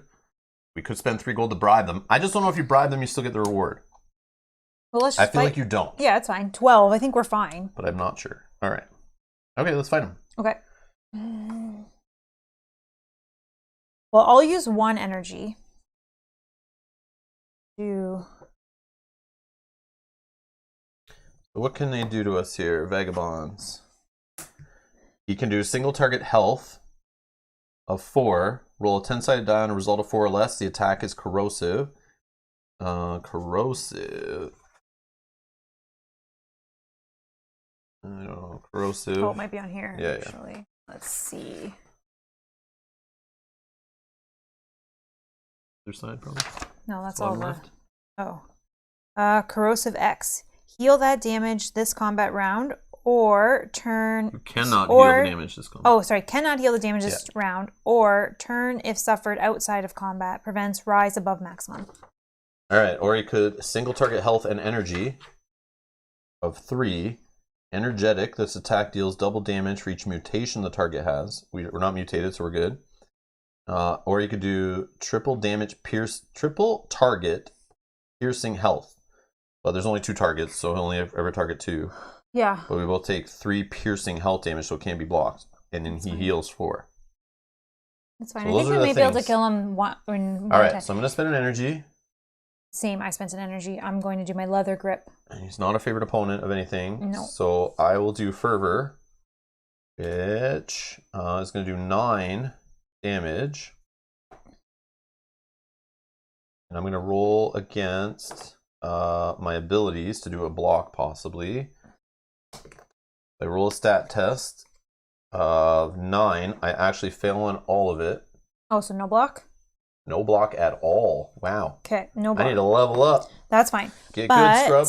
I am at level 5 on my over level 5 on my leather grip. So your opponent may not perform. Oh, sorry. Actually, let's go back to this part. So if leather grip, okay, this is a level 2. So if leather grip is equal to or higher than the level of your opponent, you may sustain this mastery to grip your opponent. While gripped, each round you may choose one of their actions. Your opponent may not perform this action. Roll a new one. At rank 5, your allies gain a damage boost equal to leather grip, so you get a +6. What are you doing? +6 boost? Yeah, you're doing 9? I'm doing 9. Okay. And I will say he cannot do... We don't want him to do the triple target piercing, right? Yeah. Okay, so we'll say he cannot do hex. Okay, so anything else? All right, let's see what he gets. Yeah. 4. So he's going to spend 2 of his energy to do single target health and energy of 3 damage. And this attack deals double damage for each mutation the target has. So let's find out who the target is. 4. I rolled a hex, it's you. Okay. Because you have the highest roll. Okay.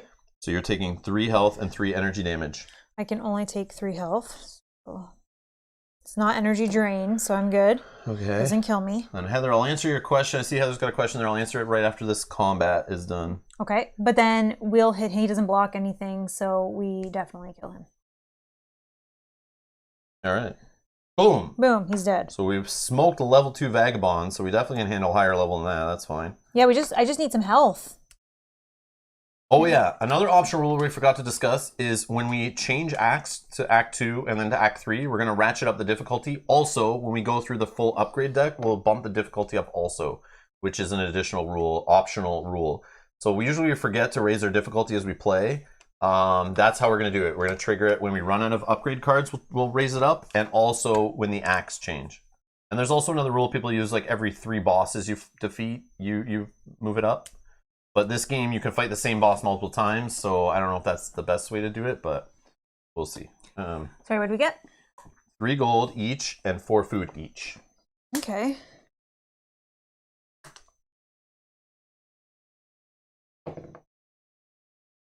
Boom, up to 5 food. Nice. Sorry, 4 food each? 4 food each, yes, and 3 gold each. And you can mark off that we beat another encounter. Okay. Encounter. Yes, sorry. Not mutation. No, I'm just kidding. Okay. And then we're going to replace this one. Oh, another treasure has shown up in the circumstance row. An Ankh. I think this is a Come board game you can get. I think this is a Come board game designed by Eric Lang. You can earn that as a treasure. Your Kickstarter delivers early. This ancient relic has an aura of intense power. Any hero may choose to sacrifice 5 energy to revive another hero who has died. Oh. This item may be used in combat by performing a defend action. Afterwards, roll a 4-sided die. If you roll a hex, the revived hero is now an undead creature without an energy stat. Cross the stat out. Oh, wow. If any undead heroes are reduced to 0 health again, reduce their maximum health by 1. Advance the game 2 game turns. The undead hero is then revived again. Ah, so That's cool. That's cool. We can become undead zombies, kind of. That's cool. That is cool. Oh, I definitely want to Oh, I grab that. forgot this. Magic carpet. Oh, yeah, you could have blocked 4. I could have blocked. So that 3 that I took, I would have blocked Yeah, it. we could block with 1 target. It wasn't piercing or anything. Yeah, so I'm back to my 6. Sorry, I forgot about the that. magic carpet. Forgot about that. Okay. All right, Heather's asking Rob's Gaming Table, how long does it take you to set up your streams?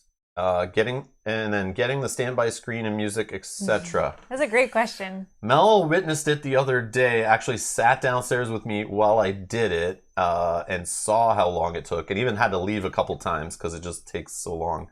But I've made comments to you about that. It's the behind the scenes stuff that people I don't know. And I know. I assume people understand these complex games we're playing. Just opening the rule book to getting the game to the table. How many hours I take slowly learning a game. Mm-hmm. Just that part stresses me out. How long it takes sometimes to crack open the rules. So I get a game. I crack open the rules. I read through the rules once. I then, if there's a playthrough, sometimes I'll watch a playthrough. If there is a good one to watch. If there's one that's full of rules, rules issues within the first half hour, I turn it off and don't watch the rest of it because I don't need to deal with that. I want to learn it properly. So I'll read the rules. I'll then watch the video if there is one. I'll then play the game once, just knowing some of the rules. I'll obviously forget some. I play through the game once. Then I'll sit down and read the rules again. Start making notes of things that I didn't see or that I played incorrectly. And then, if I do play it again before stream, I'll play it again, obviously. But then what I do is go to the Board Game Geek rules forums and start just cruising through the first couple pages and start reading through random rules things, seeing if I fully understand it by trying to answer rules issues. And if I have the right answer, or it's an answer a question that I had, I want to know the answer, I go in and I start looking for the designer to be responding to things in there. or I go search up if there's an FAQ, or I go find the Facebook group for the game. And all these things I try to decipher in the background to really learn a game, especially one complex like this. Obviously, the lighter little small $20 box games, I don't do all this work for. But I will usually for these bigger games. That's why sometimes you won't see me streaming for like 2 or 3 days in a row, because I'm literally like just diving in for like hours and hours and hours, just trying to learn the game. And that's before making scenes, finding video backgrounds, listening to tens and tens of music tracks, trying to find music that I feel fits, and then putting that together, and then creating the scenes. And then also, I love getting new Patreons, I do. But to be honest, the amount of work, now that I put the Patreons in the beginning, the be right back, and at the end credits, it takes some time to like rejig the videos and the image files to make those screens updated. So I make more work for myself doing that, but I do love doing it. I do love it. I feel great when I'm like expanding to a new page and stuff. I feel really accomplished. And thank you for the support. I do appreciate that. But that does add extra work. If I get a Patreon between a stream, it does add extra work. So if you want me to do more work, bring on the Patreon donations. It adds extra time before each stream that I have to do. But I love it. But yeah. So there's lots there. I don't know, how long do you think it took me from sitting down here after knowing the game to set up? What was the game we played? Star Wars. To set up the game on the table, line up the cameras, line up the lighting. Sometimes today I had to move the camera, change the level of the camera, the direction, because of these glossy mats. I had to move lighting around, change the camera angles, change the table mat, and vacuum a little bit. These things. Anyways, a lot of silly stuff I do that maybe doesn't need to be done, but the crazy things I do to try to get a stream going, yeah, it takes a while. I'm kind of embarrassed by it a little bit, but Mel knows. But I would probably say, if I had to guess, it's anywhere from 2 to 3 hours, probably maybe sometimes more. Yeah. Which is like the scenes and the music and all of that. Like, we weren't streaming today till noon, but I was up at 7 a.m. reading the rule book for the 4th time from beginning to end, making more notes of things that came up in our playthrough we played over the last couple days. And that was before coming down and then starting. After about 2 hours-ish of going through rules, making notes, and watching a bit of a previous stream to make sure I really understood things, I then came down and probably spent about an hour and a half today, maybe 2, or no, yesterday I did some of the work of listening to music, but today I did the scenes in that, and got everything on the table. And then sometimes we work together too, where I'll start setting up the game while Rob's doing some other stuff. If Mel's playing the game with me, I'll get her to come down an hour or two before the stream, and we start setting up the game, getting the light going, and make sure everything sounds good as best we can. Yeah, I don't do any of the computer stuff, but I'll do help as much as I can with all the table stuff. It gets a little crazy. It gets a little crazy to embarrassing how much work I spend before the streams, and then you guys see me stream for 6 to 8 hours. Yeah, if probably those days dedicated to the stream, those get to become like 10 to 12 hour days. Yeah, we came down 2 but I hours. Still love it. I still have fun. I'm so glad this is my full-time job right now. I think it's awesome. It's cool that my stress is getting up in a day going, I need to like really figure out that damn 4.5 complexity game and read the damn rules again and figure it out and go online and really solve it, and then figure out strategy of games and the tactics to try to like, I also add the challenge of trying to win the game on top of that too. So it's like, it's all just me making challenges for myself and try to do a little bit better every time. Yeah. But I do appreciate you guys asking questions like that. I don't like to get into the behind the scenes stuff. I more want to just focus on the game on the table and the fun part of it. Even though that stuff is okay, that's the more work side of it. But I do have fun getting the game on the stream playing with you guys. That's what drives me to do all those hours of diving into some of these games and spending days on them. But yes, that's...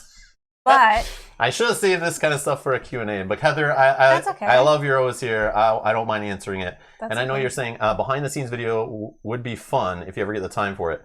That's the thing. My behind the scenes, I've thought of doing it before, but I'm just going to avoid it for now. It's just like extra work, and it's going to take more time. And that just means less playing games and streaming games and stuff. And I have kind of a backlog building up, so I just avoid videos like that for now. But we also have, as you've said in the past, we have multiple different setups. Yeah. So yeah, depends on the game. Depends on how many players. Yeah. Depends on which.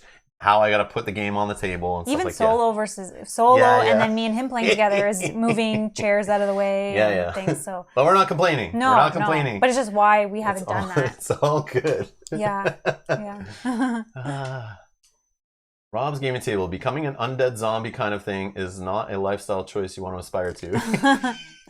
Oh, you're talking about this. Yeah. Bob is also saying stop putting patrons in alphabetical order. I know. Job done. I know, but then it's harder like an to, OCD thing. how do you I don't find know. your name? If somebody's looking or excited that they're to see if their name's in there. The problem it's all is messy. too is like how do I order them then just randomly? Like as the new ones come in, they just go to the bottom of the list and as. Well, that might make sense because if you've been here longer as a patron, you deserve to be higher higher on the list, maybe, right? Because then you'll be seen first in the credits at the end of the video. That might be a valid justification. To me, I just was like, I don't know how to put all my favorite children in what order, so I just don't want to show anyone more love than the other, so I just do alphabetical. But again, everyone with the A, you get seen first, and more people don't watch till the very end of the video, right? So your name will come up first. Well, we put them at the beginning now too, so. Yeah, that's what I did. I knew a lot of people weren't seeing the full credits, and I want people to know that we're supported by quite a few people, and I love you all. And without you guys, we wouldn't still be doing this. So I appreciate the support. But yeah, not in alphabetical order would make it easier. That is true, which I probably should just start doing. But would that make people crazy? Maybe. People that have OCD and then they're like, oh, this is messy. Yeah, see, Bernardo's the same like me. OCD in him says alphabetical. Yeah. Yeah, see, Bernardo, I feel it's just like, I've never had complaints about it being in that order, so I just kind of kept going with it. But yeah. Maybe you try it once and see what happens. And Solar, Hymnos, if I'm saying that right, I will just say Solar for now. Thanks, Rob and Mel, for explaining things so patiently. I'm learning a lot today about everything I got wrong. Oh, we're getting stuff wrong too. Yeah, probably you Solar. guys are helping us. You've asked us questions. Yes, yeah. It's a two-way street. So you've been bringing up rules, quotes from the book. I do appreciate when people do that. I love it. Putting page numbers. That's a special thing. I do love getting in the discussion about rules during live streams. That's totally cool. Keep them coming. If you have a question or you think we're doing something wrong, I do not mind stopping and looking up rules in most cases because it helps us learn and it helps people watching this learn. So it's like a little bonus. I know if somebody already knows how to play the game very well and they're just like, come on, just play the damn game. I don't mind taking breaks for that. I feel like we both gain from that, so it's good. Oh man, nice words are flowing in. I know, I'm you gonna guys are pretend so like they're not sweet. there. You guys are too sweet. I agree. Stop, Rob. I'm getting more gray hair when you talk about this. yeah. But Torkel, you're supporting the channel. It's all good. That definitely helps keep it motivated, keeps the channel growing, buying new equipment, adding new games. So I love it. You guys keep it coming. I'll keep doing it and keep it going. And yeah, so let's keep it growing, and I'll keep driving. We'll have fun. Yep.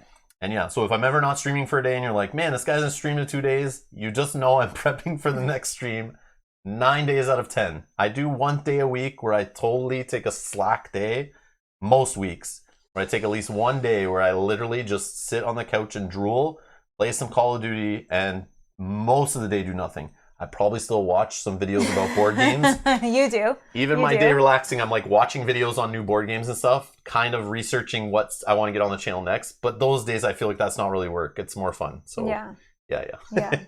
So there you go. A little behind the scenes, but I do appreciate it. All right. What's next?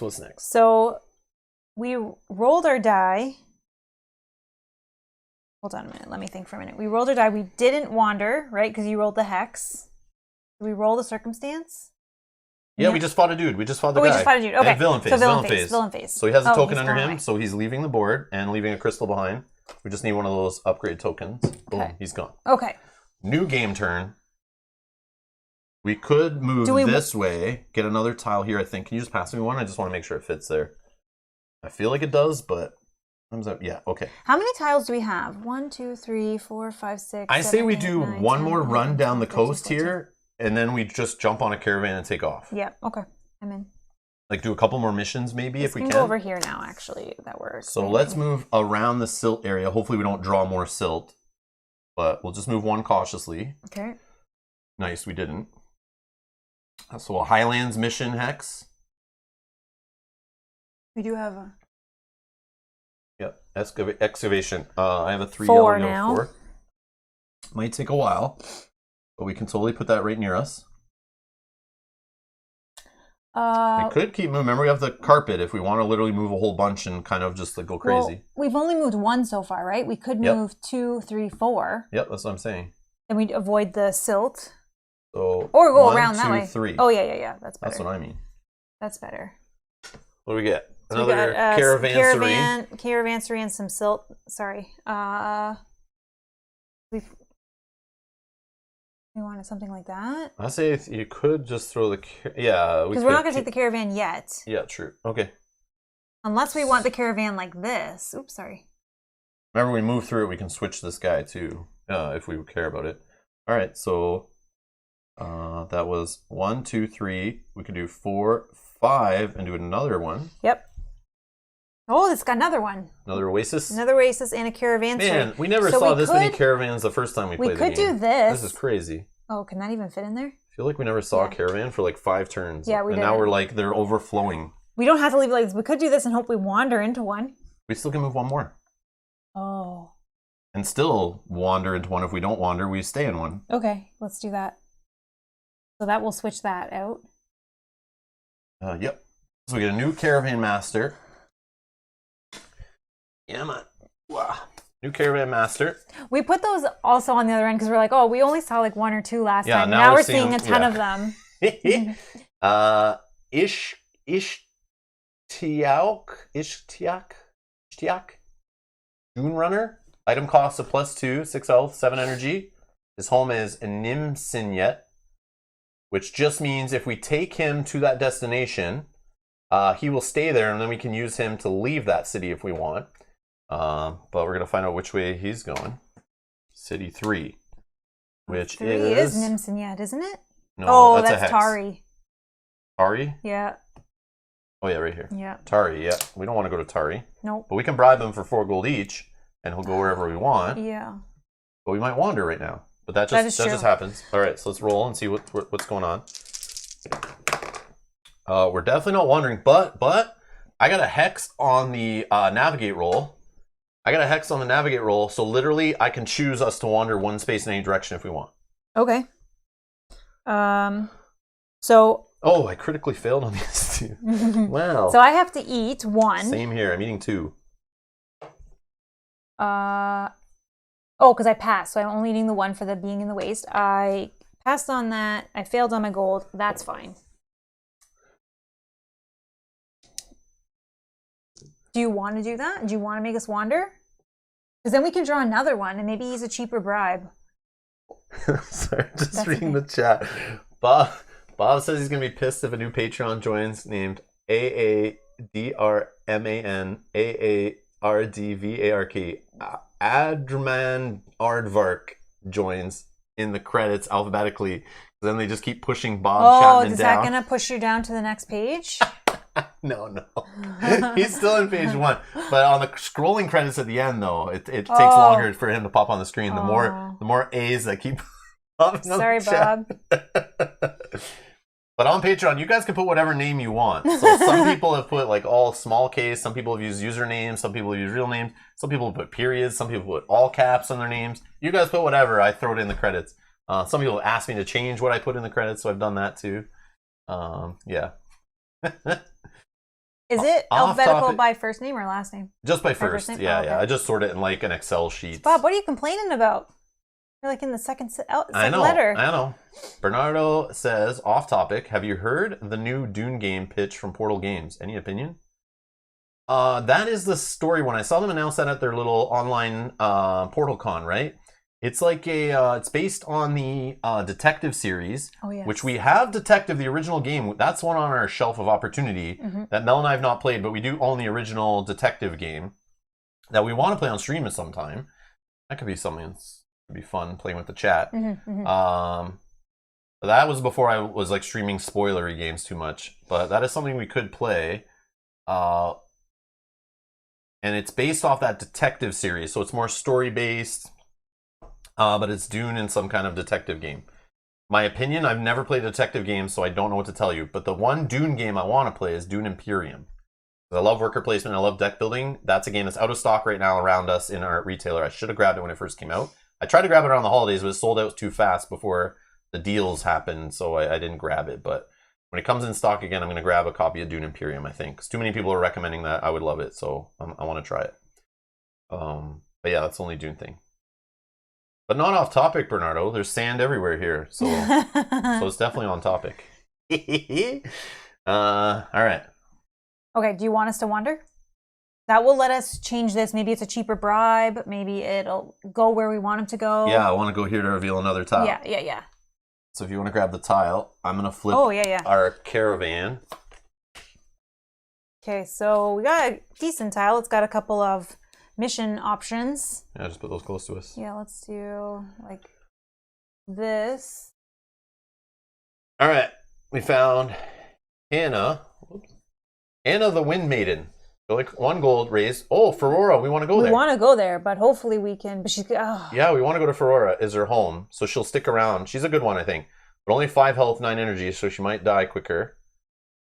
That's okay. Let's roll this and see where she's taking us. Oh, number 1. Perfect. Yes, that's where we want. We don't have to bribe her. The most widely known sylphid in all the land, Hannah is a dervish of incredible power. Thought to be able to control the wind with her movements, her powers are whispered to be unmatched only by her beauty.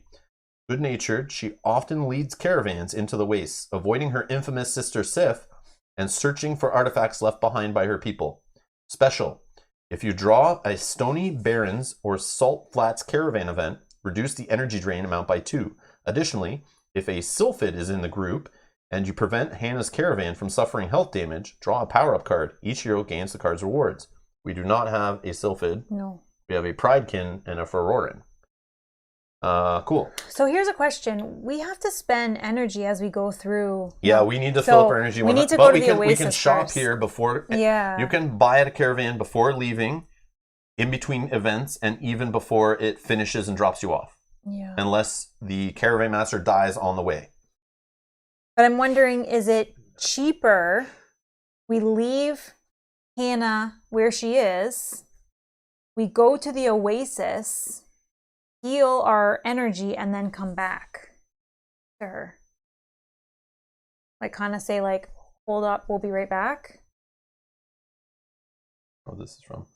I don't know what I'm doing here. I'm like breaking this. It's probably from this one. Oh yeah. But I don't know. Who cares? We're not going to go any more north anyway. We'll just put it there. Where was this supposed to be? I think it's right here. Right here? Or right there. Actually, I right think there. I think it's this one. Probably some dice rolling.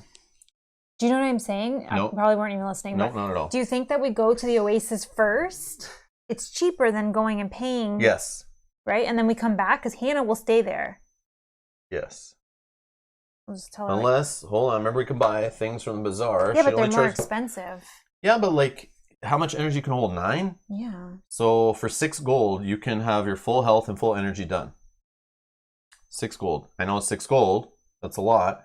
Or for 4 gold, you can buy an Iron Scale potion, which negates all conditions and either heals 6 health or raise 6 energy. So you could do a mix of 4 plus, it's still 6 gold. Okay, actually, we could just do that. Let's just go there, do that. It just saves us a game It saves turn. us a turn. You're right. You're right. Is that worth? I would need to spend. Yeah, I would still spend the same, like 6 gold to get all my energy back. Yeah. But we could spend other gold to like stock up on food and healing and stuff. No, I'll do that when we're in Ferrora.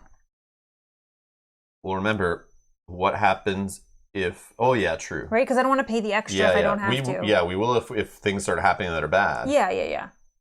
But right now, I'll just pay to heal myself. Or we keep pushing it, and for sure, the only thing is we can't for sure do the Oasis next. But that doesn't heal my health. Yeah, so that's I true. still have to pay to heal that later, anyways. Let's just pay Hannah. Let's give her some business. Yeah. So 2, 4, 6. So we're buying. Yeah. You're buying 3 poultices. Yeah. That heal 3 energy and 3 health. They're a potion. You can even use them in combat if you want.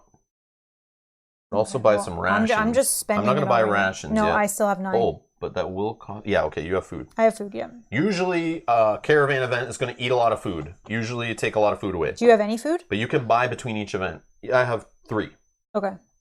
And I have 9. So I think 12 food should be enough for us. Yeah, I just need energy. Okay, so I'm going to spend 6 gold, going down to 24. Oh, this is going to give me a metabolic as well. It's a healed energy. Okay. All right. So Let's see what a caravan event does. You guys ready? We're gonna learn all about caravan events. So we know she's going to destination 1, which is the city of Fera up here. Unless our caravan master dies on the way, then we end up getting dropped off some random place kind of thing. We'll go through those rules if necessary. But okay, we could bribe her to go anywhere, but we know where we're going. All right, so 5 health, 9 energy is our caravan master. We're going to be doing a whole bunch of stat tests against different stats, and based on the caravan event cards we're going to show. You get a -2 bonus if ever you roll for defense, second mastery, or against your navigate skill. If at the end of it, the caravan master is still alive, we each get a Feroan parchment, which we'll describe what that is when or if that happens. If the caravan master is still at full 5 health, we also each go up 1 in our defense. If the caravan master has full energy and full health, we actually get full vitals. Or sorry, it would be at full vitals, so we would get +1 to our first mastery, +1 to our second mastery stats to help our little abilities better. So this is a caravan master. What happens is we start going through caravan events. We're playing 2-player. There's a little table on this board here. But for 2-player, you start with 2 caravan events, both face down. You do 1 at a time. And the max we can go to in 2-player is 4 events. The max you can deal with. Some of them make you draw more events and keep it going, but it just symbolizes this is your way of getting out of the waste. Remember, you can never connect these hot tiles to any quadrants or bigger hex tiles because it's to symbolize that this desert waste here is not connected here and it's such a far distance to travel between the two. So the only real way to get in and out of these quadrants where the cities are and back into the wastes and vice versa is through these caravanseries, traveling with a caravan master on a little caravan journey, going through events. So it's a fun little game that's another complexity that's added on, another extra thing that adds to the flavor of this game that's different to all the other volumes, which I like a lot. It's a fun little thing.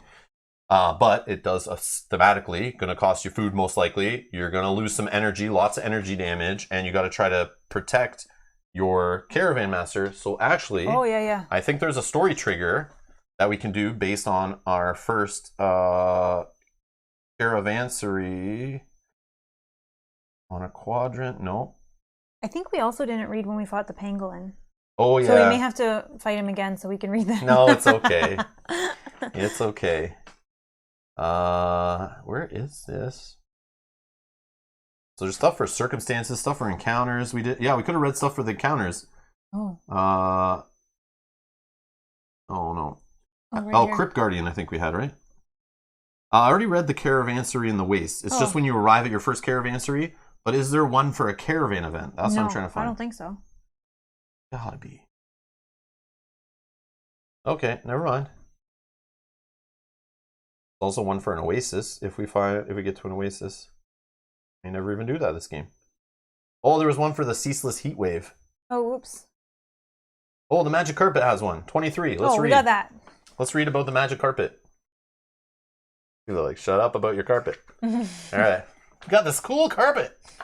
All right. So there's treasures and legendary treasures. So the magic carpet. This multicolored carpet resists your every attempt to grab it, rolling its way through the air with both precision and speed. The curiosity floats, lands, and then stands up as if its tassels were feet. Straight from a Disney movie here. The thing looks you over. You can almost imagine its head on its shoulders, quote unquote, peering at you. It slivers close and checks each of your feet in turn, likely looking for mud or muck left on your boots. It leaps into the air and then it shrugs as if to say, I've got to work with this. Oh, sorry. I've got to work with this, question mark. You peer at it indecisively. What on earth is this thing? What will you name it? You settle with carpet for simplicity. Then it curls up, folds itself neatly into a square, then slips into your pack. Brilliant. Awesome. Doesn't like our muddy boots. It's checking for any dirt on our shoes before we step on the carpet. Or sand, I guess. Or sand, yes. Funny stuff. Haha. Okay. All right. So we're dealing with our first caravan event. Yep. We found Lost Way. So at the end of the caravan event, we have to eat 3 food, or we'll lose 3 food. So this is a longer one. So we lose our way, it's bad. So how this works, you can optionally interact with this or ignore it. If you ignore it, you go away from the alignment of the Caravan Master. So for every card we actually deal with, we'll actually go in the direction of alignment with this Caravan Master. So if you want to adjust your alignments and stuff, that's a good way to do it. Then on the card, what we'll do is we both roll 2 dice against these skill checks or stat tests. If you roll a success, you reduce this energy drain. You have an energy drain number that is 3 plus 1 per hero. We're playing 2 heroes, so this is 5 energy drain trying to go at the Caravan Master. So basically how I think of it is, if I roll a success, I can reduce that number by 2. And 1 hero one at a time, each hero can choose whether they want to interact with it. So if I roll a critical success on one of those, I reduce the energy drain by 4. If I roll a critical failure, I actually raise the energy drain by 2. So if a hero deals with it, I could roll those tests. Let's say I go first as a champion here, Stubborn McStubborn Face, and I roll Navigate and Explore, and I pass both of them. I would reduce it by 4 total. Then I take any remaining energy drain against myself, and that lowers your energy. And because it's drain, it actually spills over into health if you run out of energy. That's why they're saying keep him at full health versus full vitals, because he has 9 energy. So you could still have him at full health, but eventually he'll start going to health damage. And then once I'm done with it, Mel, for example, if we did it in that order, we can choose whichever order we want, but then Mel can interact with it, whatever energy drain's left, and try to absorb it. If you ignore it, or whatever is left after we both attempted it, the rest will hit our Caravan Master. And we don't want to do that. We want to have better rewards. So we've been hired as guards. We're going to try to keep our Caravan Master alive during this journey. And let's see, it says, the caravan has become hopelessly lost in the desert. Draw and place a random hot tile in the waste, then place a crystal tower on that location. That's not good. That adds another remnant. I say we just throw it down here. Oh, hot tile? And one of those. Oh, there's a hot tile. There's... So we had another place to fight boss number 1. Let's just put it like this. And then we have to randomly... Yep, roll a d4. 2. On 2, so the boss spot is gone. So that boss spot just got destroyed. We have another crystal tower there. If you can put a upgrade token on that, because it's in the waste. Okay. Then it says, if any hero critically succeeds a stat test, you may play an open circumstance of your choice, and then draw another caravan event. Ugh. So we actually have to add another caravan event, because we just were told to draw one. So now we have to deal with 3 cards at least. Max 4 in a 2 to 3 hero game, I think. Or maybe it's a 1 to 2 hero game. Okay. I think I go first. Okay. Because potentially I could succeed 6 and 4, and on the navigate we get a bonus of -2. So hopefully I can take away some of the damage for you, because it's a little bit harder for you to succeed, I think. Well, you just rolled 2 dice, so roll your green and yellow. You go first, that's fine. So you got, you said you had -2 on this? Yeah. So that's a critical success, so you actually reduce it by 4. Okay. It's at 1. And then on the Explorer, you rolled a 9 against a 4, you fail, Yep. but not a critical fail. Nope. So that's there's that. 1 remaining, so I take the 1. Yep, you take 1 energy drain. So going to 8. But you did roll a critical success, so you may play an open circumstance of your choice. So you might as well grab that treasure. Yeah. That could revive one of us. Yeah. And who needs to explore? Can I take this so Yep. that I get a wielder bonus of Yep. +1 to my survival, so I can be at 7? Mm-hmm. Thanks, Mel. Nice. Thanks, Mel. I'm just trying to be gentle as I ask the whip master before I take my upgrades. It's all good. So I get a wielder bonus. I actually changed my survival stat to 7 based on holding that. Man, I think this is not permanent markers. Good thing this game doesn't have permanent markers, or I'd have permanent marker on my pants I was wearing yesterday. You got on your pants. I had it on my hands. I had it on the table, everywhere. Like, markers, man. Anyways. Okay, you go and see if you can get this 1. Can you do 1? You do have, again, on your navigate, you have a bonus. So you need to roll 4 or lower on the green one, and we get it. Or 3 on the yellow. 4. You got it. Because you got the -2 on the green. Okay, so I reduce it by 2, so Yeah. I don't take any energy drain. So that's that. You Okay, got it. so on to the next one. Yep. Oh, between these, you can choose whether you want to buy anything from the Caravan Master. No, I only lost 1 energy. It's fine. You're good? Okay, so we're going on? Yep. So the next one is a remnant. This one will add 2 more food we have to eat at the end of this. This tests for energy and survival. It's again energy drain of 3 plus 1 per hero. Okay. You found a crystal tower, a partially submerged deposit left by the Ravager. Draw and place a random hot tile in the wastes.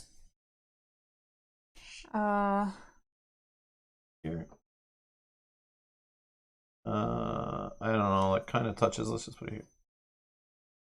We have to put a thing on it? Then place a crystal tower on the location. I cannot pick up these 4-sided die. 1. Okay. Oh, this is going to get spicy. Uh-oh. Uh-oh. This is going to get spicy. Here we go. We might see mutations now. Oh, no. Any hero who attempts this caravan event becomes irradiated of 5. So irradiated of 5. I forget what that does. Basically going to roll a die for mutation, if I remember correctly. You suffer energy drain equal to your food rating. Or sorry, X minus food rating. So 5 minus 2 for me. So I would suffer 3 energy drain. Then I gain a mutation. Unless I do some die rolling, I could avoid it by rolling, I think it's a D10. And I have to get, to succeed, it's 2 times my food stat or less. Very confusing, but I need a drink also. Yeah, no worries. And oh, my glory points. Oh man, yes. And the stubborn. Hold on. Okay. So I'm gonna just think about this. So whoever tries this has to do this. Yeah. So what did I do there? I rolled. Sorry, I forgot. Yeah, we're in the event phase doing this. So these ones I rolled 1 success. Yep. That puts my glory to 5. Okay, and then I failed on the other one though. Yep. Yep, I failed the stat test. So on my trait, I've now achieved the 3 points of failing a stat test. I can do 3 trait points per turn. So I've done 1 this turn. I then erase those 3. I gain 1 level. And cross that out. And so yeah, now once per game turn, per rank of stubborn, I may re-roll a stat test you just made. So I now have a 1 re-roll. That's good. Which is great. And the better I bring that up, the more re-rolls I have. And you guys know my dice rolling. That's why I pick stubborn, is because I love getting re-rolls, because I will roll bad, I'm sure. And Brian's got to go to bed, no problem. No problem. Brian, were you saying earlier you were like tisk that I wasn't playing the whole way through today? And you're going to bed? Anyways, Brian, have a good night. I appreciate you hanging out for sure. Just messing with you.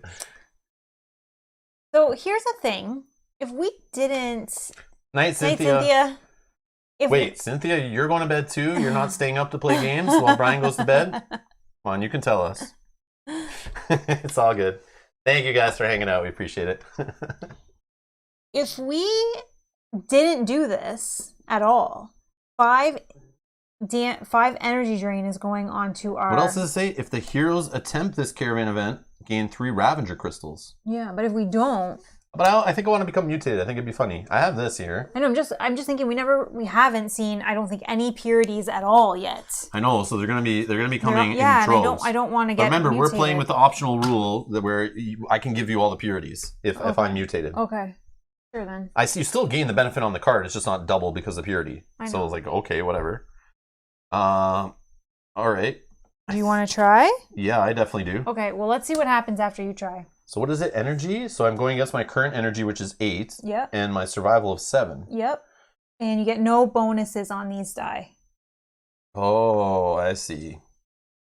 But I mean, I think you're still going to succeed. All right. So I'll do the blue for survival, and I'll just do the yellow for energy. I got a 2 and a 3. So you succeed on both, which is -4. Do I want to try any re-rolling? So that's 2 successes. If I keep them, my glory goes up. Or I can risk, like, if I can find a critical, then I suffer no damage. But I'm okay suffering damage, that's fine. Because it doesn't hit them. No, it's just the one. Yeah. Oh, no, it does if we finish and we still have any well, left. I could still do it, but I just... But if they take 1 damage, they're not at full vitals. Yeah, we no. can heal them if we have a way to heal, but No. we could buy an item and heal them. No, it's fine. I'll just do it. Maybe I pass. Okay, so it's down to 1. Yeah. I take 1 energy drain. Yeah. Down to 7.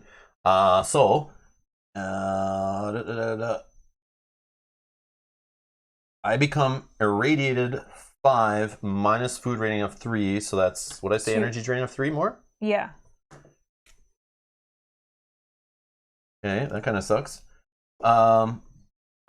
We definitely get 3 Ravager crystals for sure because we attempted it. If you can write that on our battle map of 3, so we don't forget. And then when I become irradiated, let me find where that is.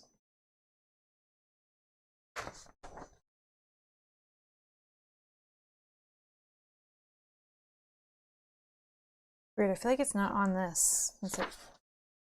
It is on there on the front. This is a common one you come across in the bottom right, but a keyword. Oh. Gain a mutation unless you're. Oh.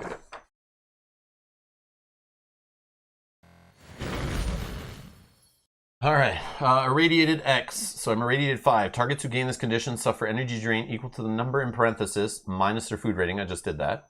Heroes who gain this condition may roll a stat test to resist becoming mutated.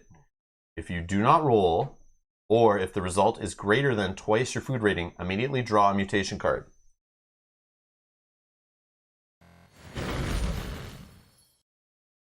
So I'm going to roll this yellow die.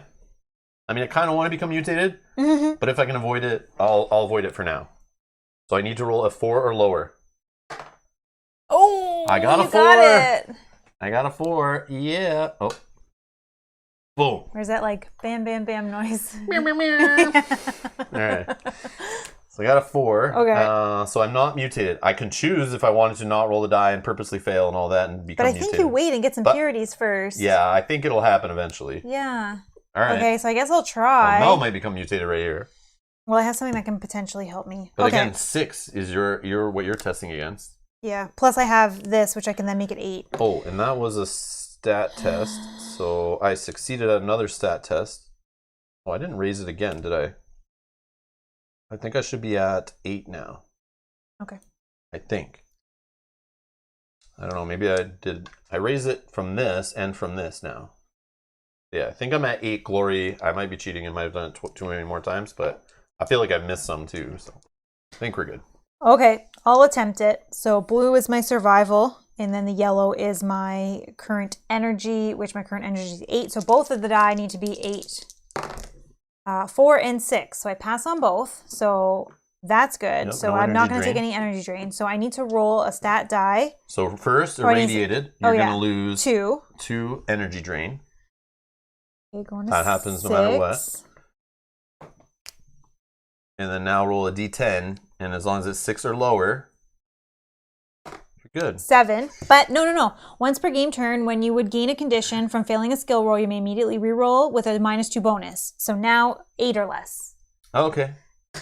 5. I'm 5, good. you got it. All No right, mutation. no for me. mutation. Okay, good. I didn't want a mutation. Not yet. Oh yeah, we forgot to reveal another circumstance here. Oh. Oh, it's a level 5 Genie. Why not? Level 5 Genie, just chilling here in the circumstance row. Okay. All right, next one. Yep. Another remnant. This is exactly the same except for irradiated of 6, I think. Oh my god. Oh, that's no good. Oh, look, the energy drain's 4 plus 1 per hero. Yeah. You found a crystal tower and partially submerged deposit left by the Ravager. Draw and place a random hot tile in the waste, then place a crystal tower on the location. Any hero attempts this caravan event becomes irradiated 6. If the heroes attempt this caravan, get 3 Ravager crystals. You know what's so annoying? And I just used my ability here, so I won't be able to use it again. Here's a random tile. I don't know where we're putting it. Let's just throw it over.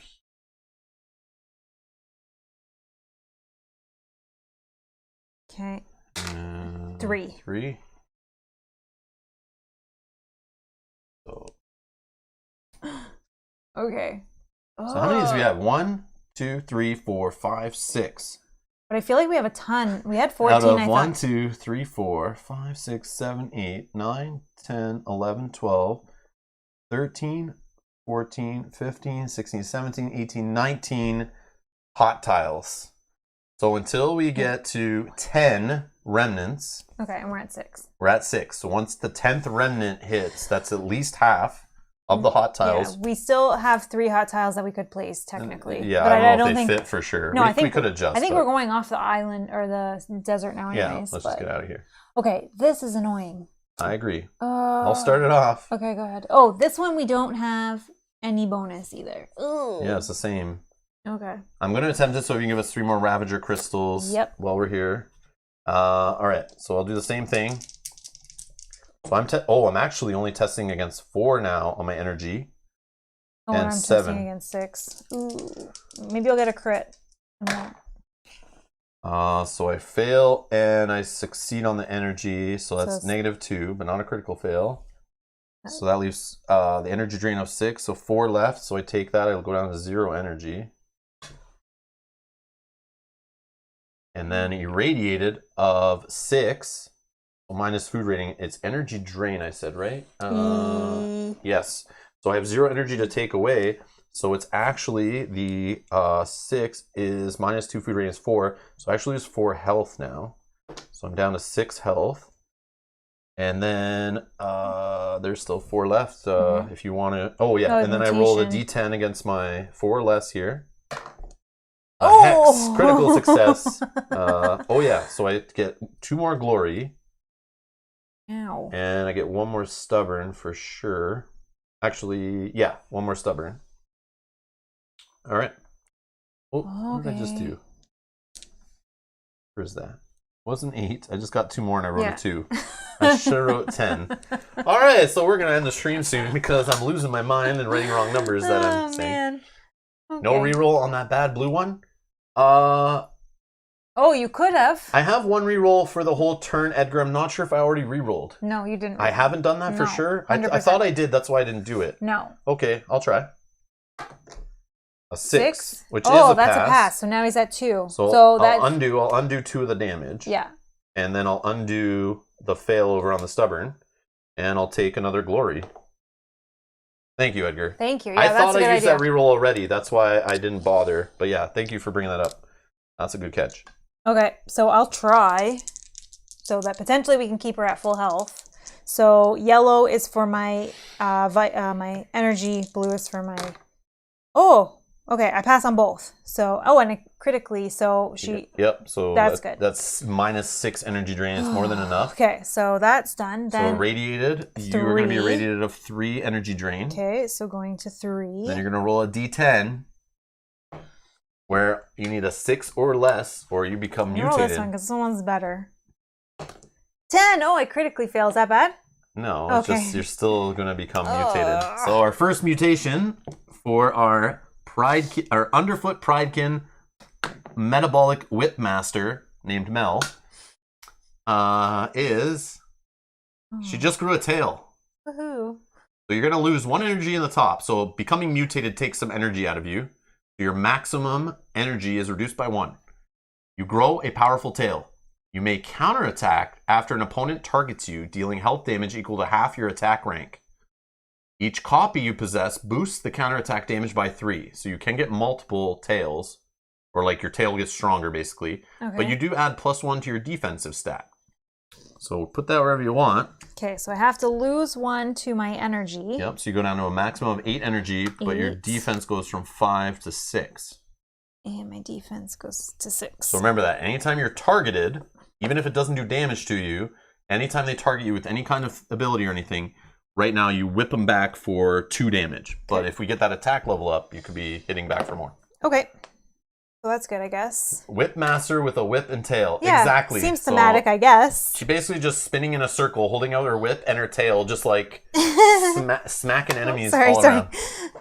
Okay, so she does have full health and vitals, so that's good. Oh, perfect. So we get some good bonuses here. So we each get a Feroan parchment, which is kind of cool. It's an item only to Feroa, which after an enemy fight, you can spend this Feroan parchment to basically learn everything about that enemy. And if you go back to Ferora, you can turn that item in, and then you get that enemy's that enemy's favorite opponent bonus.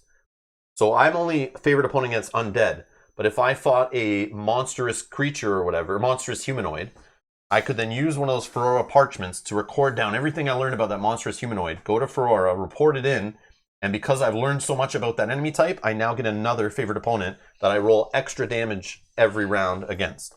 So it's super neat. I love that thematic little item. So we each got one of those. Mm-hmm. I call it a PH Arch times 1. Yeah. We're going to pay attention when we fight weird monster types and stuff. You get a defense. So +1 on our defensive stat. And then +1 to each of your masteries. Cool. And we made it to our destination. Oh yeah, we need to eat food. Eat. So 3, 4, 5, 6, 7 food each. Okay. Where are we going? Number 1? Okay, so I have 2 remaining. Do you need any of it? I only have 3. Oh, we don't have enough food. But we can buy it from her. Okay. So I can buy a ration for 3 total gold. Hold on. So you have 3 and I have 2, so that's 5. We need 2. So yeah, for 3 gold. Yep. I will buy 1 ration, which gives us 5 units of food. You have 2 remaining. 2 remaining? 3 remaining, because you only needed to eat 2. Okay. Yep. Okay. Cool. Okay. But we can go rest at the inn or whatever is at this But she's going to stay there, right? Because her home is Ferora? Yeah. So the cool thing with these, it's like really thematic. Their whole story and who Hannah is, her home is Ferora. And if we take this to her, if we take her Uber to Ferora, she actually stays near Ferora. And we can use her again as our caravan if we want to. If we're leaving that city, we can hire her and go wherever with her. Which is really cool. I like that. So she's just going to chill there. All right. So, sorry. Solar is saying, in mutation, defense plus means you get a +1 defense when you gain defense in power-up cards. Page 46 on power-up bonus. Oh, so it doesn't give me a +1 now. No way. Really? Is that how good that is? Page 46. No way. Is that really how that works? If that's the case, then we did that wrong. That's amazing. Yeah, because that's better. Hold on. So you should have got a bonus anyway. So because we just got a +1 defense, so you just did it anyway. So we're good. You're at the right number. Yeah, but that's even better than the way we were playing. What page was it again? 46? Yeah, that's even better.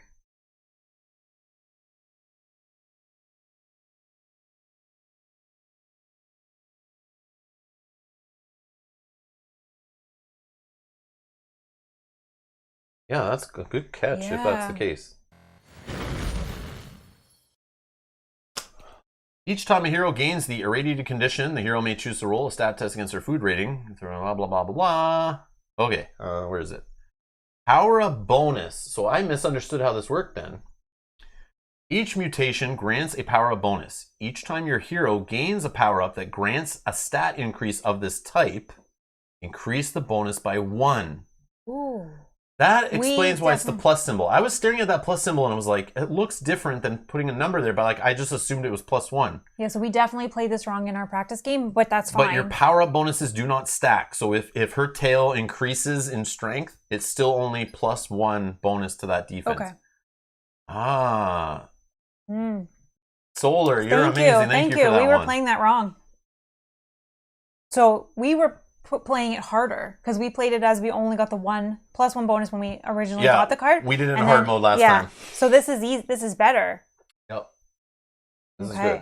This is good. We're learning. Yeah, thank you. Again, do not be intimidated by this game. You will forget things, obviously. Like we are. So we're learning. This is only our second playthrough of this version of HEXplore It. So we are learning stuff as we go too. So that's cool. I've read that rule book. I've read that page 3 times, but I just assumed in my head it was power up bonus equals just like a power up card. Is just you getting the stat once. Yeah, it's crazy. Same. Okay. Awesome. So we're now in. But Oh. But we're in, that just brought us there, but now we have to go to villain phase, Yeah, so we have to villain wait. phase. Yeah. So he's still going to appear here. Where was his last one? Uh-oh. It was here. His last one was here. Yes. I think. Yeah, because he wasn't all the way over here. Yeah, because then he went there and then he went that way. These were from us pulling cards up. So here was his last one. All right, let's see where he goes. Hex. Directly south, there's nothing there. X. Nope. 4 is up and to the right, so it's on this one. And, whoops, D4. Hex is going to go here and destroy this oasis, and this card is gone. So if you want to get rid of the Cliff City, that one does not survive a destruction. Nope. So Ravager is going to go here. Okay. Cliff City is gone. Okay, sorry. Which we didn't really care about anyway. But whoever lived at the Cliff City, they're all dead. Just going to mark in They're that gone. we did a caravan. Oh, yeah. Yes, yes. All right. Okay. You have Ferrara, wait. Yeah. All right. But we have... So new game turn. Yeah. We're obviously going to camp. Yep. So I'm going to just... 3 health, 3 energy heal.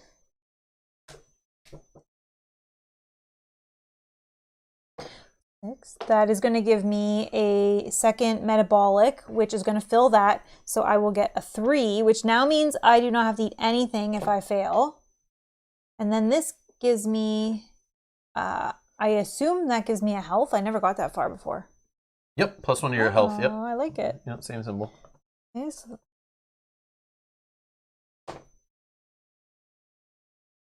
I no longer have to eat. So that's good. Because I have no food anyways.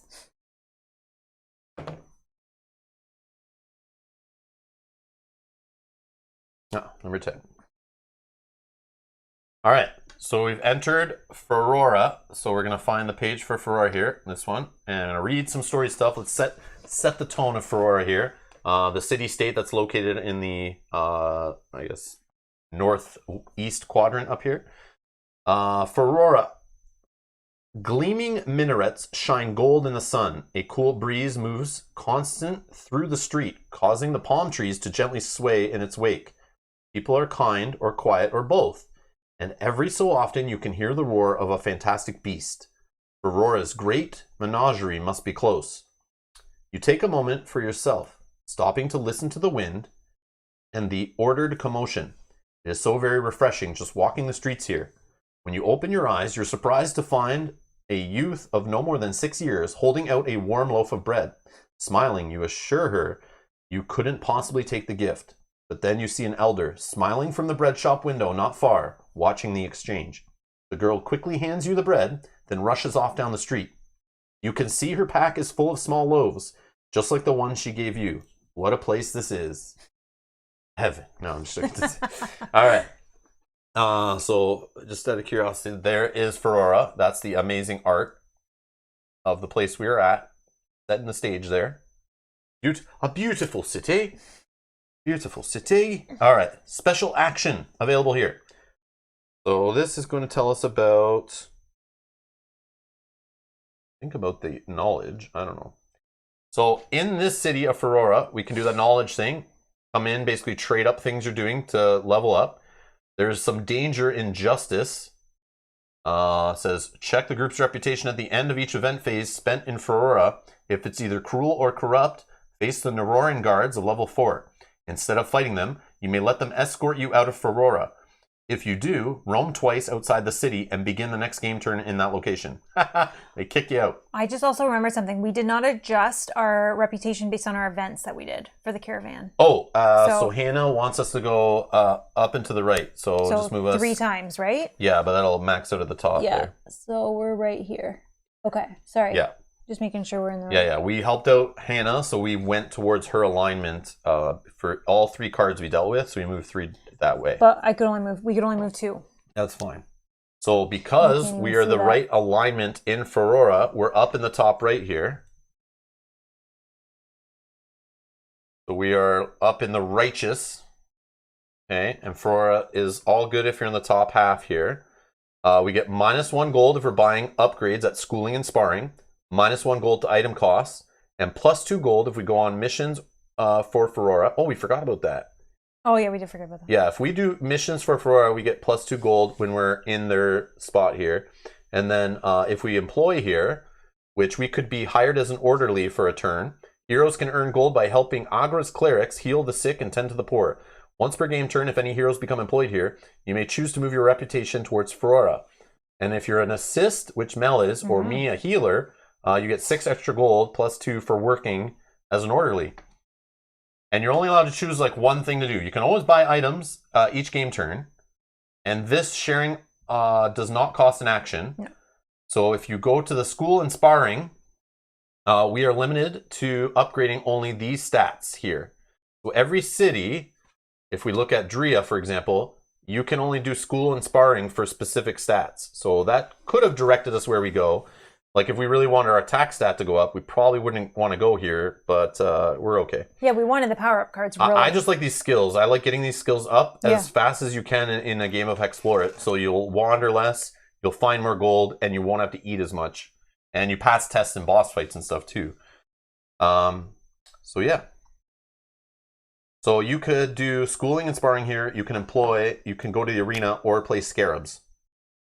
And it says the ruler is ruled by Agra, the elected council. Librarian Ree is the lead scholar here. And we skip the skill phase while we're in Fera. Okay, so much you can do in the cities. I love it. So it says a special action. You stand under the wide open gate to enter its great library complex, staring at wonder. Exquisitely detailed statues guard the entry, and their meaning isn't lost to you. They are scholars, not the typical warrior you'd see to inspire fear. These 4- and 5-story buildings must house thousands and thousands of tomes, scrolls, treatises, and manuals. And you see many more in nearby tents and booths. Just passing a booth on the way inside, you briefly examine and find books about magical healing, reports of mutation, and advice on hunting in the wilderness. Such a treasure trove of information. You envy the scholars who must know this place well enough to find the volumes they want. So that explains this knowledge. So it's like we're going into a building full of books and we can, learn from that and level up, basically. If we go to the employ of it as an orderly, you see a long line of people in rags, many of them run down and ill. Curious to see what they're queuing for, you make your way to the front of the line, where an elderly lady is cleaning sores on a boy's arm. She looks up, giving you a tired smile. If you don't need to stand in this line, perhaps you can help. These people have basic needs. A man steps up, begging for water to feed his little ones. The woman reaches for an empty water skin, stops, and gives you another look. The line is long, and I'm only one. Fera appreciates your assistance. If you spend a few hours here, Ferorans will regard you as a friend, and there might be some more tangible reward for your assistance. Do you have time for this? And the danger of the justice. Your actions have led you here, surrounded by... we'll only read that if that happens, okay? yeah. let's not have to read this. But I am a Feroran, it's kind of fun that I'm here, and we're aligned with this, so we get discounts. These people are welcoming us. We finally got out of this crappy desert where there's a sandworm running around. Yeah. And now that we know more about Fera, and we can check out their win condition again. If we win this way, we can get a Valor, which helps us in future playthroughs. The scholar believes the Ravager was awoken by something or someone. They are close to finding a way to return it to its previous dormant state. So reduce the Ravager's energy and Outlast vitals to 0 to subdue the Ravager and win the game. So this is one we will not go for because none of us are a sapper. No. And the sapper type role, you're focused on ripping their energy down to nothing. We don't have that. And I know the Ravager from playing him before, he does not use energy for his abilities. So unless the players are reducing his energy, there might be items to help us do it. There might be treasures we can find to help us do it. But because we don't have a sapper, it's going to be really hard. You can always use your regular attack to do energy damage, but none of my abilities do energy damage. So I'm focused on health. So I don't feel like that's a good path. You can choose roles that are really good at reducing energy, but I'll just focus on health here. The other thing you could do is the Outlast. I have an ability here that eventually I can do some good Outlast damage to do that to the boss. But again, we fail on the energy reduction based on the roles and the traits and the races we picked and the items we've seen and stuff. It's kind of like not the right way to go, I think, for us. Agreed. We have guys that are very focused on fighting, health damage. But the cool part is in this game, you can even find some rolls that actually do Outlast damage. And they'll do damage to their Outlast to kind of like make the battle go quicker. But we didn't pick heroes that do that. So the fact we don't have guys that do that, I kind of want to avoid that win condition. But it's really neat thematically. This is like the brains of the world. This is where all the scholars are. What's the place in Game of Thrones where where Samuel Tarly goes? The Citadel? Is that what it's called in Game of Thrones? That's what I picture in Game of Thrones. The show. I don't know if you know Sam Tarly going in that big, huge, like where all the maesters are learning. I think it is a Citadel. Is it just called the Citadel? But wherever that is, that's what I picture. This is like all the maesters, like in Game of Thrones, where they all learn and train and collect their books and. Old Town. Yes, Brian. Yes, I'm pretty sure it's Old Town. You may be right. But that's what I picture. That's what's going through my head right now as I'm describing. And they want to learn about the Ravager and just, gently put it down and back into its dormant state. Not kill it, just like take away all its energy and kind of return it underground where it once came. Your hometown, Rob, you can go home and visit your mom. Introduce her to your new girlfriend, the with mistress with a tail. I don't think she'll like me. Yeah. Actually, you kind of remind me of her. Interesting. Hey, Mom, look who I brought home. Okay. So while we're here for no action, we can just trade in the knowledge. Do that first. We can do one level of it. Because that will show us maybe what we want to upgrade. Right? Yep. Based on what we get. Let's do level 1. We can do 1 per game turn. So we did level 1 of this knowledge gain here. Okay, you got the first one? Which gets us only 1 card each. Yeah. Is it 1? Yeah. Turn in your experience up to once per game turn. Each hero gains the power-up reward shown. Okay. Experiences are carried into subsequent tiers, and you may only gain each reward once. Oh, what's this? Oh, a purity. We're not mutated, right? I am. You are. Yeah. So I probably... Because it's a purity... If you're not mutated, you get double the bonus here. I know, that's so good. So I didn't want mutation yet, but it's okay. And if it's to your vitals of health and energy, you actually increase your current level and your maximum. So like I would go up in energy and my current health, my current vitals. Okay, and we got a first mastery stash. And for my next trick... I think I want to just take the purity just because I can get more value out of it. Yeah. And you just take... I'll just take this. You can start stashing that if you don't need it. Start a stash. No, but if I do get to level 8, that gives me my full bonus. Oh, then yeah. So I will just use it now to get to my level 8 and be able to get everything that I need here.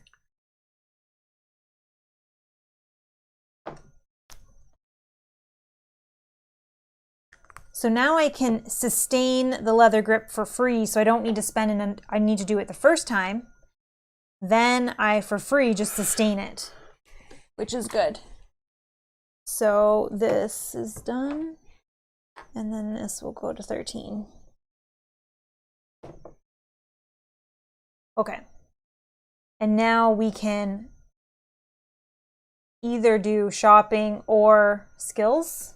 I have 21 gold. Remember, we can buy anything at the bazaar also. Oh yeah, we want to buy the dust skimmer. Are we going to go back in the ways? Anymore. If we don't go back in the ways, there is some Silt Sea here, but I don't think it's that important. But it does increase our movement by 1 period. Oh yeah, includes that's still Caussish. good. That's still good. Maybe we buy that. 5 gold per hero. Yeah. You want a dust skimmer? Yeah.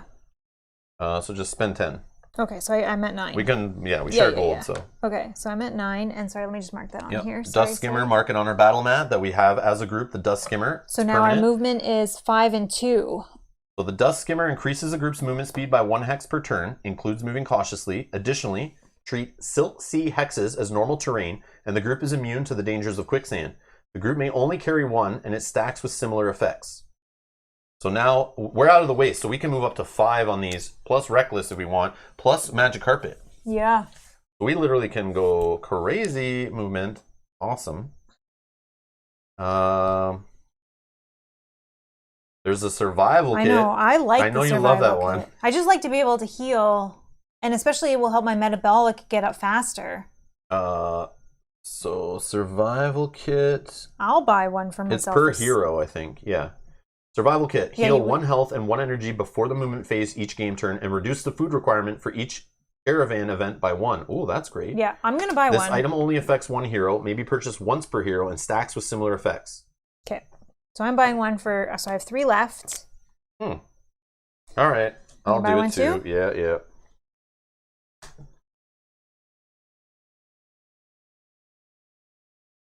Survival kit. Okay. I have 15 gold. I kind of want to stock up on some... Oh, sorry. We need to go to the inn. Comfortable inn. 1 or 2 gold. A warm bath and comfortable stay. All heroes heal all lost vitals and negate all conditions. If your reputation matches Fera, staying here costs 1 gold. Otherwise, it costs 2. Oh, and I forgot. We got a discount. So I bought 2 things. Oh, yes. So I would have actually 5. Yep. So, sorry. Yeah, Actually, the discount. Actually. Sorry. The discount would apply to both. So Yep. the dust skimmer. 5 per hero. It's just the total cost. So it costs only 9 instead of 10. Okay, so then I have the correct amount. Okay. I'm pretty sure. And then it would be, 1. So survival kit, each costs us only 5 each. Yeah. So I fixed that. Yep, I fixed that. And then the inn will only cost us 1 total, which I'll spend. Oh, okay. I go down to 15, and it heals both of us full on our vitals. Okay. So 8. And then because I healed, I go up 1 there. Okay. And we still technically haven't done anything here. So we could either go to buy stats, and we can go separately. If you want to go school and sparring to upgrade some stats, you can. Or go to employ an orderly. I'm going to go work. I'm going to go work for 1 round. And we might stick here for another game turn maybe. And then I'll spend money next game turn on some stats. Problem is we can't even do this one, which is annoying. I don't care about that. I know. I just wish we could. We're so close. Okay, I think I will. I only have 3. I mean, I only have 5. Maybe well, we have 20 gold total. But remember, we both get the bonus of getting... We get 8 gold plus another 2 because we are aligned with the city. Okay, I'll just do that for the 10 gold. Yeah, because 10... Oh, we got a new subscriber. Camille, thank you so much for subscribing. Thank you. Oh, Peter. Oh, so it looks like it... Oh, the gates have opened. We got some subscribers earlier today, I assume, and YouTube and Streamlabs have decided to link up and pull some data. Peter, thank you. You were in the chat earlier. If you're still... Oh, you were still here. Hopefully you're still here. Peter, thank you for subscribing. I appreciate it. And Bruno Baptista, thank you. Campos, thank you for subscribing. Welcome. Thank you for the support, everybody. Thank you so much. Yeah, I'm going to work for the 10. You're going to work? Yep, so I'm going to have 15 gold. All right. Yeah. I'm also going to do the same. 25. So that is our action for the turn is working. The knowledge isn't an action. Buying stuff isn't an action. We could buy some more stuff before the game turn ends if you want to. Oh, it's still here yet. Oh, just ask the question. Oh, sorry, I missed your question. Did we miss that? Oh, it didn't even highlight the thing. Oh. I see. What are your thoughts on the new design for the character sheets and ability cards they showed in the Frosthaven Kickstarter update? I didn't look at it. I didn't look at the update. I'm behind like 2 updates on the Frosthaven updates. I just leave them like unread in my email and I go back and check them later. Yeah. I'm not the best for keeping up to date on anything I back. And I've been that way for like 5 years. Any Kickstarter I back, I set it and forget it. And I don't care about updates. I don't care about delays. It would stress me out, so I just stay away from it. And when it shows up at my door, it shows up at my door. So I haven't looked. So I can't comment. But if anyone else in the chat has some suggestions or some thoughts on that, let Peter know what you think. But yeah, honestly, I'm not sure. I haven't looked. But that's cool that they're doing new designs, though. That's interesting. Yeah. You're now scaring me that they're changing the game even more. And I'm okay with that as long as it's for the good. You'll have to check it out. That's cool. All right. Going to work while working? Yes. yeah, exactly. All okay, right. But I think that's the end of... Villain phase. So put a little token underneath him. We didn't have to do a circumstance while we were here, right? Correct. Okay. Oh, yeah. It's an event, so you skip, and you also skip the skill phase. Okay. So I need a token. Put a token under here. So he's still chilling. We're still in Act 1. Was it this way? Yeah, because it didn't block the caravan. Okay. So new round. We're camping, so you'd heal 3 and 3. I don't have any. Okay. What are we doing? I feel like I want to increase my skills a little bit, especially because they're cheaper. I just want to make it so that my Gold can increase maybe. Oh, crap. What did we miss? We forgot something? That makes sense why this is here. I never noticed this item. Cleanse crystal, or I forgot. So for 6 Ravager crystals, a cleanse crystal may be implanted into an opponent to weaken it. Starting the round it's used and continuing until combat ends, it deals 10 piercing energy damage and reduces its Outlast value by 2. So to get this win condition, you can come here and buy these crystals and use them in combat. Oh. That's how we do it. We do have 6, but do we need it? No. Okay. And then it says cleanse crystals may also be used to raise the group's energy by 10. It's warm to the touch, and the glow is eerily pleasant. So that's the thing. To do this win condition, we need to farm Ravager crystals. So we need to go to these crystal towers and farm them. We didn't do that in our playthrough yesterday or the day before. All the playthrough we played this week, basically. And we're not doing it this time. But that is a way we could go. It's just farming Ravager crystals. Go to this place, buy cleanse crystals, stock them up, go into combat. You're allowed to use 1 item per round, but you got to do the defend action, spend an item, and then you start burning this guy's energy away, the Ravager, and reducing its Outlast. So you just literally spend all turns defending, using those crystals over and over again. Yeah. And they can stack. If we both have them, we both can use 1 on each turn. And we can start ripping through its energy, which is... So the Ravager, to defeat it that way, you have to reduce 200 energy at least on here, and 100 energy on this ability, and get through a 20 plus 1 per hero Outlast, so 22 Outlast. And that's on starter difficulty. Wow. It could increase. And there might be other things that increase it here.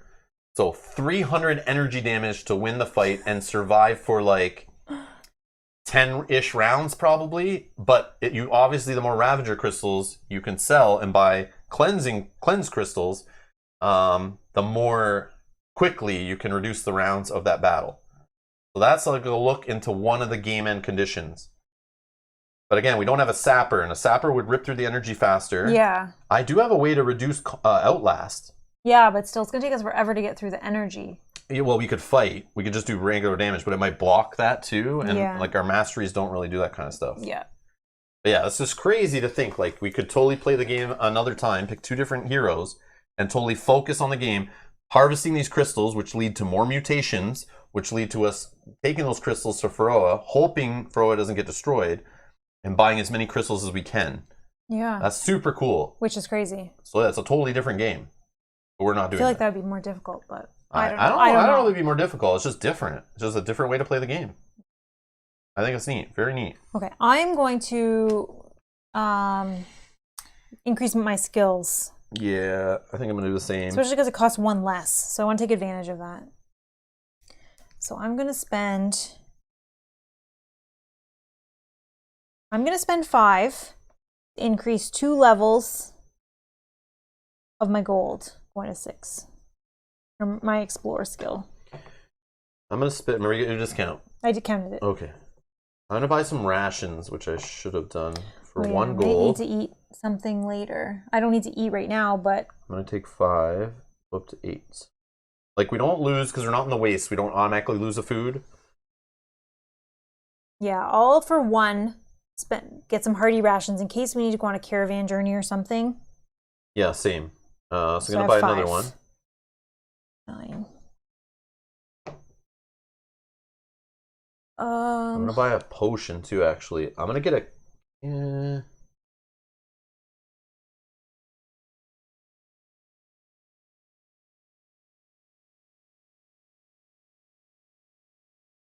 I'm going to buy an iron scale potion.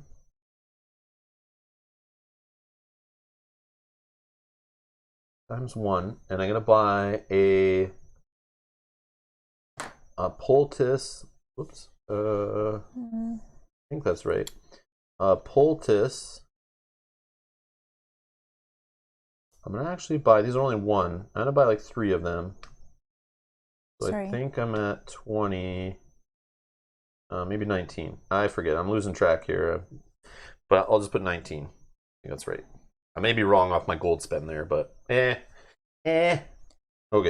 Okay, so I'm going to spend 3 to bump up my second mastery to, what did I just have it at? 7? 6? So 7. Alright, I have 6 gold.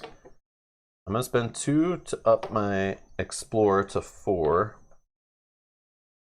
I'm gonna spend another 2 to upgrade my navigate to 3. You want? I have some. Oh, you have some So money that still. is 4 off of this. You want to do? I have some money if you want to do it again. Yeah, I don't know. I want to do like a little bit of everything, kind of. Well, you can only do these 4. Oh, yeah, that's right. No Or vitals. 5. You can do these. Oh, and the then these 2. mastery. Yeah. Ooh. But I think Yeah, I'll spend 3. Plus 4. 7 more. We're going to go mastery up 2 levels. What did I say? 7? Mm-hmm. It brings me down to 8. And so I could spend 6 to upgrade these 2 times. And a 2 gold. 4 and a 5.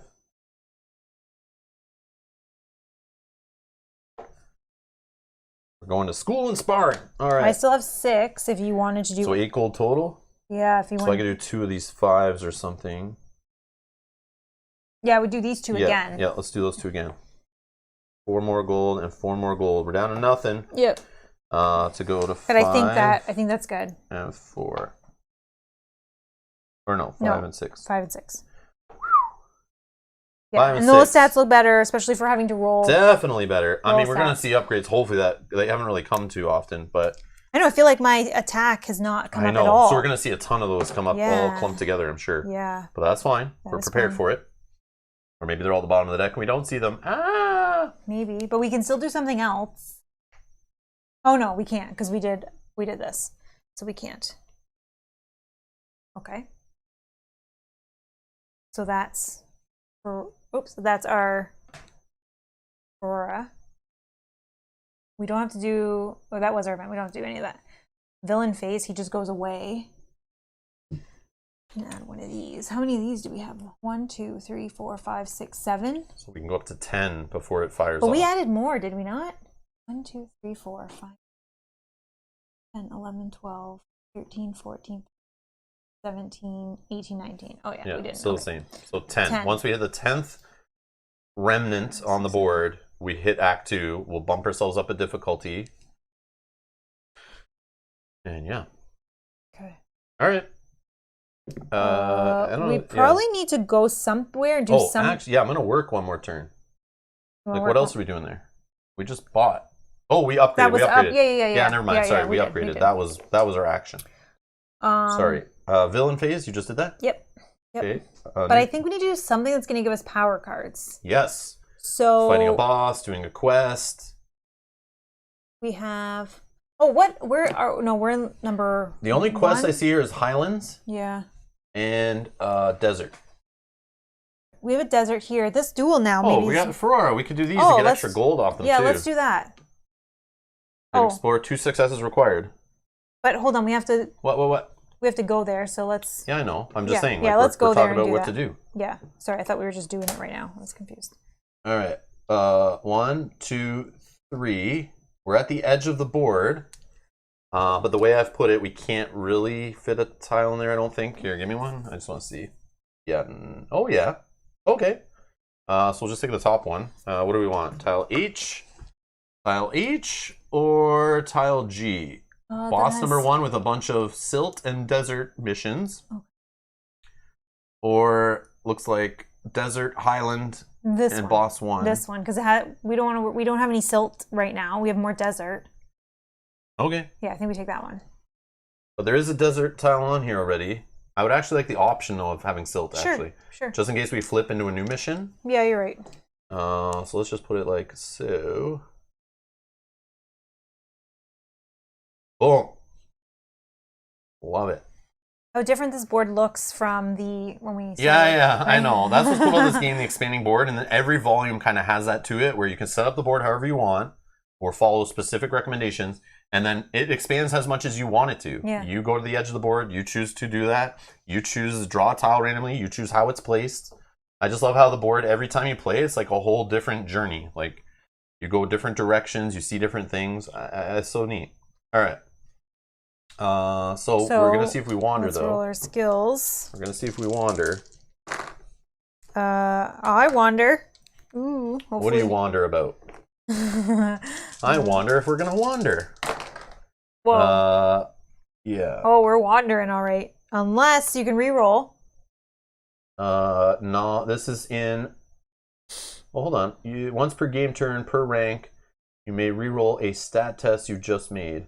Oh, that's not a stat test. Oh, it is. It is. Oh, look! Whoa! Look what I rolled. 6, 6, 6. Whoa. The dice gods. Whoa. The dice gods are evil today. Whoa. But this is a success. I get 2 gold. This is I don't have to eat. And this one says I summon Satan. So I think we're okay. Do you want to re-roll it or no? I do. Yeah, let's do it. We're looking for 5 or lower. 7. No, we're still wandering. I don't think I have anything that can help. Well, we could just wander in the sand one, and you said there's a desert. duel there. Yeah, let's just do that. Well, we have to decide. Oh, sorry. We don't know where we're going. Never mind. 2. Oh, no, other way. All right, whatever. It's fine. Circumstance. I can spend energy to pick. Well, it's either a level 1 Void Raiders.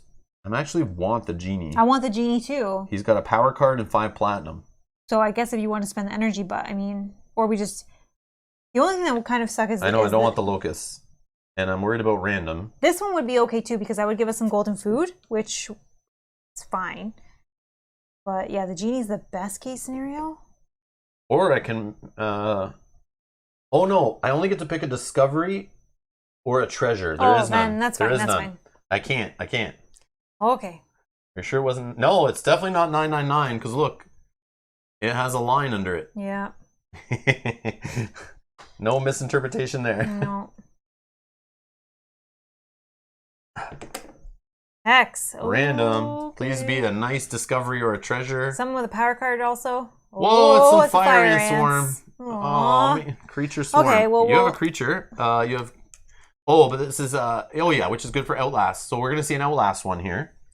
So it's 5 + 1 per hero? Yep. So 7 turns we have to this. survive, but we have ways of reducing the Outlast. Okay. So how these work... So this guy has 7 points on his Outlast, if this will focus. All right, 5 + 1 per hero. As your only action on the turn, you can choose to roll one of these stat tests against your stat. If you succeed, you reduce the Outlast by 1 more at the end of the round. I think if you get critical, you reduce it by 2. I'm pretty sure on that. And if you roll successfully on one of these and it matches what the enemy does, you fully ignore what he rolls. So if I choose to do Explore, the yellow, and I pass, and he rolls a 1 or 2 or a 3 or 4, I totally ignore. If I succeed, I ignore that whole line, which is kind of cool. Yeah. And then at the end of every round, they always reduce 1 Outlast by default. So you have ways of reducing it like that. Also, favorite opponent, creature, for example, could reduce it by an additional 1 Outlast at the end of the round. And also, I have abilities here that can reduce Outlast. And sometimes there are certain roles in the game that can attack the Outlast stat and reduce it by 2 if you get a successful attack. So yeah, we're just trying to survive these guys. Yep. They have no health. They have no energy that you can reduce. It's a weird little thing. It's new to this version of the game. So yeah, let's do it. So we got 7. So I have favorite opponents. Actually, you're going to get rid of this. But no, you're going to write in our nice little Outlast. There's a spot melt. There's a spot on the battle mat. That is. It's so cool. You're going to use our cool battle mat. I know, but you're going to write 7 Outlast. I know, but I'll show you why. No, you're going to do it. All right, fine. Listen here, Whipmaster. I'll do it, but I'm taking charge. So then I do... Put your tail away. We're using the battle mat. I do -1 for my favorite opponent to begin with. Okay. Okay. Where is these fire ants? Are they under this battle mat? They're buried. They're buried. They're burrowed underneath the battle mat. Okay, so I'm going to roll... How's Gaming Table? You don't own 2 Rottweilers, do you? No. No, I don't. I don't get it. I think they're talking about the Adam Sandler in that movie where he's like the devil's son. Oh, and okay. He has the 2 dogs. I think that's what you're referring to, Brian. Rob Damien McCheaterson. Yeah, because he's named Damien in that movie, I think, right? I can't remember. I just remember he wears like a winter jacket, like in that movie. I think that's been a long time. Like a weird, got like a weird emo haircut. Yes, all right, I got it. Nice. Haven't seen that movie in a long time, but yeah. All right. Okay, I'm gonna roll because I don't do anything that's gonna affect the Outlast other than my favorite opponent die. So I'm gonna roll my yellow die, hoping for a 6 or lower. 6. So I do -1.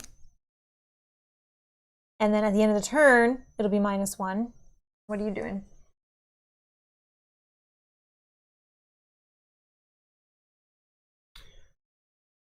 Okay, I'm going to go with my Fervor, which has a little ability here. I'll show you guys a different use of my primary mastery here. I'll reduce my energy by 1 to use that mastery. It deals health damage, but I ignore all that because he's an Outlast enemy. But then I can roll a stat test, again in the event phase, which works with my glory and this thing here. 4, and I compare it. If I compare it to my skills, I can reduce an opponent's Outlast by 1 per success. So I rolled a 4. I succeeded 3 times. So I just bump up my glory by 1, I think. 12. And so I reduce them by 3 more. So did you put the default round end reduction? Yep. Plus 3, plus you did 2 more? My favorite opponent, and I succeeded on my, I rolled for this. Okay. And I succeeded. So we're 1 away, so we'll have to Outlast another turn, but that's still fine. Okay, so this guy's going to roll his ability, which is a 2. 2, yeah. So Mel fully ignores it because she succeeded on Explorer, but I chose not to do the stat roll, so I'm going to have to take this. Those who fail, which is me because I didn't roll, I suffer 4 piercing energy damage and become debilitated 3. Those who already suffer from this condition gain debilitated hex. I don't know what debilitated means. So 4 piercing energy damage. Is it on the back of this? Debilitated. Heroes who become debilitated must roll a 4-sided die. The rolled ability may not be used. Attack, defend, first mastery, or second mastery. If there's a number specified in the condition, you do not roll a die and instead lose access to the specified abilities. So it was 3, right? So, no, it already said it. Debilitated 3, so you lose access to attack, defend, and first mastery. All of them? Yeah, it says,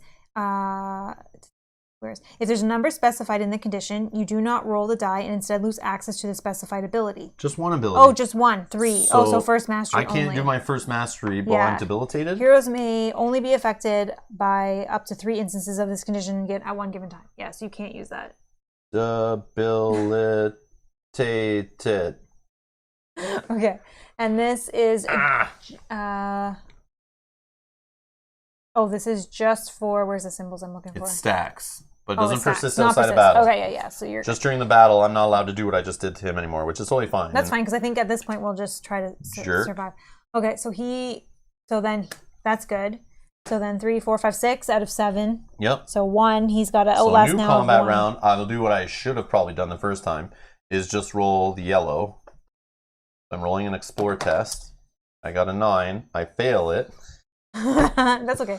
It's not okay. It's not okay. So I do my 1 reroll. Did I do it this round? Probably not, right? No, you didn't yet. I'm rerolling. Critical. So that's -2. -2. And I did 1 for my favorite opponent. I'm gonna go next. 2, so I succeed as well. So that's -1. Going to 13 glory. Okay. So now we're gonna roll for him, and we want him to do anything between 1 and 4. So then we both block it. Oh no! Why do I roll? Whenever I roll, it's terrible. Those who fail suffer 3 energy drain. Targets who suffer damage receive a +1 penalty to skill rolls next round. That doesn't matter. So 3 more. Man, this game's all about ripping my energy away, I noticed. Way more than the last 2 volumes, I feel. So much energy drain. Okay. It's very exhausting in these deserts. Very exhausting. Okay, so we outlasted him. So we get 2 gold each. And 1 food And 1 each. food.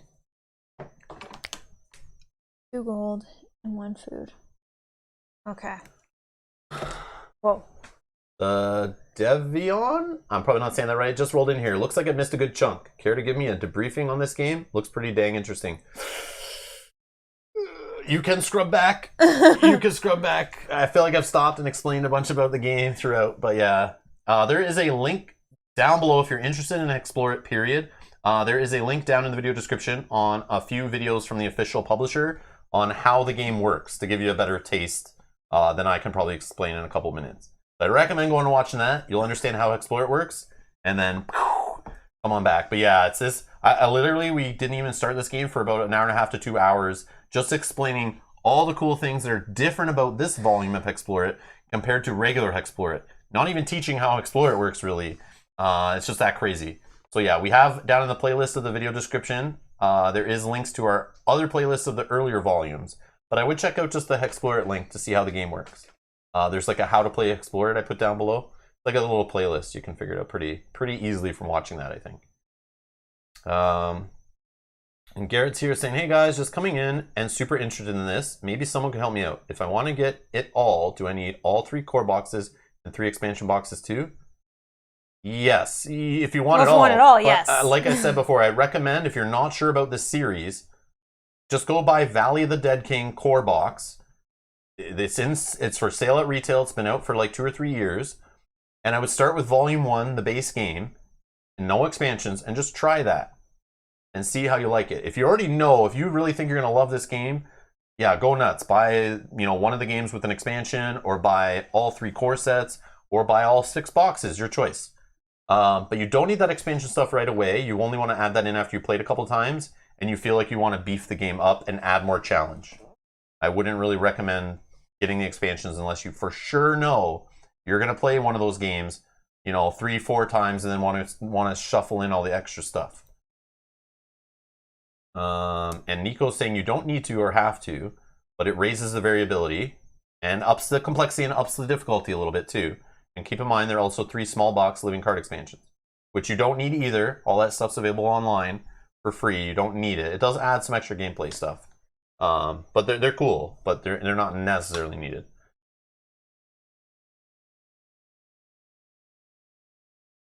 You wouldn't get any redundant stuff. You wouldn't get any redundant stuff here. Yeah, you get more of the same and some new modes and stuff and some new achievements, some new bosses, some new cards. The expansions just add more to all the decks and a new way to play the game, one versus many. They add some new roles to play with. They add traits to the game. The expansions add traits to kind of give you a little optional thing to tweak your character a little more. But yeah, this is basically an adventure kit in the box is the best way I'll explain the game. Credit to Doc Hogan in the chat. He can answer a lot of your questions too. There's some in the chat that know this game well, can answer some questions also. But yeah. Oh, really? Just meant I never heard of it. What's this game about? So this is Sands of Shurax, the 3rd volume of HEXplore It.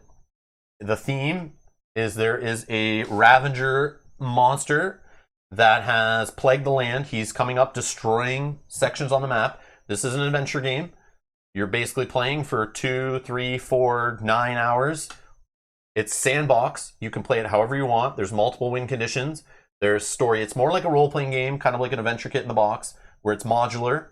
You can play with whatever you want. You can change the difficulty as you play.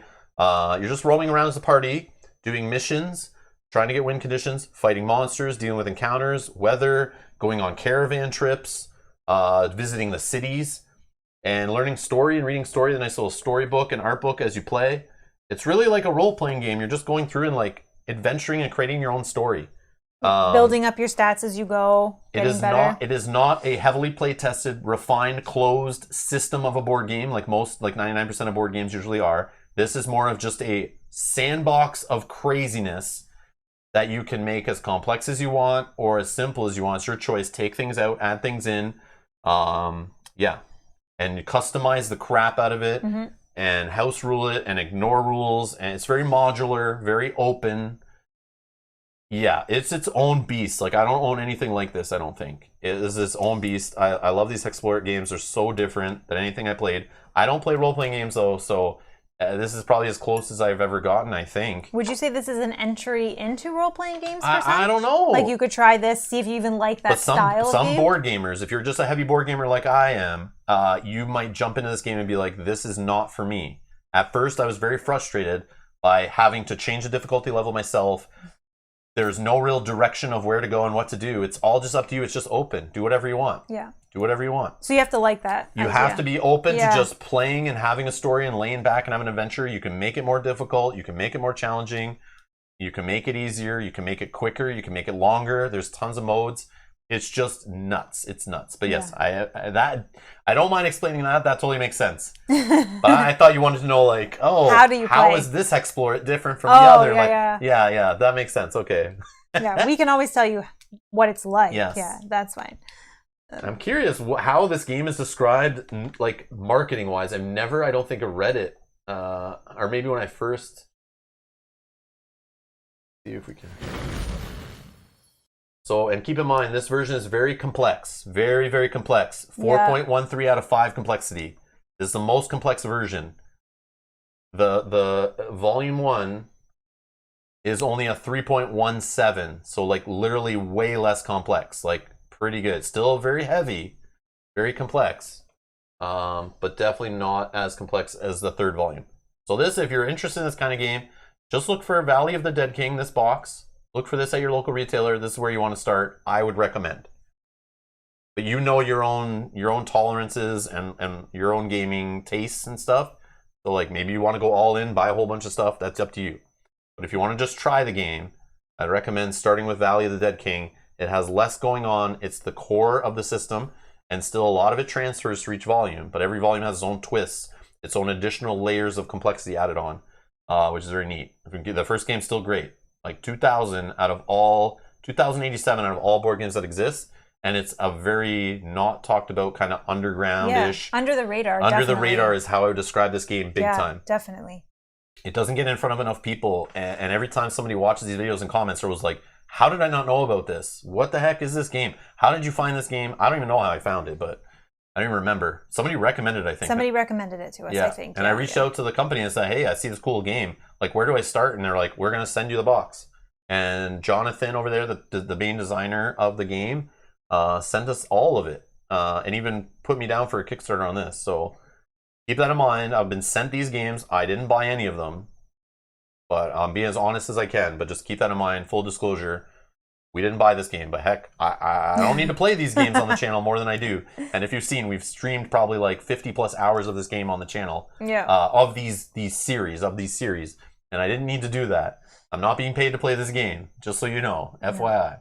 And while you're talking about that, Dan is asking, Rob, do you have old videos for the core box? Yes, we do. Yeah. We have solo as well as I two played players. through solo. I've probably played using double up rules, some of the different modes and stuff. Yeah, you can find playthroughs of all 3 volumes now on the channel is the plan. Yeah. I think you and I played it together first, and then you played it solo. Yeah, we have co-op and solo. I've never played more than 2 players, though. I still want to teach someone else how to play this game, get 3-player or 4-player on the channel at some point. But it's also a big time commitment to It ask is somebody huge time else. commitment. Yeah. I have so many games that are huge time commitments that I got to try to teach other players and spend the whole day streaming and playing. It's hard to find others who will sit here for like 9 hours and play through a game like this. Yeah. Again, we play it slow and enjoy it. You can play faster. There's ways to play this game faster that we are not doing right now. So it's definitely cool. So HEXplore It is a hero building adventure board game.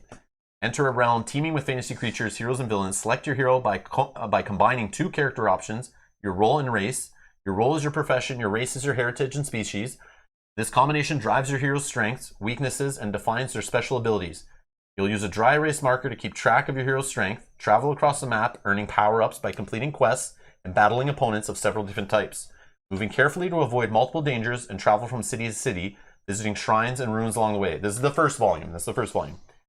Gain power quickly for the Dead King. I need to do them more. Where is it? Gain power quickly, for the Dead King also moves. He takes away your cities as you play the game.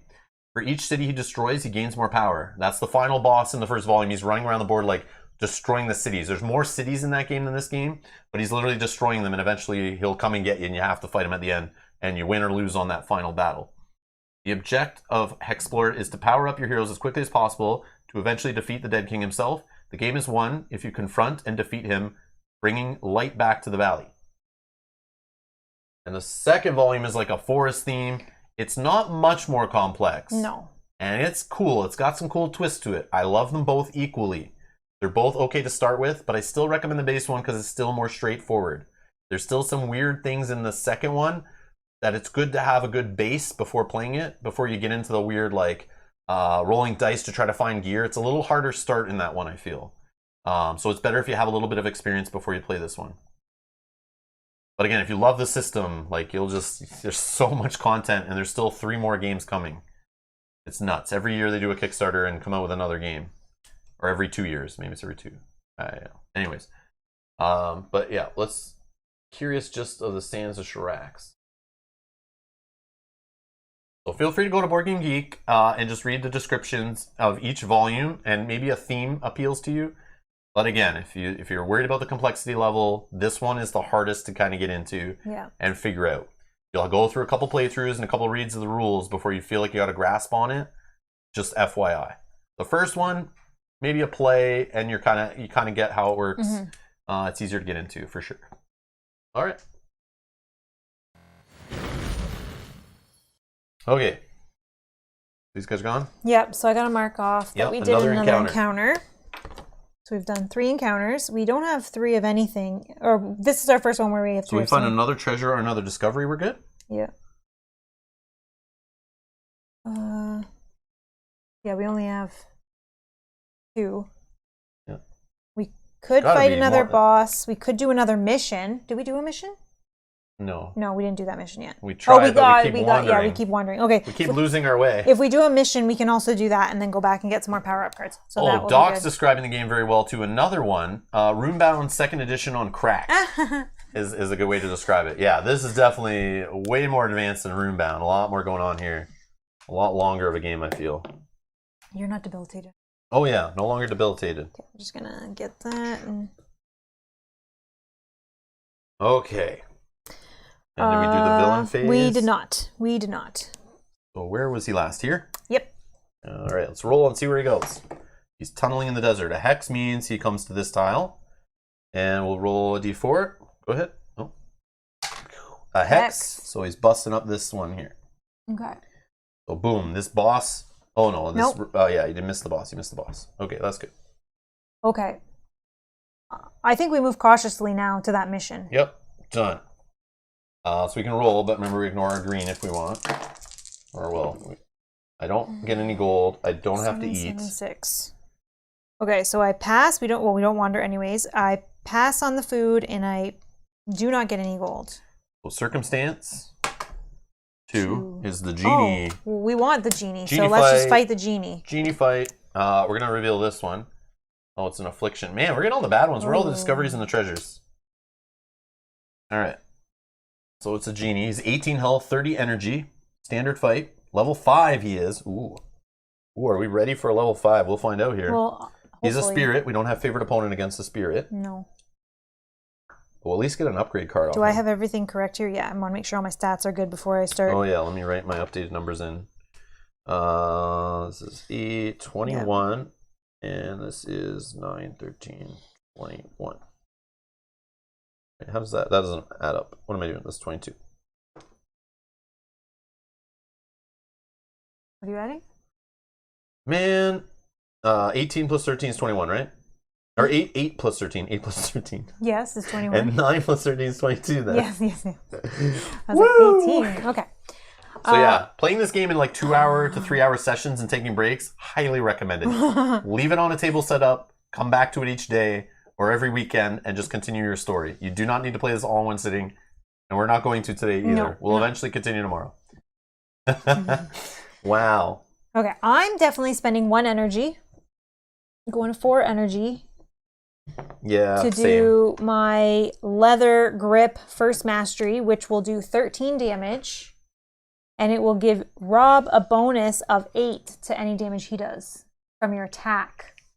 Only if you're attacking. No, I'm not attacking. Okay. I'm gonna do health damage of 21, and I'm gonna try to do some block action here of rolling against all of my abilities. 6, so I pass. I'm assuming the stat test, because I passed at least once, I'm going to bump up this. Sure.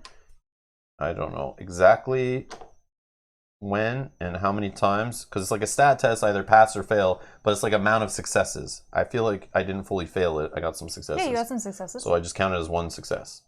Okay. How much are you blocking for? 4? Yeah, 4 block. And I'll choose my target based on what the genie does. Okay, so I want to, so let's say... Oh, we have another treasure. Yeah, we have 2. And we had one... Oh, we didn't do the... No, we didn't do it. Yeah, we didn't do We just threw it away. I get it. So I can select something that we don't want him to do. So group health, single target. Okay, let's do... We don't want him to do the 5 or hex. So if he rolls 5 or hex, we can get him to reroll. That's with the leather grip that I'm doing right now. Okay? Dan says, does this make the list of cheap solo games? No, Well- it's not cheap. But definitely easy setup, short play time, super simple rule set. Yeah. Definitely makes that list for sure. Get out, Dan. Get out. An interesting list though would be of these complex games. Well, to be honest, if you look at my top 10 games of all time I know, I did last they're year, all... and then my top 10 solo list I did after playing this game was all my top 10 solo games. But it was commented on my solo list.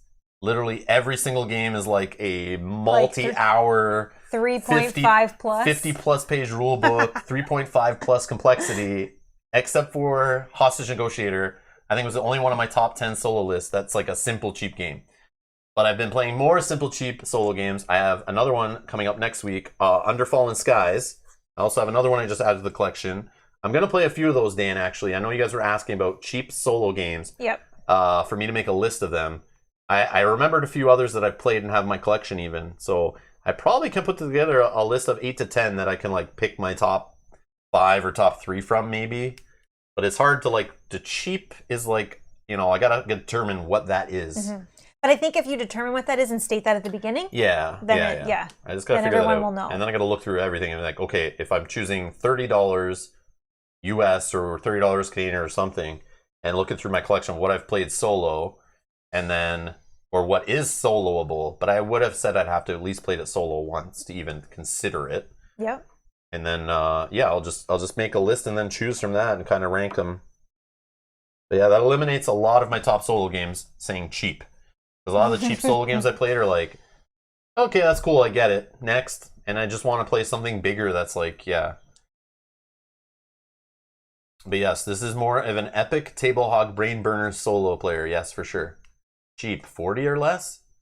Yeah, maybe. I mean, it's something that we'd have to think about how we classify that. I don't know, yeah. But for you maybe so, I guess. Would you prefer all these bigger games? Do you prefer to play them solo or with me? I prefer to play them with you. Okay. Like, I'd rather play this game 2-player, 3-player, 4-player if I could. Right? Yeah. If I could. That's what I'm thinking.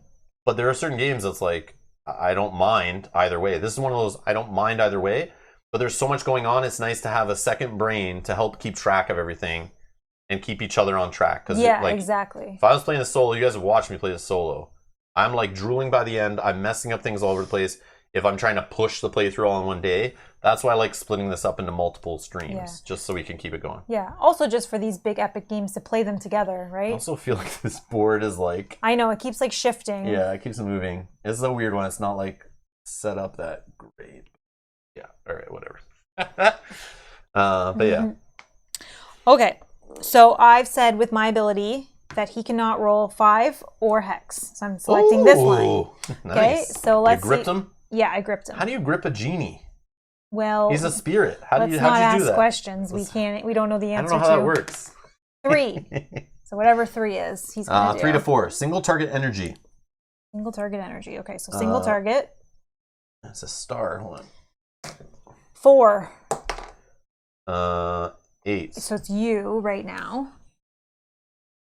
Suffer damage equal to half your total energy rank. So it's energy damage. Half of that is 5. I only have 1 to lose. But so you have a block of 4.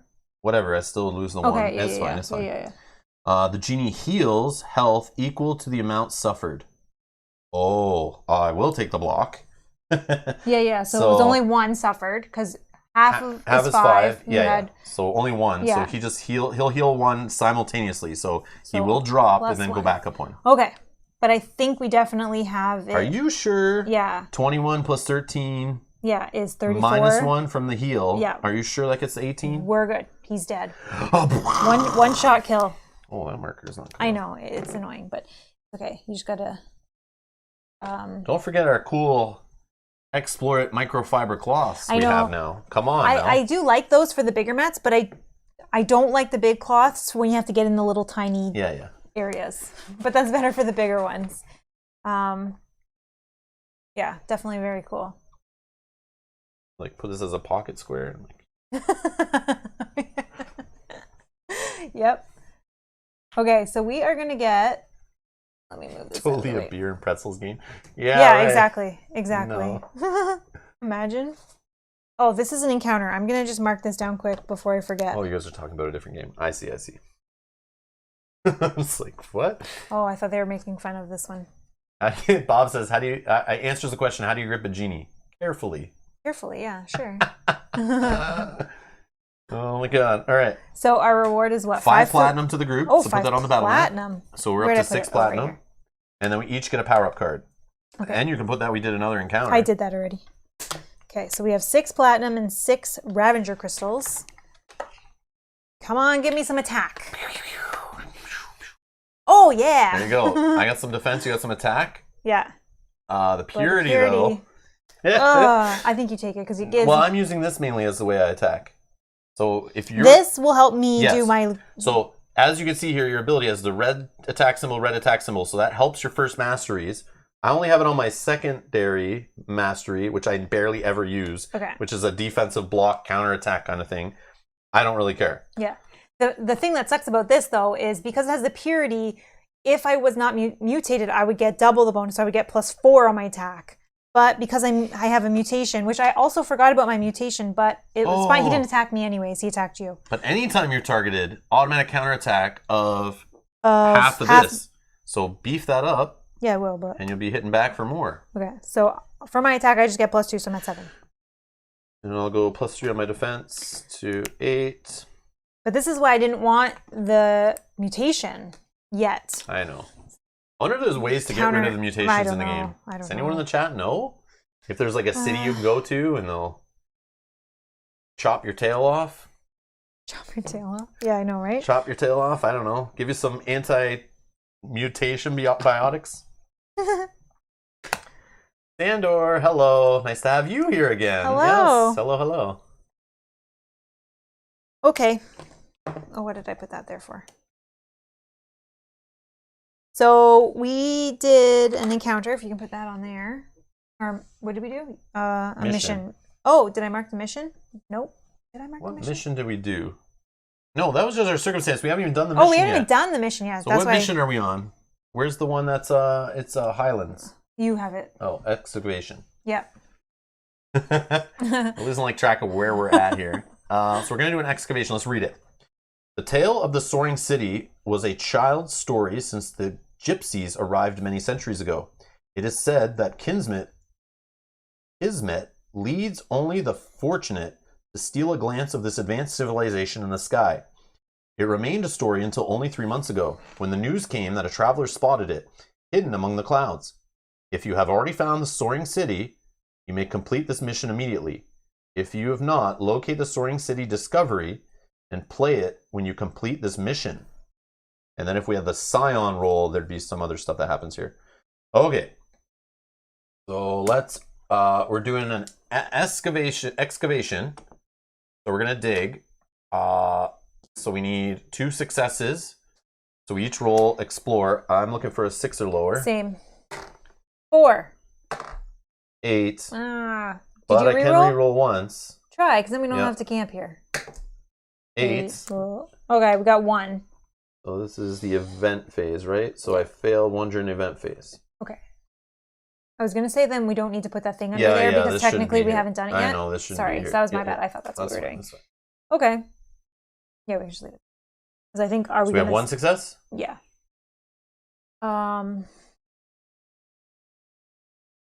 Okay. So villain phase, we'll put one of these underneath him. Okay. And then I guess we just camp. Camping. So I heal 3 energy only. Going to 7. I need my energy up. Also, that gives me metabolic. And because we're camping not in a city, 4. we actually get -1 to our skill rolls this round. And it does navigate, doesn't matter. This now passes, I don't have to eat, and I still didn't get any gold. All right. So it's -1 to all those. So I actually critically succeed then on my navigate. So what does that do? I'm so sorry. Sorry, what? So I critically succeed on my navigate because of the minus. But I don't remember what. Oh, you can choose where we wander is one thing. Oh, I don't want to do that. That's it. Okay. Yeah, you stop us from wandering for sure, Oh, no okay. matter if we're playing like 4-player and everyone rolled and they all failed and you still critical, you could stop us from wandering. Okay. Or you can choose us to wander in one direction you want. Okay. Then I got 2 gold and I don't need to eat. Okay, mission again. Or no, circumstance. Circumstance, yeah. But we didn't wander and we Yeah, didn't. so we can throw it away. We can throw it away if we want. Unless it's unavoidable. Oh. So I just don't roll a 3, Rob. No, we want to roll 2 and get rid of that one. Yeah. So Roll a 2 2. or maybe a 5 or 6. It's a 1. Do we want to fight this guy? No. No, he's not going to give us They're just a anything waste good. of time. Yeah, They just I give us agree. like a spell components. I don't want to get in a fight with this guy. No. He's a waste. He doesn't give us upgrades. Get out of here. Yeah. So whatever. He's gone. Oh. Man, crackle fever. Get out of here with these afflictions. Wow. There is an item in almost every HEXplore where you can go to buy something to get rid of cards out of here. We need to do that. Whatever that is, we need to do that because this is getting annoying. Yeah. Like, we need a treasure or discovery here so I can use my ability to pick that, but my ability is not working because all we're seeing is afflictions, nature, and encounters. Ah. Okay. So where are we going to cycle? I want to know right now. I'm actually curious. Where is the place? Oh, I think I can just look at the back of this. Look for the word circumstances. I don't have all the items memorized in this game. We haven't been to every city in our one previous playthrough. I don't think if you play this game a bunch of times, it's... Oh, oh no, that's currency.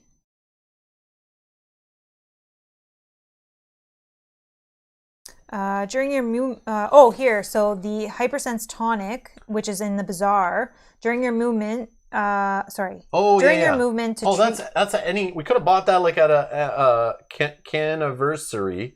It's just something available at every city, and we can buy there too. This tonic heightens the senses. Use it during the movement phase to treat any type of movement as cautious. Then we can choose to discard. Additionally, so we could cautious, and you could discard it if it's not mandatory, and then additionally discard another one. Yeah. Yeah. Hypersense tonics. So we should buy that when we go back. How did I not remember that? It's like something we have a chance to buy every single time. Yeah. It's like I've been playing this game all day or something. My mind's getting mushy. Okay, well, let's see if we succeed now. So let's roll a explore die. I fail. Oh, I fail also. But we get the I don't have a What reroll the on heck? this. Oh yeah, I got a reroll. Yeah, reroll. Yes, you 5. pass now. I passed. Okay, woo. So that means this goes up. 15. Okay, so we passed that. So we're going to cover the mission spot with a hex because we completed a mission there. So we can't just farm missions on that spot. And we already were previously aligned. Yep. So we're going to get 4 gold each total off of this. Yes. We have 8. Same here. And then we get 2 upgrade cards each. Okay. And you can put us down for another mission completed. I will. 1, 2, 3, 4. Ooh, interesting. Oh, sorry. So I could give you this and we can double your tail damage because this mutation growing stronger, this power up becomes a copy of one mutation you have. Or I could keep it and go up on my primary by 2. And then there's a stash, second mastery. Okay, and then I have a food rating, so you can either increase or decrease your food rating to 0, or for your second mastery, up 2. You have your food under control, like so under control. Yeah, my food is under control, but is your food under control? Well, it's 2, and I'm rolling on 7s, but technically I'd like to reduce my food rating if possible. Sure, because... You use your second mastery. Yeah, but I could take this, as you said, and double I your can tail. use... You have a stash going? Yeah. Okay, we'll just throw that in your stash then. Because I'll just use this for the 2, unless you want it for 4. But you don't use this, you said, right? You take it for the 2. I'll beef up my stash. So...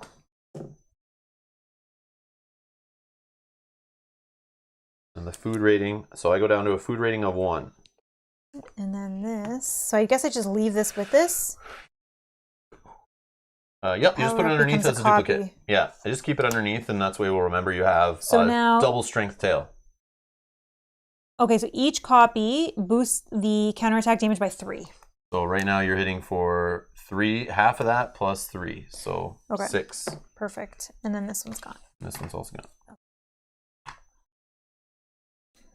And I have to record our mission. I think we then try to go back to Fera so that we can trade these and this knowledge. Get the knowledge, get the next level knowledge? Yeah. Yes, yes. Yeah. So villain phase, he's just gonna dive underground, make another crystal tower. Can I get another token to put on there? What am I doing? This one, yeah.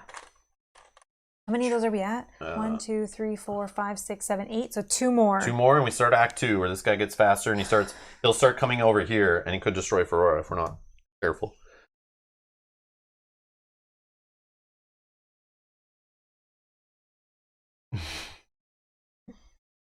Bad influence on people. Buying everything that yeah, we're playing. Kanji, tune away. Nothing to see here. Nothing to see. He said he already bought the first one. Oh, I knew he would. I was afraid. Sorry. He probably went all in, got expansions. No, I think he said he just bought the first one. Oh, okay, that's good. Yeah, start with just a base game. Yeah, it might not see if be you for even you. like it. Yeah, and there's lots of hours in that base box if you want to go through multiple playthroughs. And you still won't see everything in each playthrough, which is crazy. But he also already says, I'm really liking this game. It's cool. Yeah, it's definitely something I think you like. Yeah, just the base you got. Okay. But like, look at the circumstance deck alone. So like, we've seen different circumstances, and like, there's this many in the game. So every time you play, you're not going to see all of them. So you're going to see different enemies, different nature, afflictions, treasures, discoveries. Also, tiles come up in different orders, different caravan masters, different events, mutations. Not to mention the missions. So every city's mission deck in this volume, for example, is like, you're only going to see a certain amount of missions in each one every game, and they'll come up different. So it's like, yeah, it's such a weird, and you can just pick different heroes and stuff or different classes, mix them with different races. Lots of weird playability if you like the system. And that goes for the base volume 1, the base volume 2. They have lots of decks, lots of things going on, lots of quests, lots of roles, all that stuff, and races to mix together. Yeah, definitely cool. And the tiles, they'll come up different in that one too. It's a lot more of hex tiles in that one versus hot tiles in this one. Yeah, lots of cardboard and card stock, more than you need, more than the heart's desire. Yeah, yeah, tons of replayability in these games. Yeah, exactly. for sure, Yeah, for sure. Tons. As long as you like the system, you're okay with lots of dice rolling, and randomness from the decks and that kind of thing. So just flow with the story, have some fun, read the storybook as you play, and that includes Volume 1. Volume 2 have the same thing. Read the story, get engrossed in the world, create your own adventure every time you play, have some fun. Or just have fun mathing it out and rolling stats as you play. If you're okay with all the math, that's the other thing. You gotta be okay with all the math. We haven't had to pull out the calculator yet, but we're not fighting crazy bosses yet. That'll be tomorrow, probably. Yeah. I can usually do low-level math without a calculator. All right. I don't know what's happening. I think maybe do we go to Fera, we do that, and then maybe after we've powered ourselves up with the knowledge, maybe then we end it there in Fera as our... Yep, we can do that. Right? Okay. So let's see if we wander, because we moved 3 spaces. Nope, we do not wander. Yeah, I failed it, but you passed, so we're good. I passed it. Oh, I get 2 gold. I get 2 gold as well, and I got another hex on the survival one this time. I don't need to eat. Yep. Can you tell me again, sorry, what does the hex on the survival do? This is different this time. I think this one lets me heal an energy or something. Critical success on a survival... survival. Sorry, yeah. You can either gain 1 food, negate an affliction affecting the group, or all heroes heal 1 energy. Yeah, we'll do that. We'll do what? Heal 1 energy. Sorry. Oh, yay. Sorry. We're about to rest in an inn. I'm full. Yeah. We can spend 1 gold and we heal up everything full. So if you'd rather do... I could gain 1 food. You could gain a food. Okay. Do we both gain a food? No, just you do. Okay. Okay. I'll gain a food then. I don't even really care about food too much, but at least it's something that we don't have to spend on rations and stuff like that. Yeah. Okay. I'll do that. I'll gain 1 food. I don't know. Whatever. Okay. We don't have an affliction, right? So nope. Eventually you'll want to be hitting those criticals. Get rid of these if we have to deal with them. Well, we will have to deal with one of them actually because we didn't move cautiously. Hopefully we get something pulled off the deck. Yeah, true. Okay. Okay, let's see what happens. Yeah, you roll it. Oh no, we're in a city. Oh, we don't have to do it. We're in a city. Yes, yeah, yes, we're yes. in a city. Oh, we didn't have to roll our skills either, technically. We didn't. No. Only if you're like in the city for oh, sure. for sure, first. Yes, Like yes, if you yes. camped Yes, or yes. we move cautiously, you can Yes, skip the you're skills. Right, you're right. Okay, so first thing we're going to do is we're going to do our knowledge. So we need 3 experiences of 2 types. So looking at this, we have 3 encounters and 3 missions. Yay. So we are good for mark that one off. Where's my marker? And then we're going to get 2 upgrade cards each. Yeah. You said it felt fiddly at times. Do you still feel that way? Yes. Yes. Especially for Volume 3, there's a lot more going on that I haven't even experienced in this game that I'm stressed out and worried that I'm going to forget. But I feel like the first volume, once you played it a couple times, Kanji, it shakes it all away. But I recommend before you stream it, play it once, set it out on a table, play it over a couple days, play it in one afternoon, whatever you want to do, and then reread the rulebook again or go look at some of the player aids and stuff. Just make sure you kind of caught everything that's going on and then kind of stream it so it feels smoother and you can enjoy the game. But it is the type of game you have to go through it like once and you're going to miss a whole bunch of stuff. Forget this, forget that, you know, and there's just so much going on. It is fiddly. It is fiddly. But you keep doing the same stuff over and over again. But like I keep saying, like, just look at the game turn. So every turn, it's like all these different options of moving. And you got to remember, like, what do you roll? What do you get bonuses for? What happens? And then your skill phase. Like I keep forgetting, what happens when you critical? I got to remember, Always I if forget. we get 2 criticals or 3 criticals, different stuff happen. Yeah. Where did I just end? I got to remember, do I skip the circumstance or do I do a circumstance? Now I'm in an event. What do I do for that event? There's just so much going on. Like, what's in what city? What's in what city? Which alignment are we at? Like, there's a lot going on in this one that you have to kind of remember what's happening. And you always got to remember what the boss is doing, and there's that villain phase and what stage you're in and all that stuff. But man, like a couple plays and it's like a lifestyle game. This isn't a game you play once, you put on the shelf and pull it out 6 months later. You got to play through it a couple times in your first play and, you know, be ready when you pull it out 6 months later to read the rule book again, to get back into it, to understand how it works. Because it's just like on that complexity level, it's just that kind of game. But if you're okay forgetting a couple things as you play, it's all good, no stress. But if a game like this stresses you out with the fiddliness and a lot going on and a lot to remember and weird edge case situations, stay away from this game. It's one of those. It's not a very, like, you know, refined, structured, like, core system. It's very open and modular and sandboxy. Yeah. That's what I'd recommend. Oh, okay. Okay, good. Okay, perfect. Dan, it's not a question of handling it. But if Kanji wants to play it the first time without playing it on stream, yeah, just be okay that you're going to forget a bunch of stuff and play things wrong. I guarantee you. You can't read this, like the rule books of this game, I know they're smaller, but they're literally 88 pages, 90 pages. And yeah, they're half the size. So cut that down by 4. So they're like 20-something page rule books, but literally I have like the smallest font ever. But it's full of information. It's like full and loaded of freaking craziness in these games. Like it just goes on and on. You can see the rule books online. Go read the rule books online if you're worried, and you'll see how crazy this game can get. Just nuts. And this is just the base game. Like it's crazy. So like combat goes on and on and on. Like just so much information. So much information. This War of Mine, though, This War of Mine is like easy cakes. Compared to this War of Mine's like there's a lot going on, but this War of Mine's like Ticket to Ride, man. That game's nothing. It freaking teaches you the rules as you play through the first rounds every time. That game you don't need to worry. You can literally learn that game on your first playthrough ever, and it's fine. Yeah, that's not a good example. This War of Mine, get out of here. Kingdom Death, I never played that, but I don't know. Yeah. Dan says, what I meant to say is, watch the stream 10 times and you'll be an expert. No, we likely miss things for sure. We'll post this and then we'll get comments. We're not going to show you everything here either. You're Yeah. not going to see everything in a playthrough. So even if you went and watched someone play through Valley of the Dead King one time, they're only going to scratch like 30% of the game. You're not going to see everything that's going to come up in your play either. So it's just you got to go through it and get the reps in, I think. I feel like it's that type of game. Once you go through a bunch of turns, it starts becoming second nature, and it's a lot smoother to play.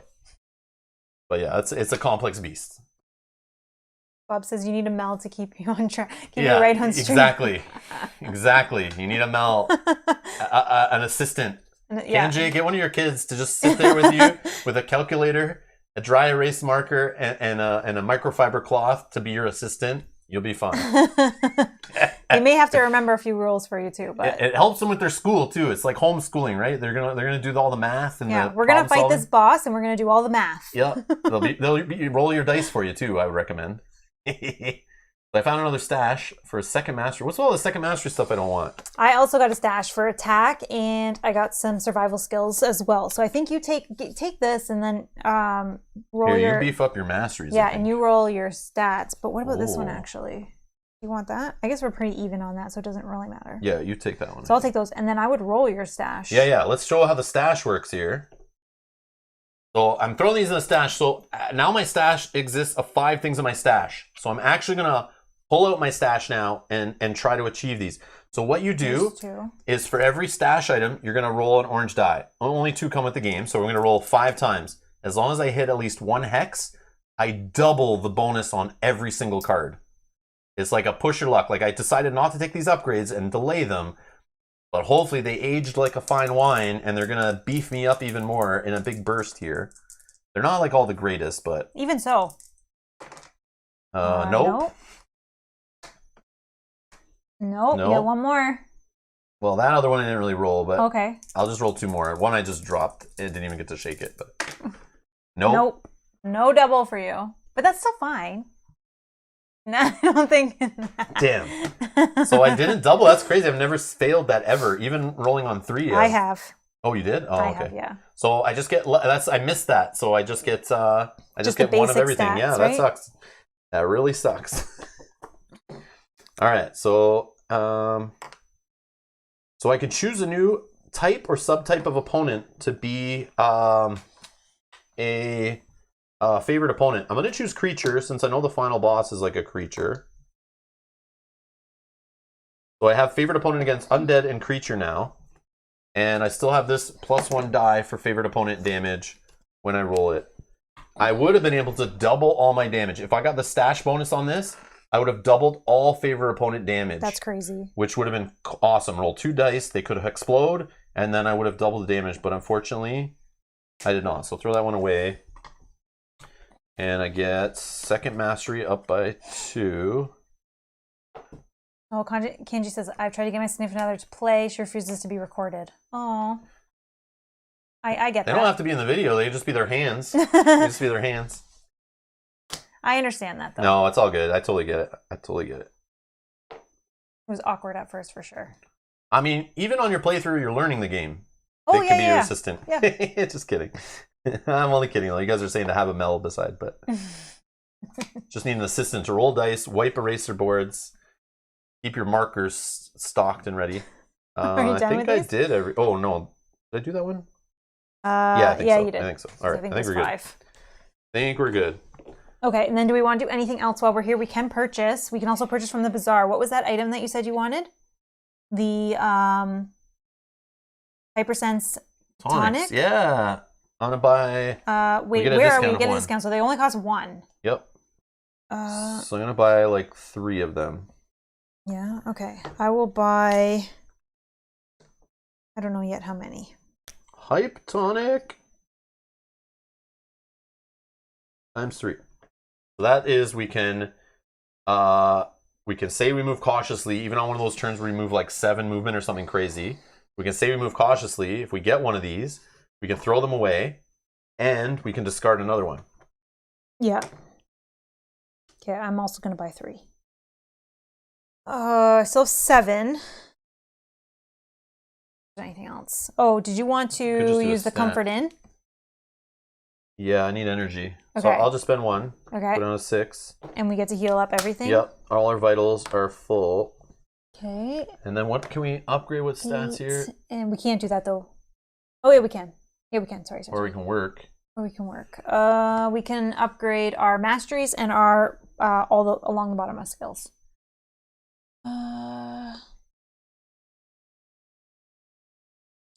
Oh my gosh!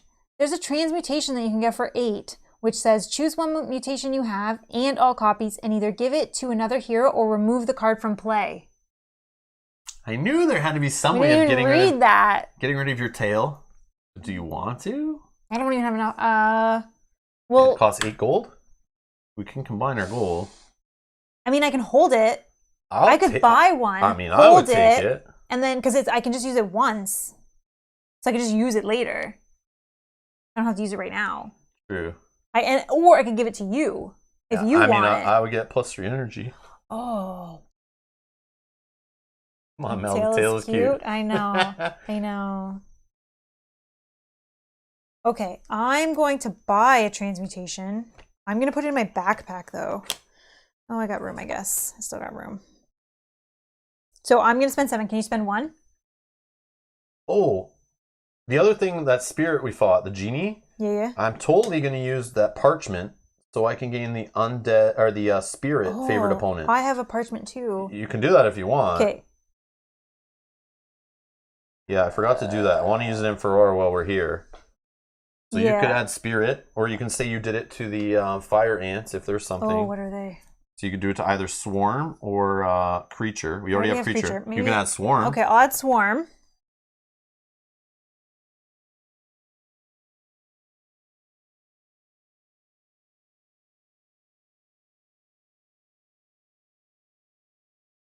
Can you use a 1 gold to pay for my transmutation? Yep. I guess for your operation. Yeah, Edgar, the discount. 7 you spent, right? Only. Oh, so I only had 7. Yes, I forgot about the discount. So you didn't need to spend anything. I bought my own. You had 7? I had 7. Yeah, that's why you needed to spend 1. All right. I mean, I don't mind funding your operation. I don't remember how much gold I just had. You had 6. Before you borrowed? Yep. Okay. Okay, so I have nothing left. Thank you. I totally forgot about that. Keep the tail. Well, I might keep it for now, but... You can give it to me. I'll wear the tail. I do think I want to pass it to you. Although I do like the idea of the purity stuff coming and bumping my stats up faster, but... I know. Okay, so I used also my parchment. I don't know in the final boss fight, it's like... counterattacking. I mean, if my attack stat gets up, then I'm like counterattacking a little more, but it's like... they're blocking, then it's like, it doesn't really do much. I don't know. Okay. I don't know. But you can just toss it if you don't want it. Yeah. Well, I'll keep it right now, and then I'll wait and see. But as soon as you toss it, you're going to draw a whole bunch of like the orange shield upgrades that could be like doubled and or extra. And yeah. But we'll see. It's just funny because you literally said it I know, not long ago. I knew there had to be something in the game that removed mutations. There had to be. I never even looked at it. Is that everything we're doing here? I actually have 6 gold left. Oh yeah, you can do any of these if you want. It's one cheaper. Yeah. I don't have any money left, but I'll spend.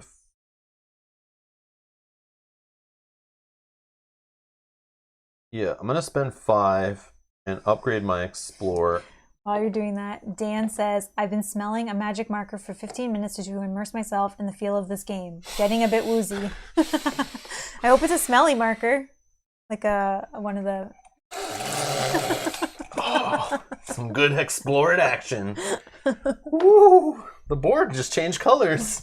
Oh my god. Let's go to magical land of Shurax. All right. I think that is all we can do here. Oh, I didn't purchase any of these, so I could work, right? Yeah, you can be an orderly. So I'll work for 10. Yep, 10 gold. 10 gold. Oops. Oh my gosh. 10 gold. Okay. So then we are done in Fera. So villain phase? Yes. He was here last, I think. He can't go to 1. Nope. He can really only go 4. There's no other option. 4 it is. Okay. Which brings me to this tile. Oh, sorry. I thought he was here, but yeah, no, you're I think right. it was here. I think it was here. So then he could have done other things. I'm sorry. 3, so it's going to take up this. Boom. Okay. All right. I think, I don't know where this was, but this was probably here. Is the voice down already? Oh, no, if you keep the tail, you can get a pair of wings. You can be succubus. How cool would that be? You can get wings. You can. I think you can get wings. Let's look. We'll shuffle the deck, but I think you can get wings. So for those who are curious, you can get like acidic blood. You can get frost touch, evolving mutation, camouflage, enhanced strength, scales. There's multiples of some of these. Oh, there's wings. Yeah, there's wings. Extra. You can get an extra eye. Psionic. Siphoning touch. Oh, siphoning touch would be good for a succubus, right? Yep. Acid spit, cellular regeneration. Scales. Enhanced scent. Alluring pheromones. Oh, alluring pheromones, right? Would that be good for the succubus? Enchanted scent. Natural selection. Talons. You can get some talons. An extra arm.